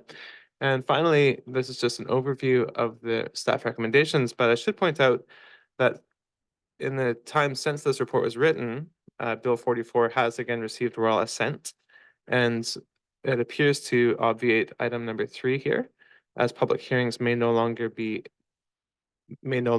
held for rezonings that comply with an official community plan under the new legislation. Okay, that is all. The applicants and the owners are here, and the applicant wishes to give a brief presentation if there's time for that. Thank you. Yeah, well, no, we'll make time for that for sure. And I think it's worth noting that, as noted in the recommendation here, that there's no decision being made here tonight. This is a recommendation to move it to first reading, but maybe kind of highlight that piece because it's really directing staff to give. Yes, that's correct. Thank you. Yeah, thank you. And can you just maybe enter our procedures bylaw, which is a little different than a public hearing. We have a lot of public input here. Do we have public input at first reading as well of the bylaw when it comes forward? Thank you, Your Worship. Yes, council, if they wish, can give the opportunity for public input at the time of first reading. Okay. I think it's just important for people to understand where, like, if the recommendation goes forward and that gets changed, it obviously makes sense to make comments on any revisions that come forward. But welcome, sir. You just have your name, municipality, residence. Thank you, Your Worship, Mayor and Council. My name is Joe Kalenda. I'm a consulting city planner. My company name is Multo Bene Enterprises. I'm the applicant of record, and it's my name and telephone number that are on the public information sign at the corner of Henderson and Lansdowne. My address is on Frechette Street, so I'm in the Shelbourne Valley, just a few blocks from Oak Bay, and just around the corner from this property. In 1946, 1 year after World War II, this 14,000 plus square foot lot had built on it a 1-story, 1-family, 1,800 square foot, single detached house. And it was good. In 2023, as we look to repurpose, redevelop, and rebuild on this lot, we are guided by your official community plan, by neighborhood planning best practice version 2023, and by the need to reuse this site fully, carefully, and sustainably. We look for environmentally responsible redevelopment in consideration of our unborn children 70 years hence.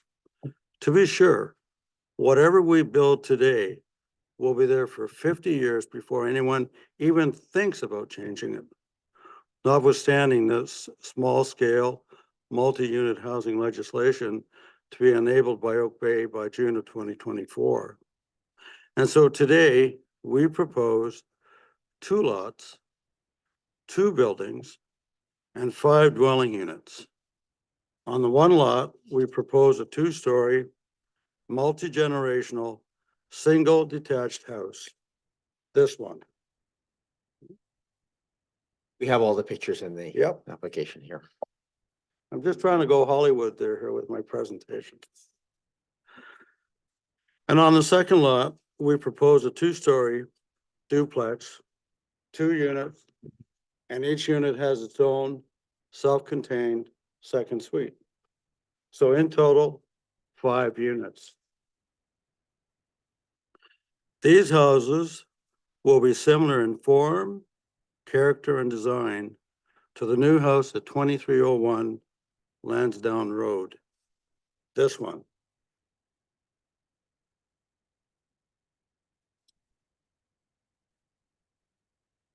This house will not be the same as the mid-century houses on either side of 2199 Lansdowne Road. They were probably also built around 1946. We did hold our neighborhood information meeting at 2199 Lansdowne on Wednesday, November the 8th from 2 to 4 p.m. We hand-delivered invitations to 18 addresses. We believe that 14 addresses were represented and attended the open house, and 2 addresses sent their comments by email, which we passed on to staff. The Advisory Planning Commission meeting was Wednesday, November 22nd. They recommended we consider even more neighborhood engagement. And so we knocked on the doors to the left, the right, and across the road twice at 2 different times. We were going to offer to attend another PIM, which the neighbors would host in their home and deliver the invitations for and so on. But as I said, nobody answered the doors. Our application is consistent with your OCP. Check pages 4, 5, and 11 of the staff report for more details. And so the application deserves to be approved on its own merits. The benefits of this proposal include new development tax revenue to be used to fund the Infrastructure Replacement Reserve Fund. Second, offsite improvements to the public realm. Third, a voluntary community amenity contribution of $15,000.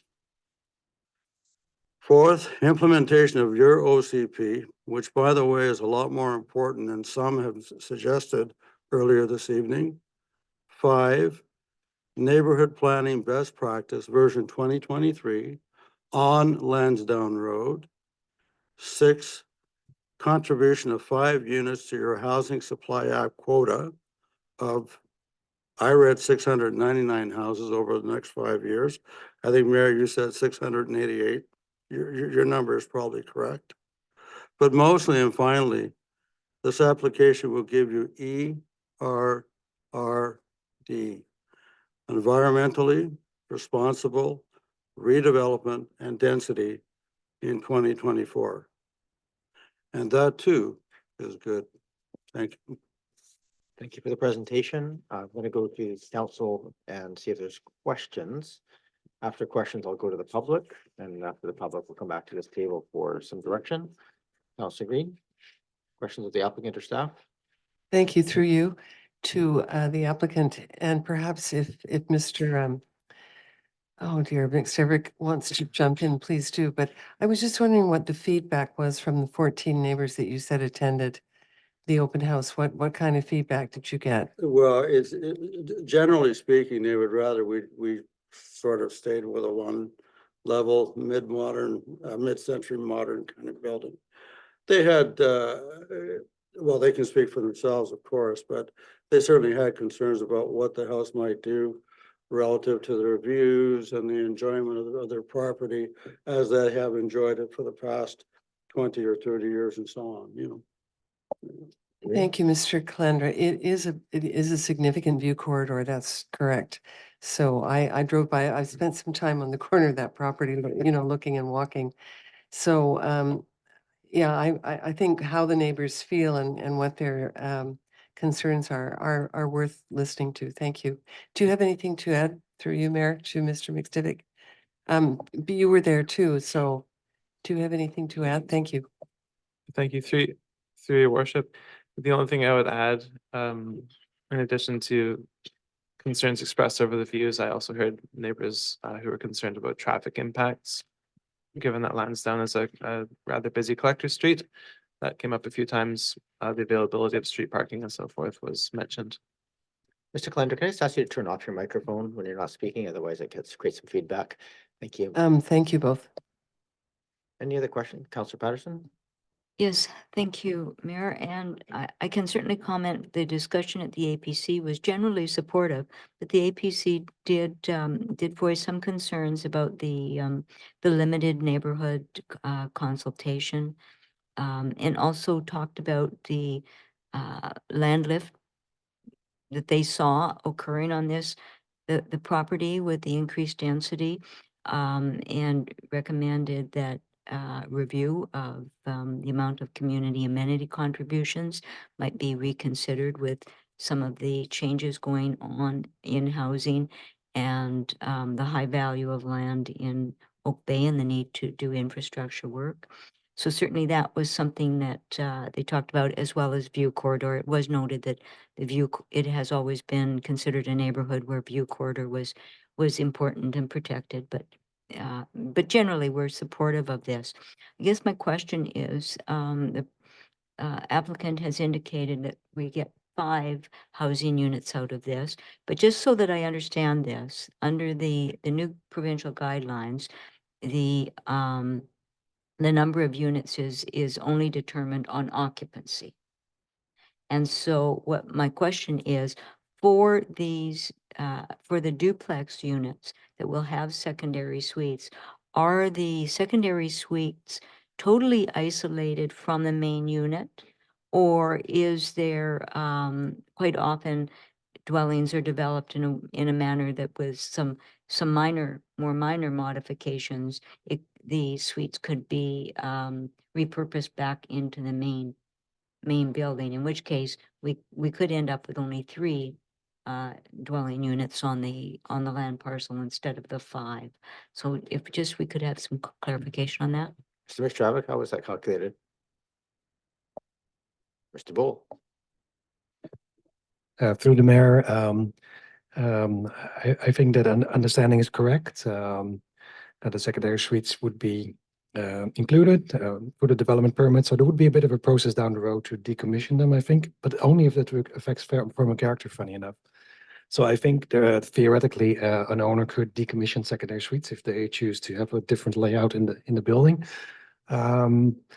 It's possible, but I haven't heard that scenario a lot in practice. Mr. McKinney, you want to add anything? Or? Through the worship, just I guess council always has that discretion to add a covenant if council did want to require the duplex to have secondary suites. Then council could require a covenant that maintains or mandates that there are secondary suites constructed within the duplex. Anyway, I think that answers your question, Councillor Patterson. Here, the owner can go ahead. This is more of a technical question, I think, than Yeah, it is question. technical, although we are designing a duplex to have 2 self-contained secondary suites. So they have no relationship with the rest of the house. So in fact, they can be rented out as a separate occupancy. I mean, they're going to be owned by the duplex owner, but the self-contained suite is separate from the house, which is to say, there's not a connection between the suite and the rest of the house, Thank you for that So in fact, clarification. we think we're providing 4 households in one building. Councillor Patterson? Just if I might ask the question about the rationale for not, if we are moving towards secondary suites being reasonable forms of housing and adding to the diversity of housing in the district, but we're not adopting, as they are in some other communities, the allocation of actual outdoor green space to the secondary suite. I'm just wondering if you could speak to the rationale for basically the suite not having parking, not having green space, and it just seems like it's still creating a different level of housing. The applicant? Yeah, maybe you can look at this perhaps another way. So all 4 units are going to have access to the same green space on that particular lot, which is about 7,000 square feet or whatever, okay? Or another way to look at it is that the single-family house that is being built is actually a multi-generational house, okay? And yet, so you might have like 3 generations living in that single-family house. Well, those 3 generations, they have access to the same amount of green space on the lot. And so it is with the duplex, you know, those 2 self-contained secondary suites have access to the same amount of green space on the lot. So I don't see it as a green space deficiency, actually. Councillor Braithwaite next. Thank you, Mayor. And actually something Councillor Patterson brought up about some questions from the ADP in regards to the amenity charge. And I meant to email Ms. Williams earlier today to ask her, are we allowed to ask for more of an amenity contribution? Is it, because to me, this amenity contribution seems low for the amount of the ask for this piece of property. And so I would like to know if we can ask for more. And if it's quite low, and I'm wondering if there's going to be a change to our policy in the future, or if that's going to be mandated to us by the province. Ms. Williams? Yeah, Your Worship, I'm going to defer to the planning team on that one. I know it's a front of mind conversation.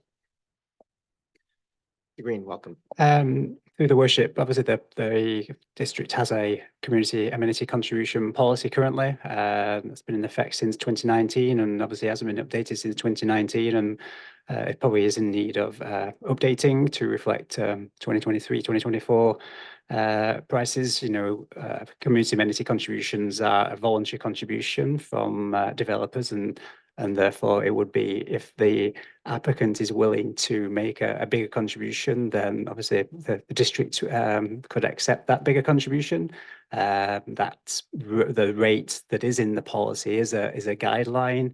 It's a range that is used for negotiation, and so there is always the ability for an applicant to provide more, but it has to be for both parties to reach an agreement that is an acceptable level of contribution based on what is being asked of the applicant and what council is willing to, through its discretionary process, willing to provide through that discretionary approval process. Thank you, Mr. Green. Awesome. Anything else? I don't see other hands popping up. So before I go to the any members of the public who wish to address us, just a question on any kind of transportation demand management. Obviously, there's a benefit of suites in this area is because of the proximity to Camosun College. That being said, there isn't parking around sufficient on the street to support them, so they would really have to have their own vehicle. So is there storage space, say for bikes or e-bikes, available to in the secondary suites or secured in some ways to make sure that they have access to transportation that isn't going to rely on street space? Yes. And just I might just turn because the recommendation here from the staff is that obviously just an updated landscape plan for the canopy coverage, work with staff on the and the architectural design before we go from this stage to first reading. I'm curious if you had any comments on the recommendation. You've gone through advisory design panel. Is there do you have any, I'm just giving you an opportunity to give any comments on that particular recommendation to go back, basically to make minor revisions or changes to the architectural design based on the comments that you received from the advisory design panel. Well, there's 2 things. First of all, I think the comments of the advisory design panel were made in good faith in the sense that they're looking for the best possible design you can possibly get, considering the streetscape as it is and the streetscape as it may become. And so I took all those comments in good faith as opposed to, well, your proposal is not good enough. They're just saying, if you consider these things, perhaps your proposal can be made better, you know. That's the spirit in which we took it. And so certainly if staff want to meet with me and have a design discussion about what improvements could be made to the design, I'm happy to meet with them and have that chat. Absolutely. Thank you. I think at this point, I'll give the opportunity for members of the public to come forward and address council. You can ask questions, you can make comments. Please come forward. Yes, Your worship, the owners themselves may also wish to speak. it's fine. Okay, thank you. And I don't want to rush anybody, but I also just ask people to keep their comments as brief as they possibly can, just so we can get through this very large agenda here today. Thank you. Same process that we had before, if you don't mind, just your name and municipality of residence, and then you can feel free to speak. Thank you, your worship. My name is Craig Stenberg and I live at 2198 Lansdowne. I'm directly north of the development proposal. Myself, my family's home, we've been there about 10 years now. And we're impacted by the sightlines and the potential, the view impact by the development proposal. And I do understand that you could take out a building permit and build a large home there without a rezoning.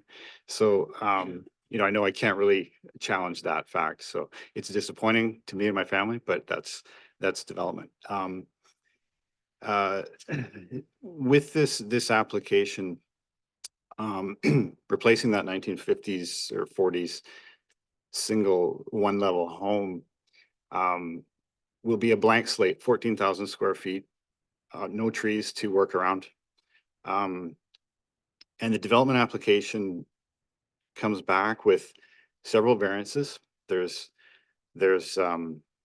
setback variance, there's height variance, there's driveway width variance. There's a reduction in the required open space for the zone that this duplex is being built in. And there's a need for a site specific zone to result here with having suites in a duplex that doesn't exist. So that's not in the OCP. I don't think that this is broadly conforming enough to the OCP to not warrant some more public input and a public hearing. Particularly because it's creating a new lot. The subdivision isn't part of this application because it's not a public application. But the resulting rezoning approval will allow for a subdivision to now continue. So now we're creating a new piece of land. And that can't be undone. So, and the neighbors don't know the impact of that. Could a suite go in that house in the future? We're told it won't, that's fine. But I don't think there will be a covenant in place to protect against that. And there being 6 families at this location. We don't know that. There's several unanswered questions like that from the neighborhood. The other thing I'd like to just comment on is a bit of process in that a rezoning is a public process. So unlike a building permit or a subdivision, maybe a development permit, other municipal approvals, the rezoning is very much a public process. And the way the public's informed and involved is through signage on the street where the application's happening and through public meetings. And in the district's case, there's a development tracker if people are keen to go on the website. And as as minor as it seems, the signage at this site, it was put up a month after the application was made. It was graffitied and we couldn't read it. It was vandalized and we couldn't read it. The wording on it was changed partway several months ago. And since October, it's been lying face down on the ground. So I don't know that much of the neighborhood really knows what's happening at this property. As minor as that seems, that's kind of one of the only mechanisms that the community is informed of what's happening. And then there's the public consultation piece. As was mentioned earlier, there was one public open house. It was at 2 p.m, November 8th on a Wednesday. Several of my neighbors couldn't be there because they work. I work. I took time off work to go there. My wife couldn't be there, work. And then to hear we're being asked for another public meeting with a knock on the door. I was at work. Sorry, I didn't know I had to be home to receive that. It's a little bit unreasonable, I think. So the public consultation piece, I think, is just kind of lacking in this exercise, and the fact it's magnified because there is no public hearing piece. That's what's being recommended. So this is our opportunity to speak if that's the case. So I just thought that should be sort of brought forward. There's enough variances in density on this site that I realize it's all in the midst of the new provincial housing regs, and it's tricky, it's cloudy. We don't know exactly what they all mean. Are we 400 meters from a bus stop? Can there be 6 units there? Like, we don't have all this figured out yet. So it's very hard to, and it's confusing to know ultimately what will be there. So, you know, I think that just because this is one of the first missing middle housing really applications, and there's going to be several more, that with the timing amidst all the provincial housing regs and many undetermined regulations, that it should just be reviewed very intentionally and thoughtfully.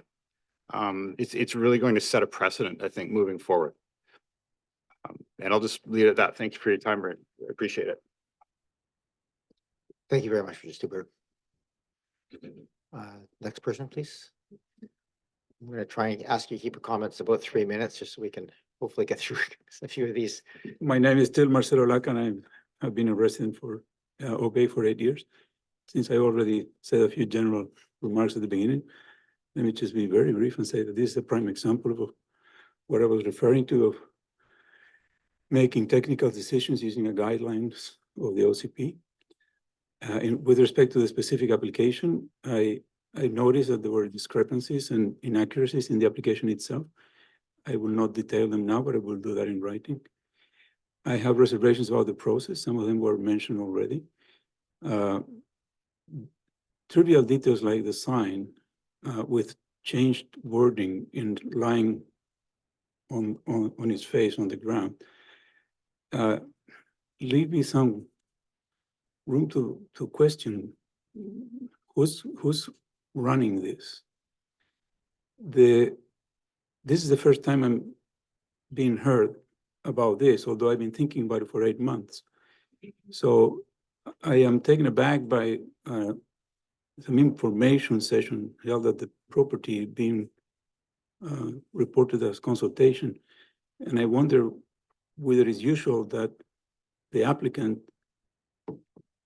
reports the result of a consultation here. Is that the way it works? Yeah, thanks for the question. We do have staff attend. So this is a new process for us that we're trying to make sure that rather than having all the input when it comes to us, that the applicants have a chance to work with the community before. And so they host it, and we usually have staff attending just to be witness and to hear what was said there.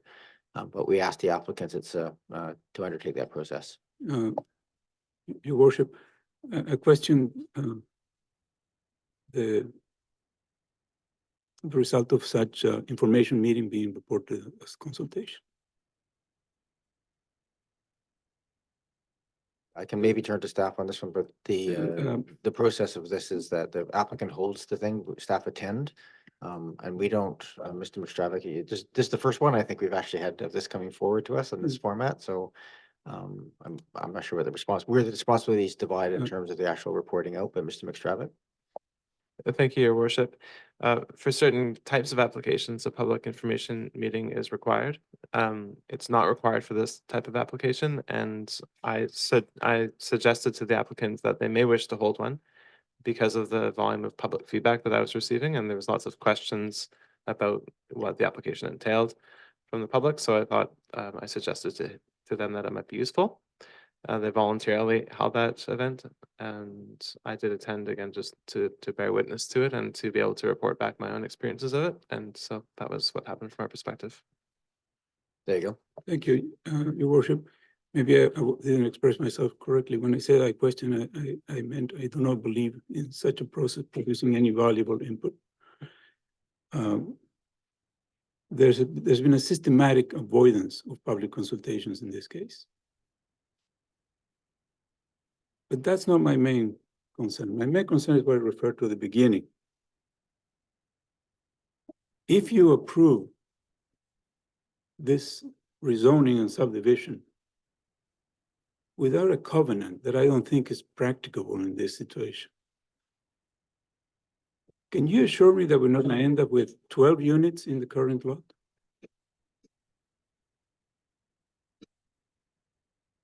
Mr. Stravic, you probably have more up to speed in terms of the current provincial pieces than I am. Thank you, Your Worship.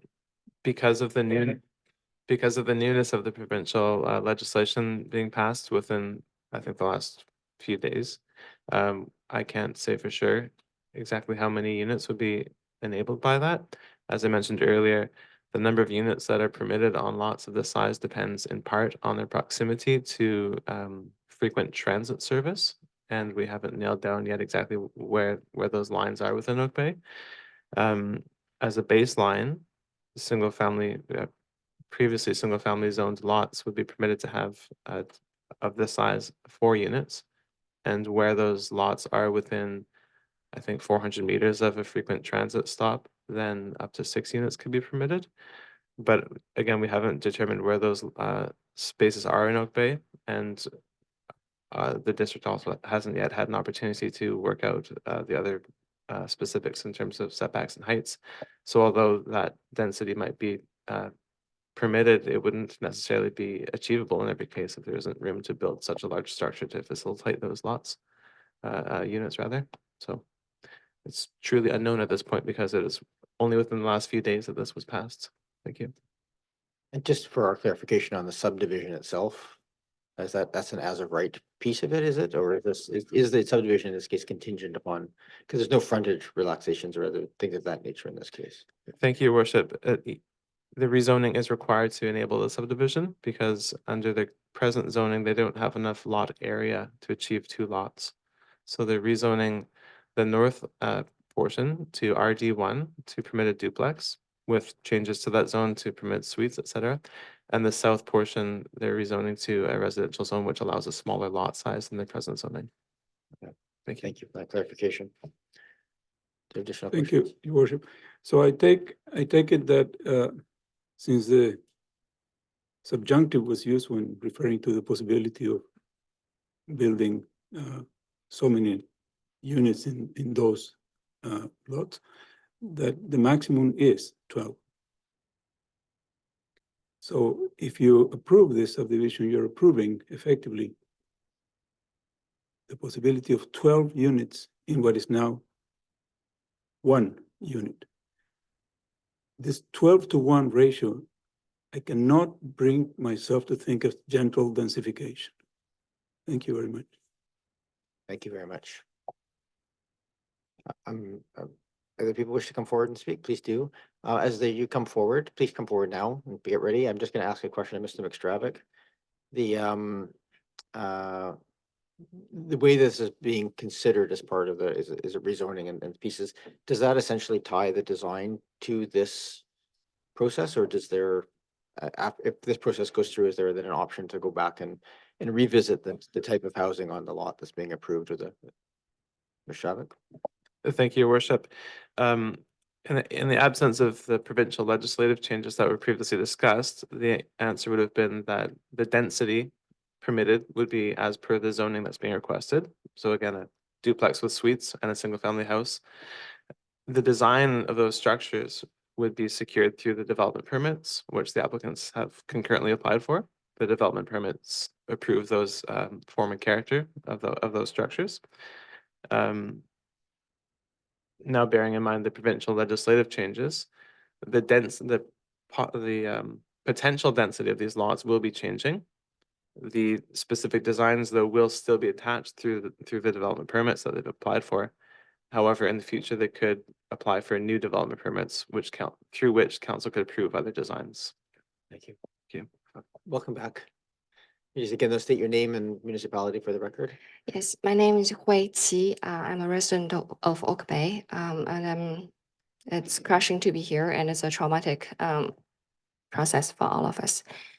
Even though our neighbors were present there in the back, but we have way more neighbors that were not able to make it today. So we're not only speaking for ourselves. And the developer, who was also the owner of the lot, I think they invited 18 households. And on that day, on Wednesday, between 2 p.m. and 4 p.m., there were, holding Kyle, 16 residents who were there, all expressing their concerns and opposition to this. But it's astonishing to me, I'm from China, that none of this information is relayed to our decision makers. And your lordship just mentioned that basically the developer or the applicant was trusted to handle all this and consult the neighbor or whatever. I really personally find it to be, there is a huge amount of abuse and manipulation of that trust. My neighbor just mentioned that he was not at home when someone knocked on the door. I'm a stay-home mom. I'm home with my 3-year-old and our full-time nanny, and we have been having renovations throughout the year.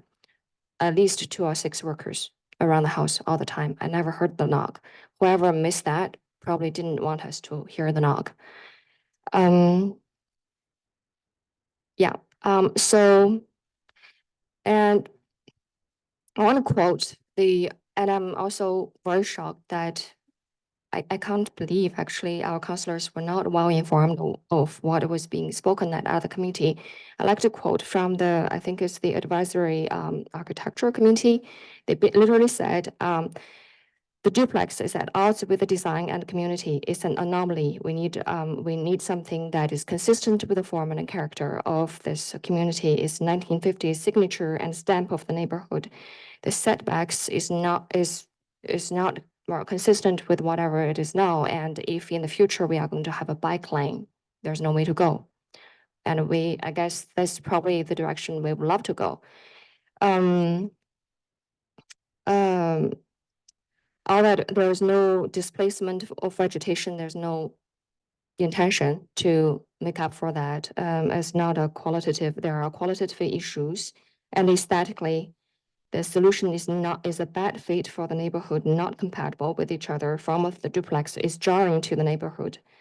And entries to the duplex is weak. There are other technical issues in here mentioned, but I guess all of that was just lost in this process of communication.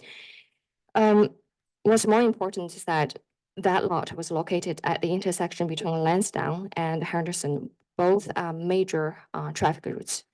On Lansdowne, we all know the speed limit is 50 kilometer per hour, and during rush hours there is a constant non-stop stream of cars going through that. Passing that from Henderson. Henderson is disconnecting to Yovik and all that. But what is so reassuring, sitting here through all these hours and listening to how you work, and it's amazing. I realized, I think most of us have taken for granted why the city is so lovely, and Oak Bay is the jewel of Victoria. It's thanks to you guys. It's unbelievable that you would sit through all this and work through all the details. And to be honest, when the ladies from Upland talk about their choice of electricity, the streetlight poles, my jealousy went through the roof, because we are sitting here fighting for basically what the rest of our lives are going to look like. Not only that, our safety, the safety of also the potential residents, buyers of the new whatever building is going to be built, are at stake. There is no parking space. You go out, is blind spot from both sides. We have renovations there. We know what's going on. You have car park on both sides. You are driving out blind, and there's the closest traffic light is 2 blocks away. It's from experience. So I'm an outsider. I'm an immigrant. China went through this. We went through rapid urbanization in the past 30 years. I have no past to go back to. Nothing. I don't have my primary school. Everything is gone. Nobody can be found. And what you have here is so precious, and you're creating history. And I know most of you have worked for a long time for Oak Bay. And the present status of Oak Bay is all to you and your predecessors. So for me to hair splitting of what's going on around here is like to explain why 1 + 1 cannot equal 3. I trust all of you will make great decision based on your great judgment, great knowledge of the municipality and your communities you are working for. And Ms. good I'm going to conscience. ask you to wrap it up if you don't mind, just this. I don't mind. I'm wrapping it up. Anyways, I'm really, thank you so much for giving us the time. And I know it's a late night. Thank you again. It is Yeah. a late night, but we appreciate you all being here. We Does care anyone about else- this. Anyone else wish to come forward?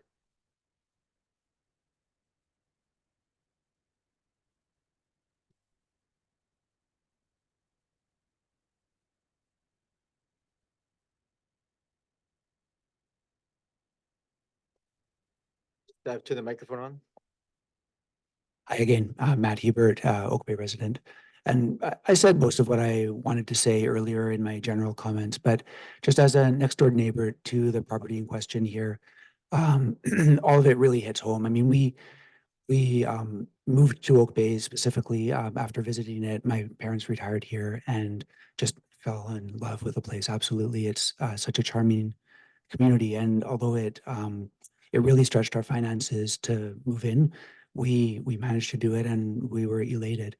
And it's just, as my wife indicated, kind of crushing to be faced with the prospect. We moved into our house in 2018, and now just a handful of years later, to a fundamental shift in our kind of our lifestyle, our expectations for what the rest of our lives look like. We bought a bungalow because we intend to grow old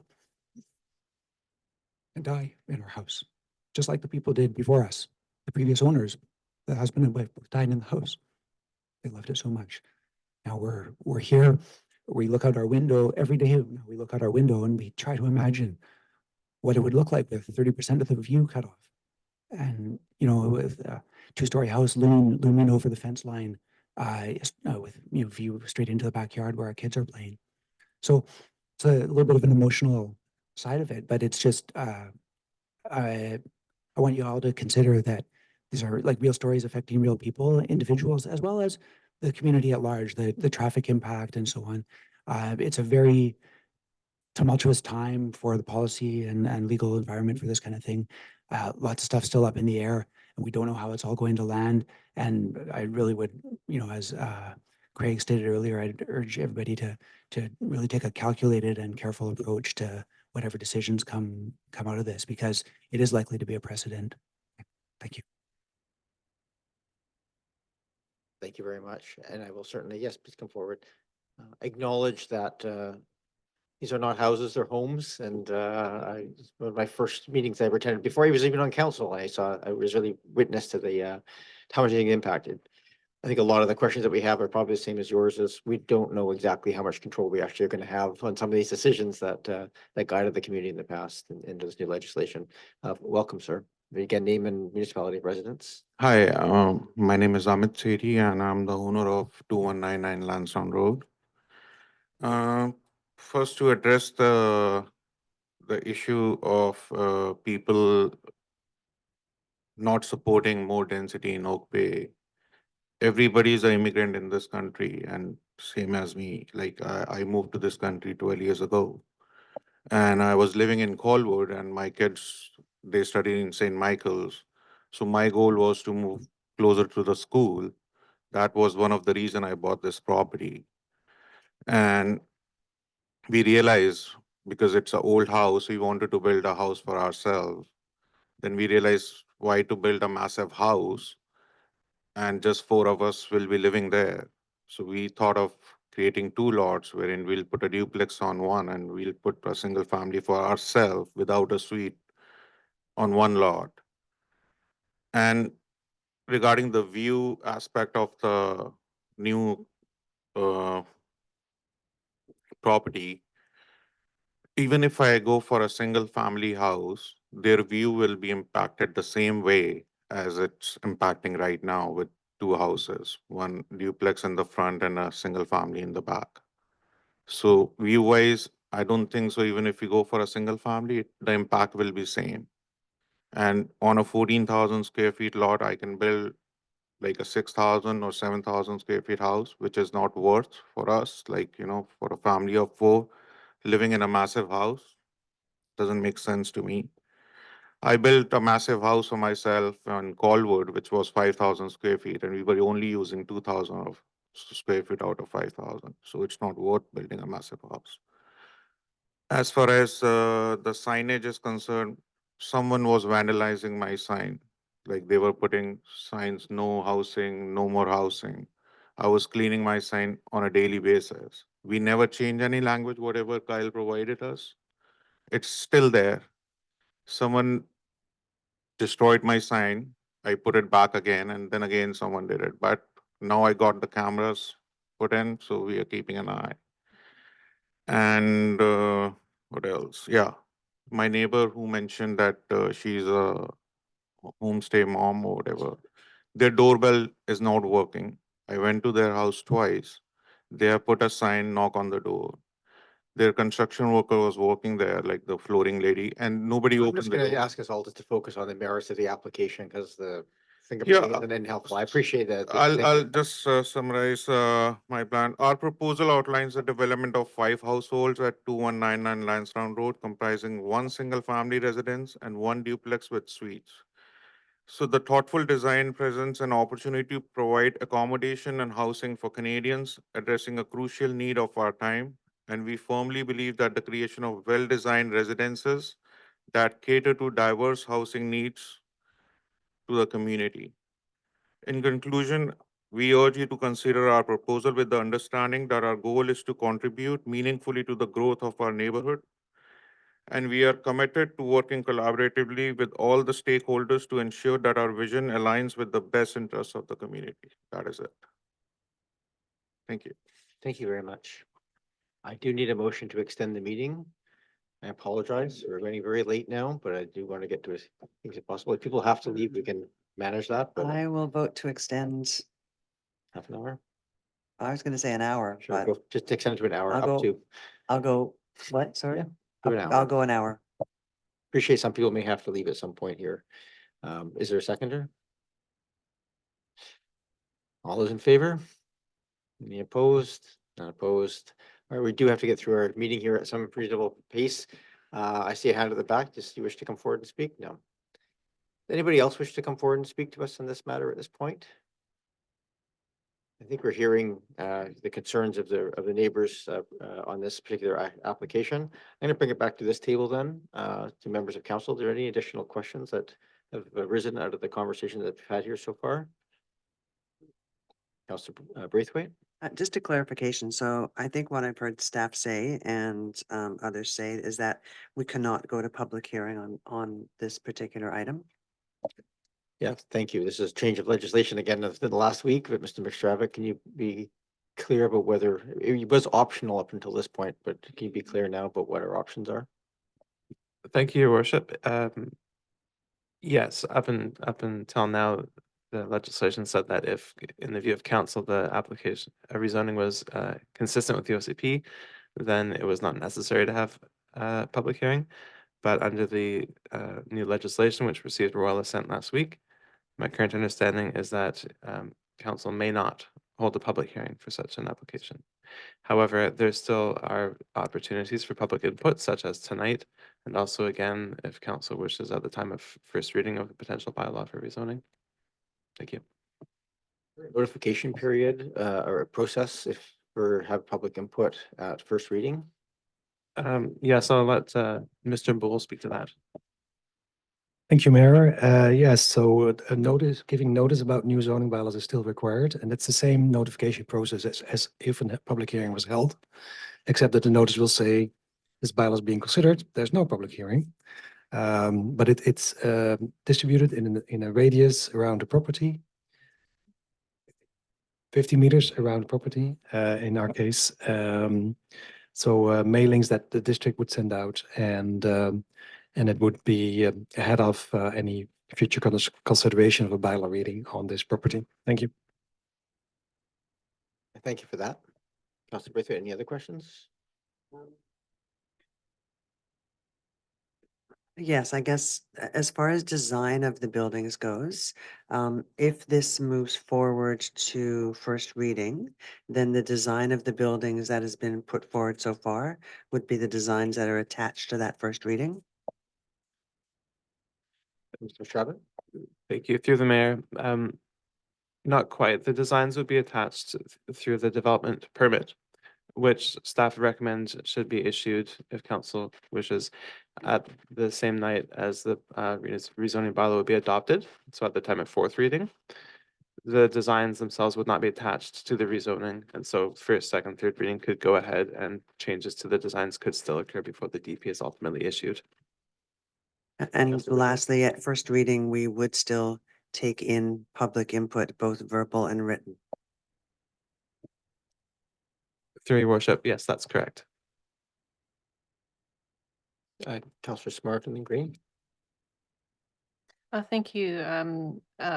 I just wanted to communicate with Councillor Watts in a way that I was given notes from the advisory design panel. And I just wanted to comment with regards to the comment that there was a feeling like communication wasn't flowing with council. I do feel like the comments that I was provided are very much in keeping with the staff comments in the report. And I would just very briefly give you a flavor of some of the comments that were made at the advisory design panel meeting, which is that they did express their appreciation to the applicant for undertaking a small infill housing project that would add 4 units of housing. And the comments were such as the nature of improving the design around the single family design is better, perhaps use it to provide themes for the duplex. You could borrow from the general design principles to make the two buildings resonate as a pair. So there were useful comments like that towards the design. I just wanted to give you a flavor of that conversation. Thank you for that. Councillor Green. I actually had a motion in mind, but I'll wait until others have spoken. Any other questions of the applicant or staff this time? I do just make sure, again, for my clarification on this, the motion that staff have included as a recommendation for option 1 is basically that we give notice, it will consider first reading, but it's subject to the following conditions. So I'm just going to make sure I understand the process of this. So obviously requires landscape plan, but also that work be done to revise the design of the buildings themselves prior to that going through and going for notification. So what would ultimately come back for notification if the recommendation passes here tonight is changes will happen or not. And then that will form the basis of a first reading bylaw that will come for council, and that notification will go for that reading. So the any design changes will be incorporated at the time of that reading. Is that a fair and accurate comment, Mr. McStravick? Thank you, Your Worship. Yes, that is the intention of that recommendation, is that council could give staff direction to draft the bylaw and give notification of intent to give first reading, but that it wouldn't be brought back to the council table until the updated landscape plan and potentially updated architectural designs were prepared for council's consideration. Thank you for that view. Any other questions before I go to motions? Start with a motion to receive. That's moved and seconded. Thank you. All those in favor? Any opposed? None opposed. Then I'm looking for a motion on the floor here. Councillor Green. I really appreciate the input from everyone, neighbors, the owners, the developer, and so on. There are a number of questions here that have been posed not only by neighbors and others, but by our 2 advisory committees. I know there's a concern about the consultation. So what I would like to do is move a motion, whether it succeeds or not, and that is that we refer this back to staff to examine further consultation with neighbors at a time that is more conducive to those people who work. I heard the owner just say he would do anything he could to collaborate. So, and that we re-examine the amenities contribution to see that to see if it can be lifted in some way through collaboration. And then on the design issues of the two buildings proposed, in other words, refer this back to staff for consultation. So everything but the first paragraph of this motion, essentially. Does that make sense? I don't have wording, but basically to refer it back I to think we'll staff. just take it as to refer the matter back to staff to work on the issues here, but not that, to not schedule the first reading essentially, but you kind of motivated at the same time as you were making the motion, I think. I it's sort did. of the- Anything you wish to add? My motivation is that I've listened to everyone and I've I think we've all been very thoughtful about this.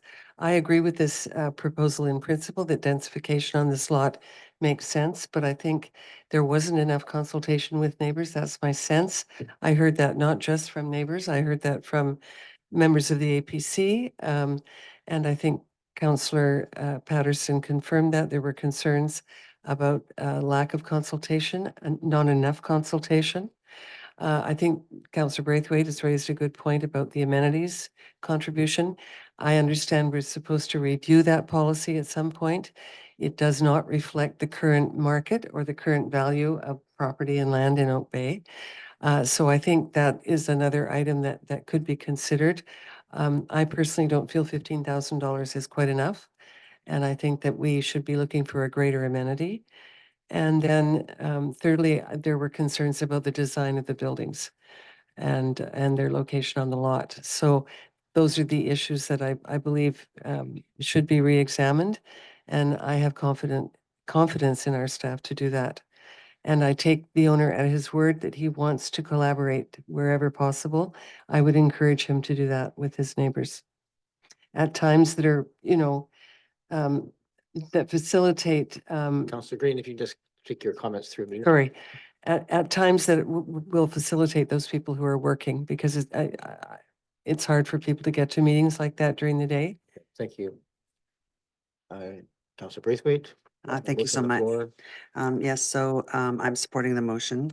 I hear the frustration from the neighbors, and I really feel for you. It's our hands are quite tied at this time with what's coming down from the province. I think had it been different times, we possibly could have had a little bit more input into this, but I think what Councillor Green is suggesting that we have a little bit more consultation with for the owners and the neighbors might be helpful, especially because it's not consistent in the form and character of the neighborhood.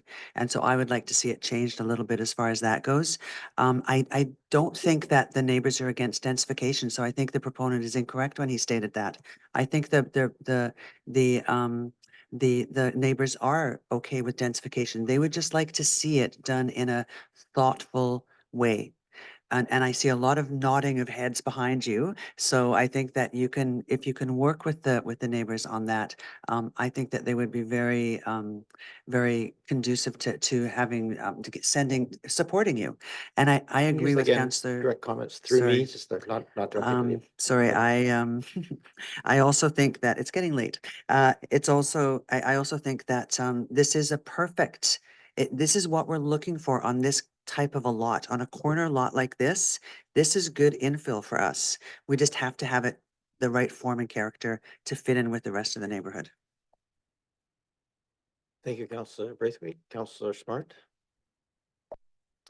Thank you. I will not be supporting the motion on the table because I am in support of the staff recommendation. I very much empathize with what the neighbors are experiencing. I do think that this is a really great example of that gentle densification that we've been asking applicants for around this table all year. I think it's a really reasonable proposal, and I do feel like the staff recommendation really reflects what I understand the APC and the ADP were recommending, which is to move forward this application and to have staff work to improve the design. And so I don't feel like stalling this application that is moving forward, and an opportunity to have 2 lots greater than 7,000 square feet and a single family house and a duplex. I don't see a reason to stall this. Councillor Smart, Councillor Appleton, to the motion. Thank you, Your Worship. To the motion on the floor, I will not be supporting the motion on the floor for similar reasons to Councillor Smart. This is the type of infill housing that, you know, was contemplated and suggested in the infill housing strategy. And frankly, although I appreciate the interest and the motivation for additional public input, it should be noted that there are certain elements of variance that do need to be considered, but I would not want to create an undue expectation that there are a lot of levers to pull in that regard. The public can make suggestions. There are no form and character guidelines for this particular part of Oak Bay. So these are, again, judgment calls to a certain extent. So I would caution against raising expectations that a public input process could generate a potentially different outcome in this case, because there are no specific bylaw provisions or guidelines in order to act on some of those suggestions that might come forward. So I appreciate the interest in community consultation more broadly, but we are arriving at a spot with the provincial guidelines where this type of, those types of levers are not available. There will be a prescriptive standard for this type of development. So thank you, Your Worship. Thank you, Councillor Appleton. Councillor Patterson, go ahead. Thank you, Mayor. And I also will speak against the motion. Generally, the APC were supportive of this proposal, and although they did make comments about perhaps improvements on the process and improvements on the amenity contributions, it was recognized that there is a policy right now for authorizing staff to set the fees for the CACs, and that is part of the policy, and what was offered on this application is in line with what that policy currently is. And if it needs to be changed, then I think that would be something that council would have to look at as a policy document and not necessarily connected to this single application. And I think that the recommendation that staff have made does allow this to move forward, basically in supporting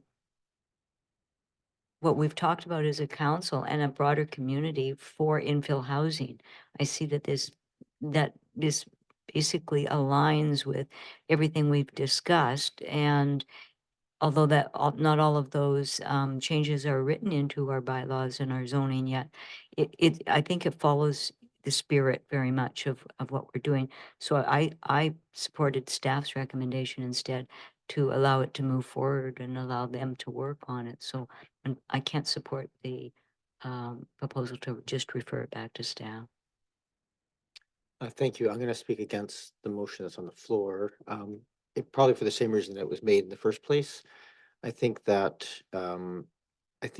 we've made adjustments to our, now it's getting upended by current regulations and legislation, but we've really, created our process here to allow for, asking the applicants to work with neighbors if they can to come up with something more viable. Sometimes that doesn't work. But then going through our advisory bodies and come to our table in a reasonably timely fashion.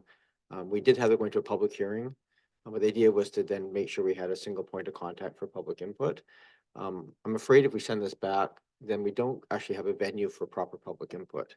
And if we do actually move this as it is recommended here to a first reading, then we actually have a structured public input. And I will say that, I take the advisory design panel's comments quite quite seriously. We don't have a lot of opportunities for design controls and those pieces. And, high quality design fits well. Even larger high quality design fits a lot better than smaller, badly designed. And so when we have a situation like this where we have a little lever, and we may not have it for long, but we have the lever to say, let's look at this and do what we can within the design to make it fit, to have it high quality, to make those kind of things that we can control levers on. I think we should have it. But I don't see any mechanism if we don't move it forward to a first reading. If we eliminate that part, there's no connection point. We'd just be asking them to kind of go and have a churn at the community level, which I don't think would have any effect, honestly. I think this is an opportunity for us to direct it forward, have the staff work with the applicant, maybe with the design panel again, if that's possible, and then just bring it back to this table in a public realm where we can have this conversation more fulsomely. Because I think it has merit, but I think, and at this point, it's probably what we can expect, but I also think that we have a control point here at this point for design and massing and sensitivity here that we won't have if we don't take the advantage of that. So I'm not going to support it, not because I don't agree with the intention of it. I actually think the only way to get good, proper community input is to have it go through the more formalized process. So thank you. With that, the motion on the floor right now is to move it without consideration and just as the to go back for changes, for consultation with the public. So I'm going to call the question on that motion at this time. All those in favor and opposed? I have Councillor Patterson, Smart, Appleton, and myself opposed. That fails. I might just ask we put the recommendation on the floor so we can have that discussion. Move the staff recommendation, points 1, 2, and 3, your worship. No 3 in this case. There's it's been struck. So Yep, there's you're no right. Yep. availability. Sorry, your worship. Points 1 and 2. Thank you. Is there a seconder? Seconded, thank you. I think we've debated this, but is there any other points that people wish to raise before I call the question? Seeing none, I'll call the question. All those in favor? And those opposed? I have Councillor Braithwaite, Councillor Green opposed. That will go forward. So procedurally here, I think you've probably heard it, but just to be absolutely clear, and correct me if I'm wrong. And this is going to go back, this application will go back to staff. They will work with the applicant to work on some of the details of this, particularly around the detailed design, but also the canopy coverage attainment. When that is all completed, assuming it gets completed to satisfaction, it'll come back. There will be notification and we'll have a first reading. At the first reading, there will be opportunity for public input on the application. So that's the status that we're at right now. That carried. I think that concludes this item on the agenda. And I thought that would be a little bit faster than it was. So my apologies to the original. Anyway, I moved off to give us this chance, but I think it gives a mass of people here at least a chance to go home and get some sleep tonight. So thank you very much. Moving on, then I might just move fairly quickly to item number, oops, I've lost my agenda package here. 8.5, thank you, on the agenda. And I'll give a chance for people to filter out if they wish. But as they filter out, I might ask Mr. McStravick, he can probably do the introduction on this one. We're pretty familiar, so go ahead. I might just ask if people are leaving not to talk in the outside foyer because it gets quite loud in here as people do that. Thank you. Just get the presentation up on the screen. Thank you, Your Worship. And just for the benefit of our helper at the back again, we're looking at 1558 Beach Drive now, the Heritage Revitalization Agreement. I'll just begin gradually. The next item on the agenda is the Heritage Revitalization Agreement and Official Community Plan Amendment application for 1558 Beach Drive. This application was opened on May 9th of 2023. I'll just pause for a moment. Thank you. And next slide, please. The applicant has submitted an application for HRA and Official Community Plan Amendment for 1558 Beach Drive. They wish to revitalize the structure known as the J.W. Morris House, including by making significant code and life safety improvements to the structure, to remedy some previous alterations to the structure and generally preserve the building to ensure its survival into the future. More details about the specific revitalization measures are included in the staff report and the applicant's application materials. Along with this revitalization of the J.W. Morris House, the applicants propose to increase the number of rental units in the building from 7 to 10. And they also propose to create 3 additional lots by subdivision, each of which would be developed with a single-family dwelling. This development work would be authorized by a Heritage Revitalization Agreement bylaw. Lastly, the applicants request to amend the official community plan in order to change the land use designation of the subject property from established neighborhoods to multi-unit residential to reflect the long-standing use of the J.W. Morris House as a residential apartment building. This OCP amendment, if approved, would apply only to the land containing the Morris House and not to the newly created single-family lots. Next slide, please. In terms of the planning context, the subject property is located within the Prospect Heritage Conservation Area between Prospect Place on the west side and Beach Drive to the east. It is approximately 1 block south of Glenline Norfolk School. The site currently contains a 7-unit residential apartment building, as I mentioned, called the J.W. Morris House or Garden Mansions Apartments. To the north and south are single-family houses. Next slide, please. This is an overview of the OCP land use designations in the area. You can see that it is mostly established neighborhoods. Next slide, please. And again, this house is located within the Heritage Conservation Area for Prospect Place. Next slide, please. The zoning of the subject property is RS5. Next slide, please. And this slide is just to show the current site layout. We can see the J.W. Morris House at the center of the screen. To the north is a detached garage, which is currently existing, and the Beach Drive frontage is to the east. Next slide, please. This slide shows the proposed subdivision layout, as well as the approximate footprints of the new houses the applicants propose to build. You'll see proposed lot A to the north contains the detached garage having been converted to a single-family dwelling, which the applicants deem the carriage house. And to the east on Beach Drive, there are 2 new single-family dwellings. Next slide, please. Here is the proposed eastern elevation and what the refurbished J.W. Morris House and 2 of the new single-family dwellings would look like when viewed from Beach Drive. Note that the site slopes upward away from Beach Drive, so the Morris House does sit higher than the proposed houses. As highlighted in the staff report, the designs for these 2 new proposed houses departs from the Prospect Heritage Conservation Area guidelines in some key ways. Next slide, please. Here are elevation drawings of one of the 2 proposed houses for the Beach Drive frontage. There's the 4 different sides of one of the houses. Next slide, please. And these are the 4 elevations of the other proposed new house for the Beach Drive frontage. Again, the staff report contains a discussion regarding the extent to which these houses meet the conservation area guidelines. This slide shows an artistic streetscape rendering provided by the applicants, which illustrates the proposal in relation to the neighboring properties.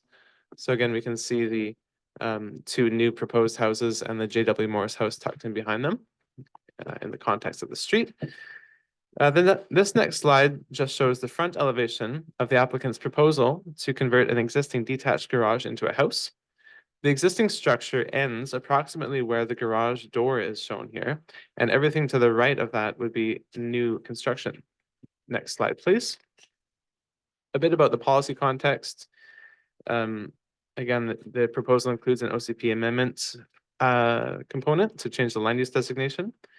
The site is currently zoned RS5, and that zoning would be maintained. However, the HRA would grant zoning considerations to allow additional density.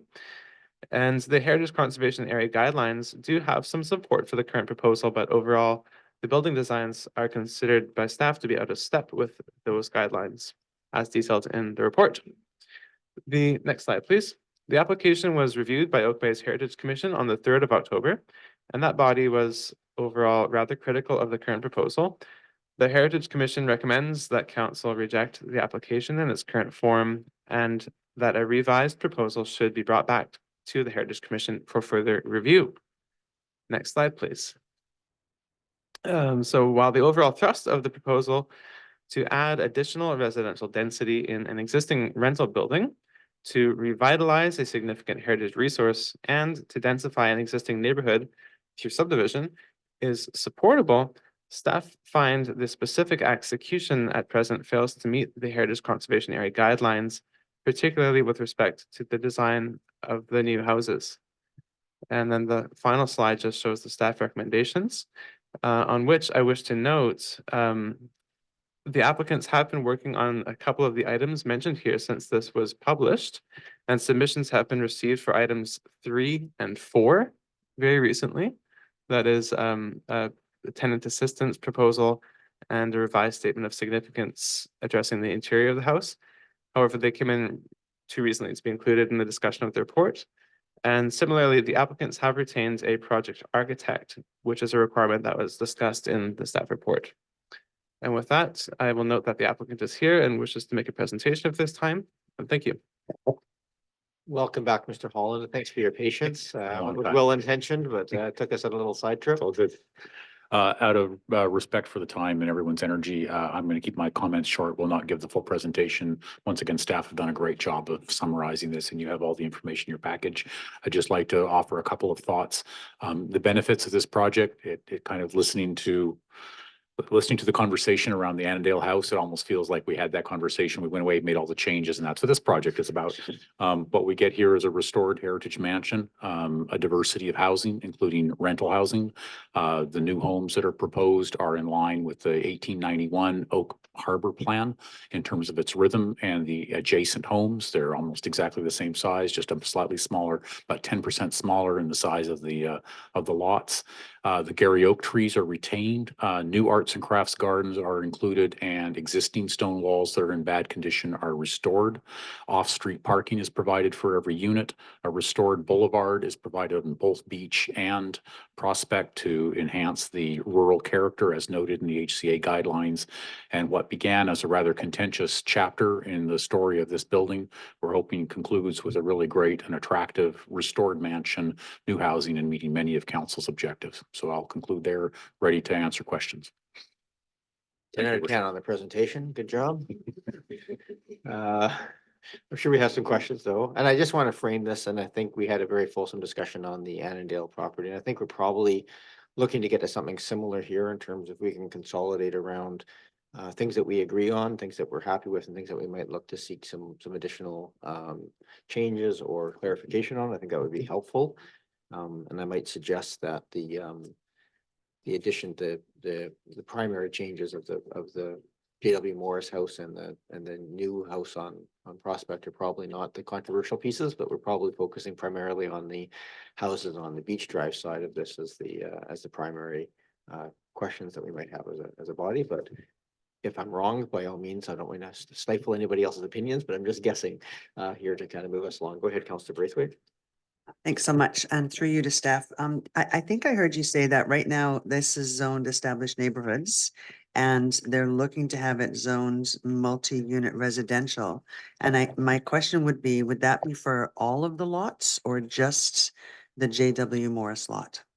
Mr. Mishravik? Thank you, through your worship. The zoning is distinct from the land use designation and the OCP.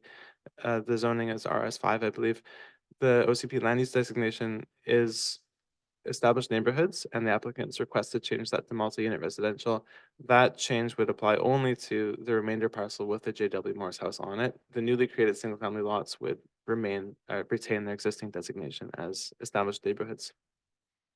Thank you. And so that would mean that if anything happened to the J.W. Morris house, that then it would be actually zoned to be able to go 3 to 8 stories, but it's in an HCA. So does that limit then how that they couldn't, would that determine that they couldn't go up to 8 stories? Mr. Abbott? Thank you, through your worship. Yes, again, the land use designation is proposed to change, but the zoning is not proposed to change from RS5. And so if we imagine an unfortunate scenario where the house was destroyed, any future development of the site would have to be in accordance with the zoning. And the land use designation and the OCP would inform council's consideration of a future rezoning application, I suppose. But as it was mentioned, the site remains within the heritage conservation area as well. So any future development would have to meet these guidelines again. Please continue. Thank you. And then on your page 6 of your report, I see that it looks at total floor area and floor area ratio. And I'm looking at this and I'm a bit astounded because it shows that the RS5 zone is 0.4 and proposed lot A for the carriage house is 0.86. Proposed lot B is 0.72, lot C is 0.96, and the lot D is 0.94. Is that correct? Because that's like double the floor area ratio of what is allowed in an RS5 zone. Commissioner Abbott? Thank you, through your worship. To the best of my knowledge, those numbers are correct. And they do indeed represent a significant increase from what's permitted in the zone. And that is one of the main functions of the HRA mechanism, potentially, is to allow those changes. Anybody else on the speaking order? I don't have anybody at this point. Councillor Patterson. Yes, thank you, Mayor. And through you, I guess to the applicant, I'm just wondering about the how the 10 surface parking stalls how that ratio was determined, because there are rental units and they're reasonably close walking distance to public transit and the village. So I'm just wondering, we hear so many differences about how much parking is required. What determined that 10 stalls were required? Because there's a lot of hard surface parking area for the 10 parking stalls. Thank you, through your worship. It was a choice of the owner, recognizing the sensitivity to parking in the area. We have Glen Lyon School, and it brings a lot of vehicles into the area, and the desire to restore the boulevards on both sides of Prospect Place into a much more native and natural kind of environments. There was sort of a desire to not have overflow parking, and even if not every unit has them, people come as visitors, et cetera. So we asked the site planner, the architect, unfortunately, were unable to stay. They have personal commitments that they need to get home for. They were able to fit one stall for every unit on the site. So council gives direction otherwise, but we were able to fit that in along with a lovely garden design around the area. Councillor Patterson. Thank you. Thanks for the information. The expansion area of the Morris House, we're going from 7 suites to 10 suites. What's the area of the expanded area? You know? Through your worship, the building stays the same size. There's no change to the building size. What we've done is reconfigured it. When Clarence Moore in 1948 redeveloped the site from a single family home into 7 units, they lived in one of them. And for quite a few number of years, the owners of this building actually lived in one. So there's a over 2,000 square foot 2-floor unit in the middle of the building. So it's that space that's being proposed to be redeveloped into smaller, more attainable kind of unit sizes that aren't offered in the area. Councillor Patterson. Another question, just the interior finishes and fixtures of the Morris House are excluded from the application. I interpret that as the condition is still somewhat questionable on some, but I'm just wondering if staff or the applicants can speak about the internal finishes and fixtures of the. Sure, Thank I you. think- Go ahead. Through your worship, this was one of the issues that staff noted they had raised to that in the discussion. In the last day or so, our heritage consultant has brought forward a review of that. She's discussed it with fire code experts, and we believe that we can in fact retain many of the interior conditions, certainly windows, some of the paneling. There's some questions around fireplaces and things like that that may not be able to be retained for fire reasons, but they're going to try and retain as much as possible as they redo that redevelopment, and are open to designating some of the entry area that has the lovely wood paneling and that sort of big wall. The windows would have always stayed, but they're going to be in discussion to kind of work that out in more detail. So staff asked us to see what we could do, and so the owners stepped up with the heritage consultant to bring something more to the table there. Thank you. Thank you, Councillor Patterson. Nope. Anybody else on the list that has questions? Councillor Smart. Thank you, through you, Mayor, to the applicant. At the Heritage Commission, there was discussion about the 2 single-family houses down at Beach Drive, and had the potential been looked at to have a multiplex or 3 townhouses instead that might allow for a larger front yard to the building. And I wondered if you could just comment in general about why the project didn't go that direction for the benefit of council. Thank you, through your worship. What happens along the beach frontage has had many, many conversations. Originally, the estate lot was twice its current size, and 50% of it was subdivided off by one of the previous owners, and they built their own house next to it. So we're working with a fairly small remainder in the area. So the driveway originally would have been considered much more central in the larger lot. Now it's over on the side, which lends the question of what about something larger? When we began to look at that with the design team, the immediate concern that emerged was that anything larger there would begin to seriously fight with the building in terms of size. In order to, because of the cost of the construction, the cost of the renovation is so high, we need a certain amount of square footage, a certain amount of value out of that in order to cover the millions that are going to go into this. And in order to create a building that was of a certain size there, we're now beginning to get up into a scale which begins to fight with the main building. More importantly, possibly, was the view lines of the main building now through the current driveway look at a part of the building that's not very attractive. And by moving that slightly over, basically just moving the fence line over a little bit and rebuilding the gates, restoring them all, we get a view line of the main gable, which is by far the most beautiful part of the building now after all the alterations. The 1948 alterations seriously altered that building, like seriously altered it. They put almost an entire third floor, took out a lot of the beautiful gables.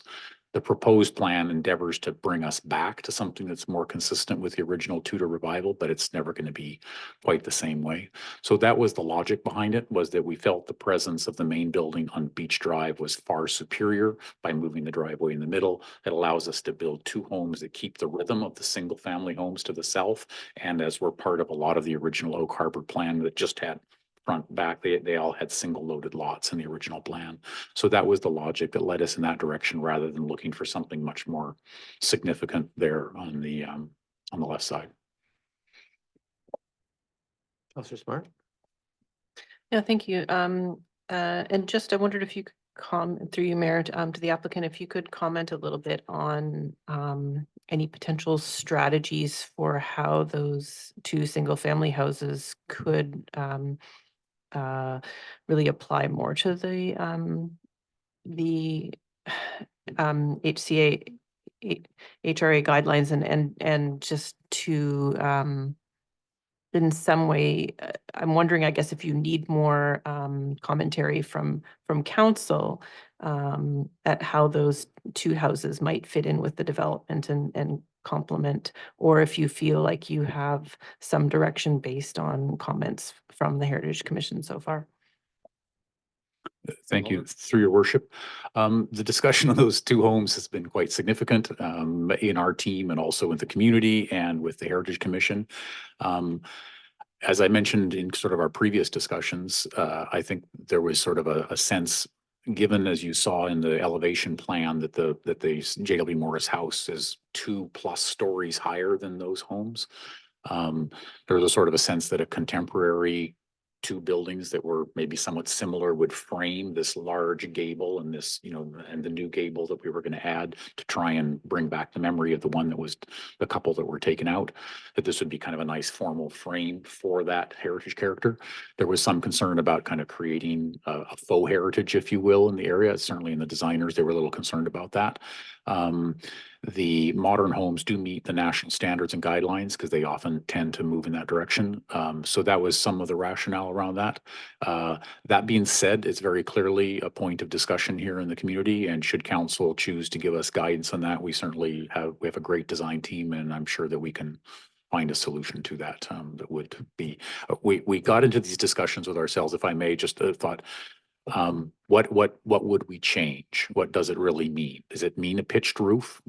We can have exactly the same siding. The HCA is quite eclectic, and it's got flat roof modern homes in there that were part of that. It's got all kinds of different siding. It's got all kinds of different millwork expressions, and we were sort of, well, we're not exactly sure what we would do that. So I would, maybe if I can reiterate my request from the previous discussion, more strategic and specific guidance from what council feels would be an appropriate given appropriate approach, given that there are so many different interpretations of the guidelines that are there and what, you know, the house design, the age, the style, et cetera, we would appreciate that. Thank you, Councillor Green. Thank you, and through you to Mr. Holland. Thank you, Mr. Holland, for the clarification. I think the carriage house at the back that fronts Prospect is more in keeping with the neighborhood and so is sympathetic. I would like to see something more along those lines in the front.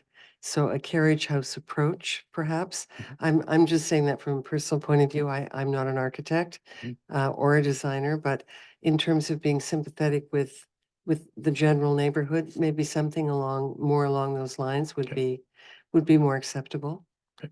And I'm just saying, is that possible for a redesign of that nature? Thank you. Thank you.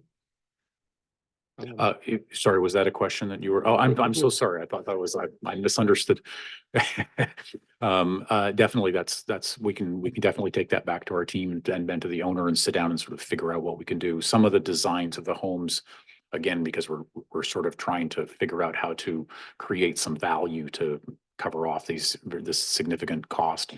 We can't constrain it to becoming just a small cottage, but there are certainly patterns of that. And I think the community certainly gave us a fairly positive and warm response to that carriage house as well. So I think hearing that from yourselves, if that's something that you feel is important, we can certainly bring that back to our design table and say, okay, what can we learn from this in terms of a change that we made? Thank you, sir. Thank you. Councillor Elton, do you have any questions? Okay. So I might just, just for my clarification, the revised design of the main JW Morris house does include an elevator now, is that correct? Yes, that's part of the considerations in this. We acknowledge that there's a lot of accessibility issues today. I mean, certainly today, I think was it in the weekend, the Globe and Mail was talking about 1 in 8 people are now basically classified as struggling with accessibility issues in Canada. So yes, it's certainly come up and acknowledge that would be a very wise thing to do. I think we acknowledge there's quite a few senior folks in their golden years in the area, living potentially in larger homes and might appreciate something that would be elevator accessible. So that's certainly been on the table and currently in the plan for that interior. Great. And just confirming, it looks like all the substantive Gary Oaks are retained in that plan. Thank you. Yes, Your Worship, correct. All Gary Oaks are retained, as well as another native dogwood, which we've walked the site in detail with Oak Bay's arborist and identified all the trees that would need to be retained. All Gary Oaks are retained, as well as the one native dogwood that is there as well. Okay, thank you. I'm not saying, oh, you have additional questions? Go ahead, Councillor Braithwaite, and then we'll go to Just on that, but you are removing 8 protected trees, are you not? Mr. Holland? In terms of protected as in per size, as in they need to be replaced, yes, we are removing some of the trees that are on the site.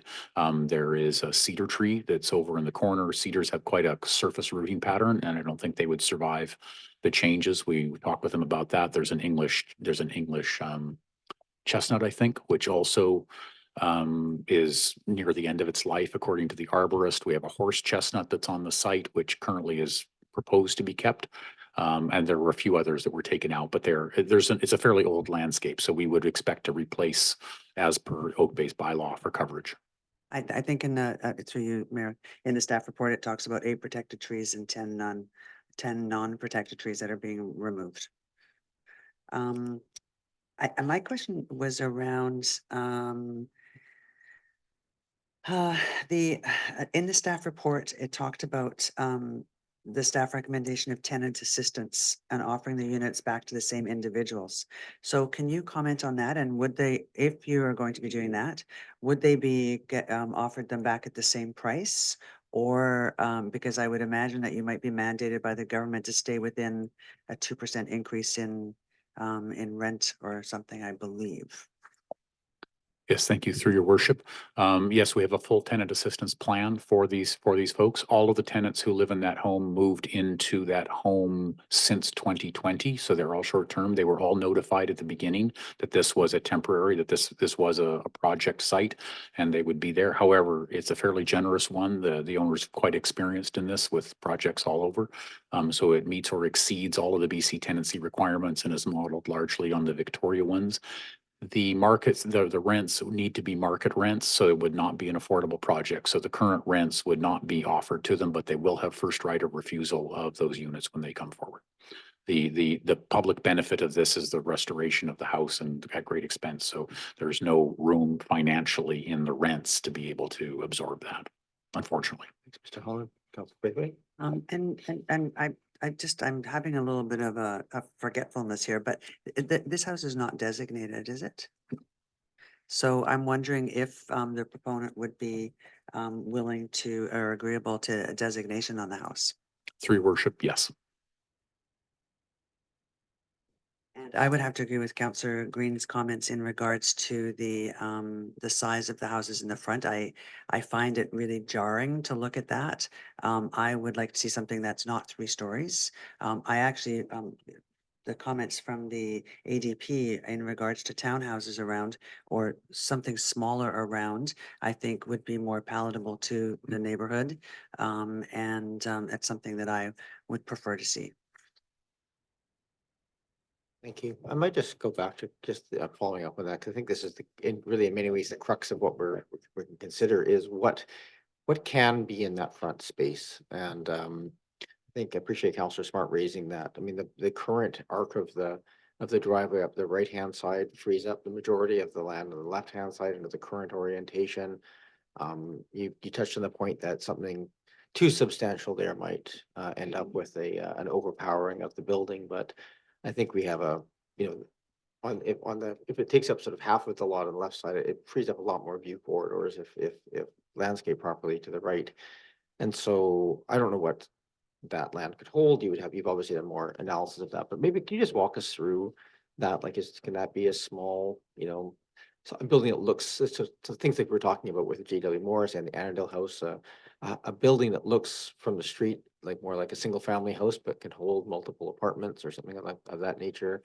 But and given it's a more as opposed to 2 single family houses having sort of more of a multi-family, but in some sort of sensitive construct that might bridge the fairly large sized houses along Beach Drive, maybe maybe slightly larger going towards the Morris house, and obviously a much larger house to the one north of it. I'm just curious. You always you must have thought about some of these things in there, and I'm curious what the barriers are from a financial perspective to doing something along those lines. Or was it just really a preference of the sight lines to the new building, or to the revised gable on the Morris house? Yeah, thank you, Your Worship. I'm a planner and not an architect, so I'm going to get out of my depths here pretty quickly in terms of what might fit on the site. We certainly talked about it as to whether that would work. Because the approach to this site and others like it are complicated. We're trading off this objective versus that objective. We had anxiety about building too large a building next to the neighbors. The folks who live to the south of us are very active and were involved in setting up the HCA and are very active and engaged in the discussion. And there's anxiety about too big a building in that environment. Also breaking up the rhythm of when you're kind of moving along Beach Drive, having the lots and the rhythm of the homes is sort of part of that fabric of the area. That was one of the factors that caused us to kind of pull them apart. The view lines, because it's there are very few estate lots that have 2 frontages. In fact, like very few of them, and almost none of them are left now. This is one of them. And so to the point where there was quite a debate as to where the front was, because this was designed for the J.W. Morris family, they were into vehicles. So there was no front door facing it. The portico where the car was the front door. So we didn't get much guidance on that either. So there was a lot of we're trying to figure this out. And the conclusion was that the presence of the Morris house with the main gable was the front of the home that would be the best visible on the street. So that began to suggest we move the driveway to the center a little bit to allow that to happen. So there was a whole bunch of balancing reasons on that one of concern about being not subordinate enough to the big house, too much impact on the immediate neighbors, what the view lines were, and then the value of that amount of square footage as a fourplex or townhouses is less than it might be if we have 2 more single family homes or maybe duplexes or something. So But I'm taking the notes and the points on this, and we can go back and have a conversation with the design team to see and look at it to see what we could do. So that's, at this point, that's all I can offer. It's a great question. It's all I can offer in response was the logic that led us to here. But if council in their wisdom gives us direction otherwise, we can go back and take a look at that and see if we can make something work, or if you request that. Thank you for that. I saw hands popping up over here. So Patterson, Smart. Yes, thank you, Mayor, and through you to either staff or the applicant. I'm not sure who can best answer this, but the rear of the two new lots that are facing Beach Drive, there's rear yards behind those, and a fence that separates the Morris house from the new lots. In the space that is in the rear yard, and considering that new owners may in fact want more privacy than they will be afforded with what is there and the Morris house right behind them, is there sufficient land there for the owners of the frontage lots to actually plant trees that will grow tall enough to provide them privacy, but which in effect would also totally obscure the Morris house from Beach Drive? Thank you, through your worship. Our landscape architect is here online. If we'd like to have actually a landscape architect speak to that, in preliminary terms, there's a comfortable space there for a patio. It's not a big extensive area, with a huge play area for kids like a typical backyard. It's more of a townhouse kind of backyard. So there's definitely a patio, there's gardens. The design of the rear yards, because we were focusing on the view of the main gable to get the presence onto Beach Drive, we included steps that went up there. The nature of the design of the fence line is permeable visibly. It's designed to be seen through. So you kind of get a feeling like you could actually you could get there, even though it is actually set off, which was the visible presence we were after. So the private yards are kind of tucked in back and behind. There may be enough for a hedge if that's the kind of thing that you're thinking about. The landscape architect is strategically, because we need to add more trees in order to to offset the ones that were removed. They've located quite a few trees in the area, so there certainly would be some protection and shade from the view. But I think probably really the question is there room for a hedge or that? And if council wishes, we can Carrie Ann is online and she could offer some thoughts if you wish. Speak to her or have her input. Yeah, I would like, I just like to know in the future what the potential is, and if there is potential in that the backyard, the rear yard of the new lots, to do plantings that would in fact more obscure to a greater degree the Morris house that is intended to be viewed both from Prospect and from Beach Drive. Sure. I'm just cognizant of time here as well, and I don't. So I'm gonna go get to that. I see a Carrie Ann online here, so perhaps if you're awake and still at your computer, welcome you to the meeting. May not be. She's muted. She's muted and not. I hardly blame people to have fallen asleep in front of the computer at this point of the evening.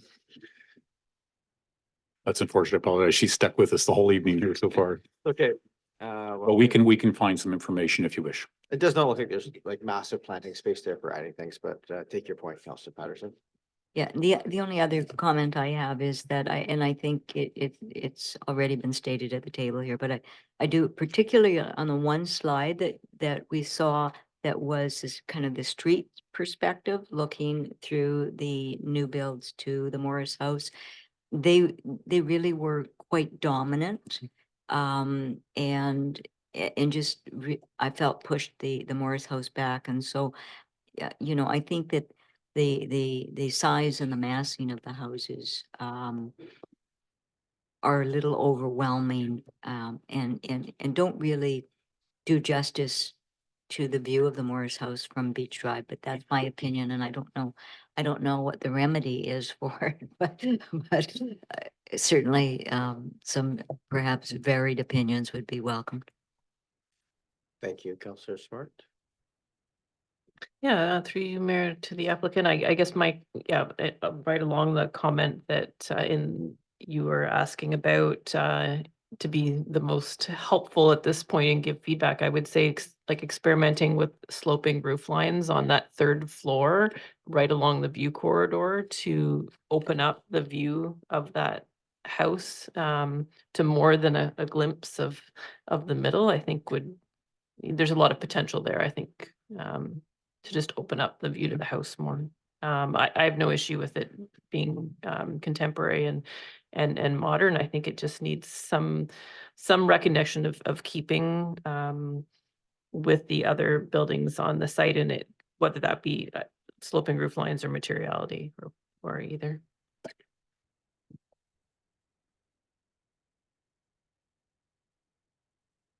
Thank you, Your Worship. I won't beat it to death given the hour, but I would say similarly to my mind, the main piece to be addressed, really the only piece to be addressed, is the subordinacy of the two houses on the lots to be created on the Beach Drive side. So if there are to be houses there, these are large houses, and I understand the expense and the cost recovery side of things, but these are 4,300 square foot homes, and so so and again, I am no architect either, but I would say that some combination of redesign, slight downsizing, and even potentially exploration of relocation, even if that meant something that we were looking at potential variances or potentially tweaking a variance as well to move those such that they can not be so dominant over the existing house. The HRA is an admirable goal.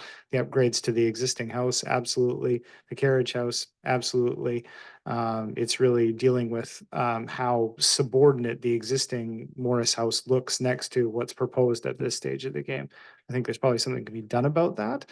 And I can appreciate the comment about wanting to clearly distinguish between old and new and the sort of the counterpoint of modern versus original. I think because in this case, these two proposed houses are physically in front of the existing house, that it behooves the designers to try to mirror that in some way. Again, I'm no architect, but I think that that streetscape piece is key. It's going to be a challenge to achieve. I won't say it's a challenge, not a challenge to achieve, but I think any and all options to be explored for orientation, setback, and design of those forward houses would be good. Moving our legs around to get some blood in them. I need a motion though to extend the meeting. I think we can do 15 minutes. We can get through this. So moved, Your Worship. All those in favor? Opposed, not opposed, sorry. Councilor Green? Yes, thank you. Through you, Mr. Holland, I just wanted to go back to the human component of this proposal, and those are the existing renters. They will obviously have to leave the site as it's being refurbished and renovated.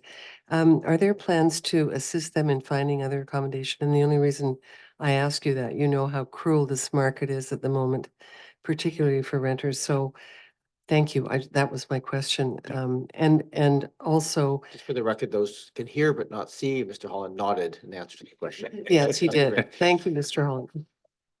Through your worship, yes, we have a tenant assistance plan. It'll include months of free rent. It'll include financial help for their moving and also help them find another place as well as first right of refusal to the market rents when they come back, should they choose to do that.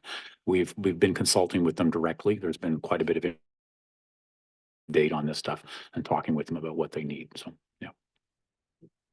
It's an auxiliary question, if I can, through you, Mayor. Do you have any idea roughly ballpark what the market rents look like for that building? I'm sorry, I don't right now. Through your worship, I'm sorry. I don't have that right Thanks. now. Yeah. Thank you. Not inexpensive, because rents everywhere are very expensive. Okay, I'm just gonna go through my take of this. I think, I still struggle with this as an overall.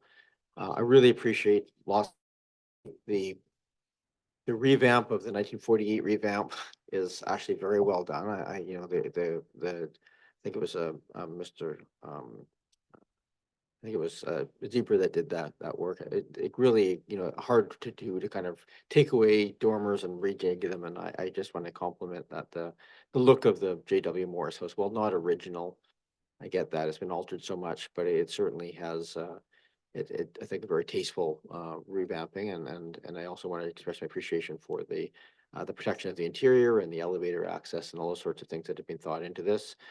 I personally, I've shared this before, I think that there's probably room for a few more units in that on the prospect, but I appreciate that this is a balancing act, and so that little carriage house piece there is a nod to the size and scale and the irregular sizing of things, and it is appropriate in that sense of pieces. I really struggle with the 2 units in the front. I really do. I appreciate for the monetary to come back into it and for those pieces. It doesn't work for me. I just really struggle. I look at that site, and if you walk it, it's small. These are relatively small lots and trying to put big houses to make it afford just doesn't make a lot of sense to me. I do think that given the nature of that lot, you could put something on that left-hand side that would not impinge. It has the benefit of being on the north side of the house next door. It casts no shadows, through design would not necessarily have to loom. And that extra green space there could be communal green space for people living in shared accommodations. That would be very attractive, and still you'd have places to throw a ball around or have a picnic and do all kinds of other things that would frankly make that as an apartment or as like a small multifamily that looks like a single family incredibly attractive to a lot of people. And so I think there's work that could be done there. And with that existing opening where it is, I walked around there quite a lot over the last couple of days just to get in my head around it. I really do think I appreciate that the changes of the building do to give it that one piece, but I think it can be more than, I think the whole building, and you get more of the whole building from that. And I think in particular, just coming around the corner there, just looking across the street, it's a good view corridor up that, especially once cleaned up and kind of the greenery taken away. I think there's something that can be done. I personally do. I really think it can. And I don't know, at the end of the day, I don't know the financials, but I do think that that's, to my mind, would be the ideal piece of that. Really appreciate the main trees being retained on this site. I think that those really add to the overall piece. And I do note the design that's in there right now, I think largely continues, but if you go down Beach Drive, it's interesting, the houses, because the lots are kind of aligned at an angle. The houses all kind of stack along that angle. So whatever happens on the continuity of that facing, I think, is really going to be an incredibly important piece to make sure the rhythm of that stretch of Beach Drive is maintained. Other than that, I think the other aspects of this are very supportable, and I think it's really just struggling with that. I think the specific design's not so concerned about. I think as long as, again, high quality, good materials as laid out in the HCA guidelines, but the softening of the edges of that, the sort of a bit more sort of in keeping with that. And I do note that there is that sort of rhythm along Beach Drive, which is, of a period, from very, very old with the old Haynes house right through to slightly newer, but still to the 1920s kind of vintage. And so some sort of rhythm that kind of carries that through, I think, is appropriate. I know you don't want to do faux heritage type stuff, but I think there's something there that can work very well. So those are really my observations. I think it's that view corridor through the two. I really struggle with that. I just don't think it meets the needs. But my opinion. Any other comments you want to get to before we kind of give? I think that, again, the direction from staff here is pretty supportable, but I think that if there's any other additional comments that would help add clarification, ask people to give that to the I applicant. would just agree with exactly what you said. I mean, I really struggle with those 2 houses in the front. And I think from the comments before about the townhouses perhaps around, that would be something that I would prefer to see rather than 2 houses in the front, spoiling that view of the house. And I would be ready to move receipt. Moved and seconded. We usually discuss receipts, so we'll go with that. All those in favor? Opposed? Unopposed? I will move the staff recommendations. That's Your just the Worship. simplest way of doing it, yes. Sections 1 through 6 as in the staff report. Moved and seconded. I appreciate some of these may not be relevant anymore, but they're all things being worked on anyway, so I don't think we have to go through a nitpick that we have to take things out because they're already being worked on. 1 through 6. Is there any other discussion on this item? Councillor Smart? Yeah, I guess I just want to comment, like, much needed rental suites, like how fantastic to see 10 rental suites being proposed and a heritage building being revitalized. So I think that's really exciting to see this project coming forward. All right, I'm going to call a question. Oh, Councilor Patterson, sorry. Thank you, Mayor. And I just want to comment in response to that comment, because while yes, it's exciting, 10 new rental units is exciting for the community, but I am keeping in mind that we right now have 7 units and there are people in those units and they have to be relocated. And this for them is not the same good news story. This, in fact, somewhat gentrifies the rental in Oak Bay. And I think it's important that we're cognizant of that. Thank you for that comment. Call the question. All those in favor? Any opposed? Not opposed? Here we go. We have just a couple of very procedural pieces to deal with at this point, 8.6 to 8.8. None of them have public input, so I will move that council adopt refuse collection and disposal amendment bylaw number 4850 2023. Moved and seconded. Don't usually debate on adoption, but I'll look for hands if there is any. Seeing none, all those in favor? Any opposed? Not opposed?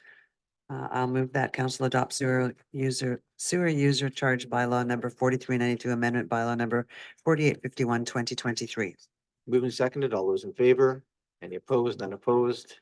And I move that council adopt water rate amendment bylaw number 4852 2023. Moved and seconded. All those in favor? Any opposed? Not opposed? I think that brings us to Move- adoption. Move adjournment, right? I'll move to adjourn. Some A word. Moved and seconded. All those in favor? Any opposed? Not opposed?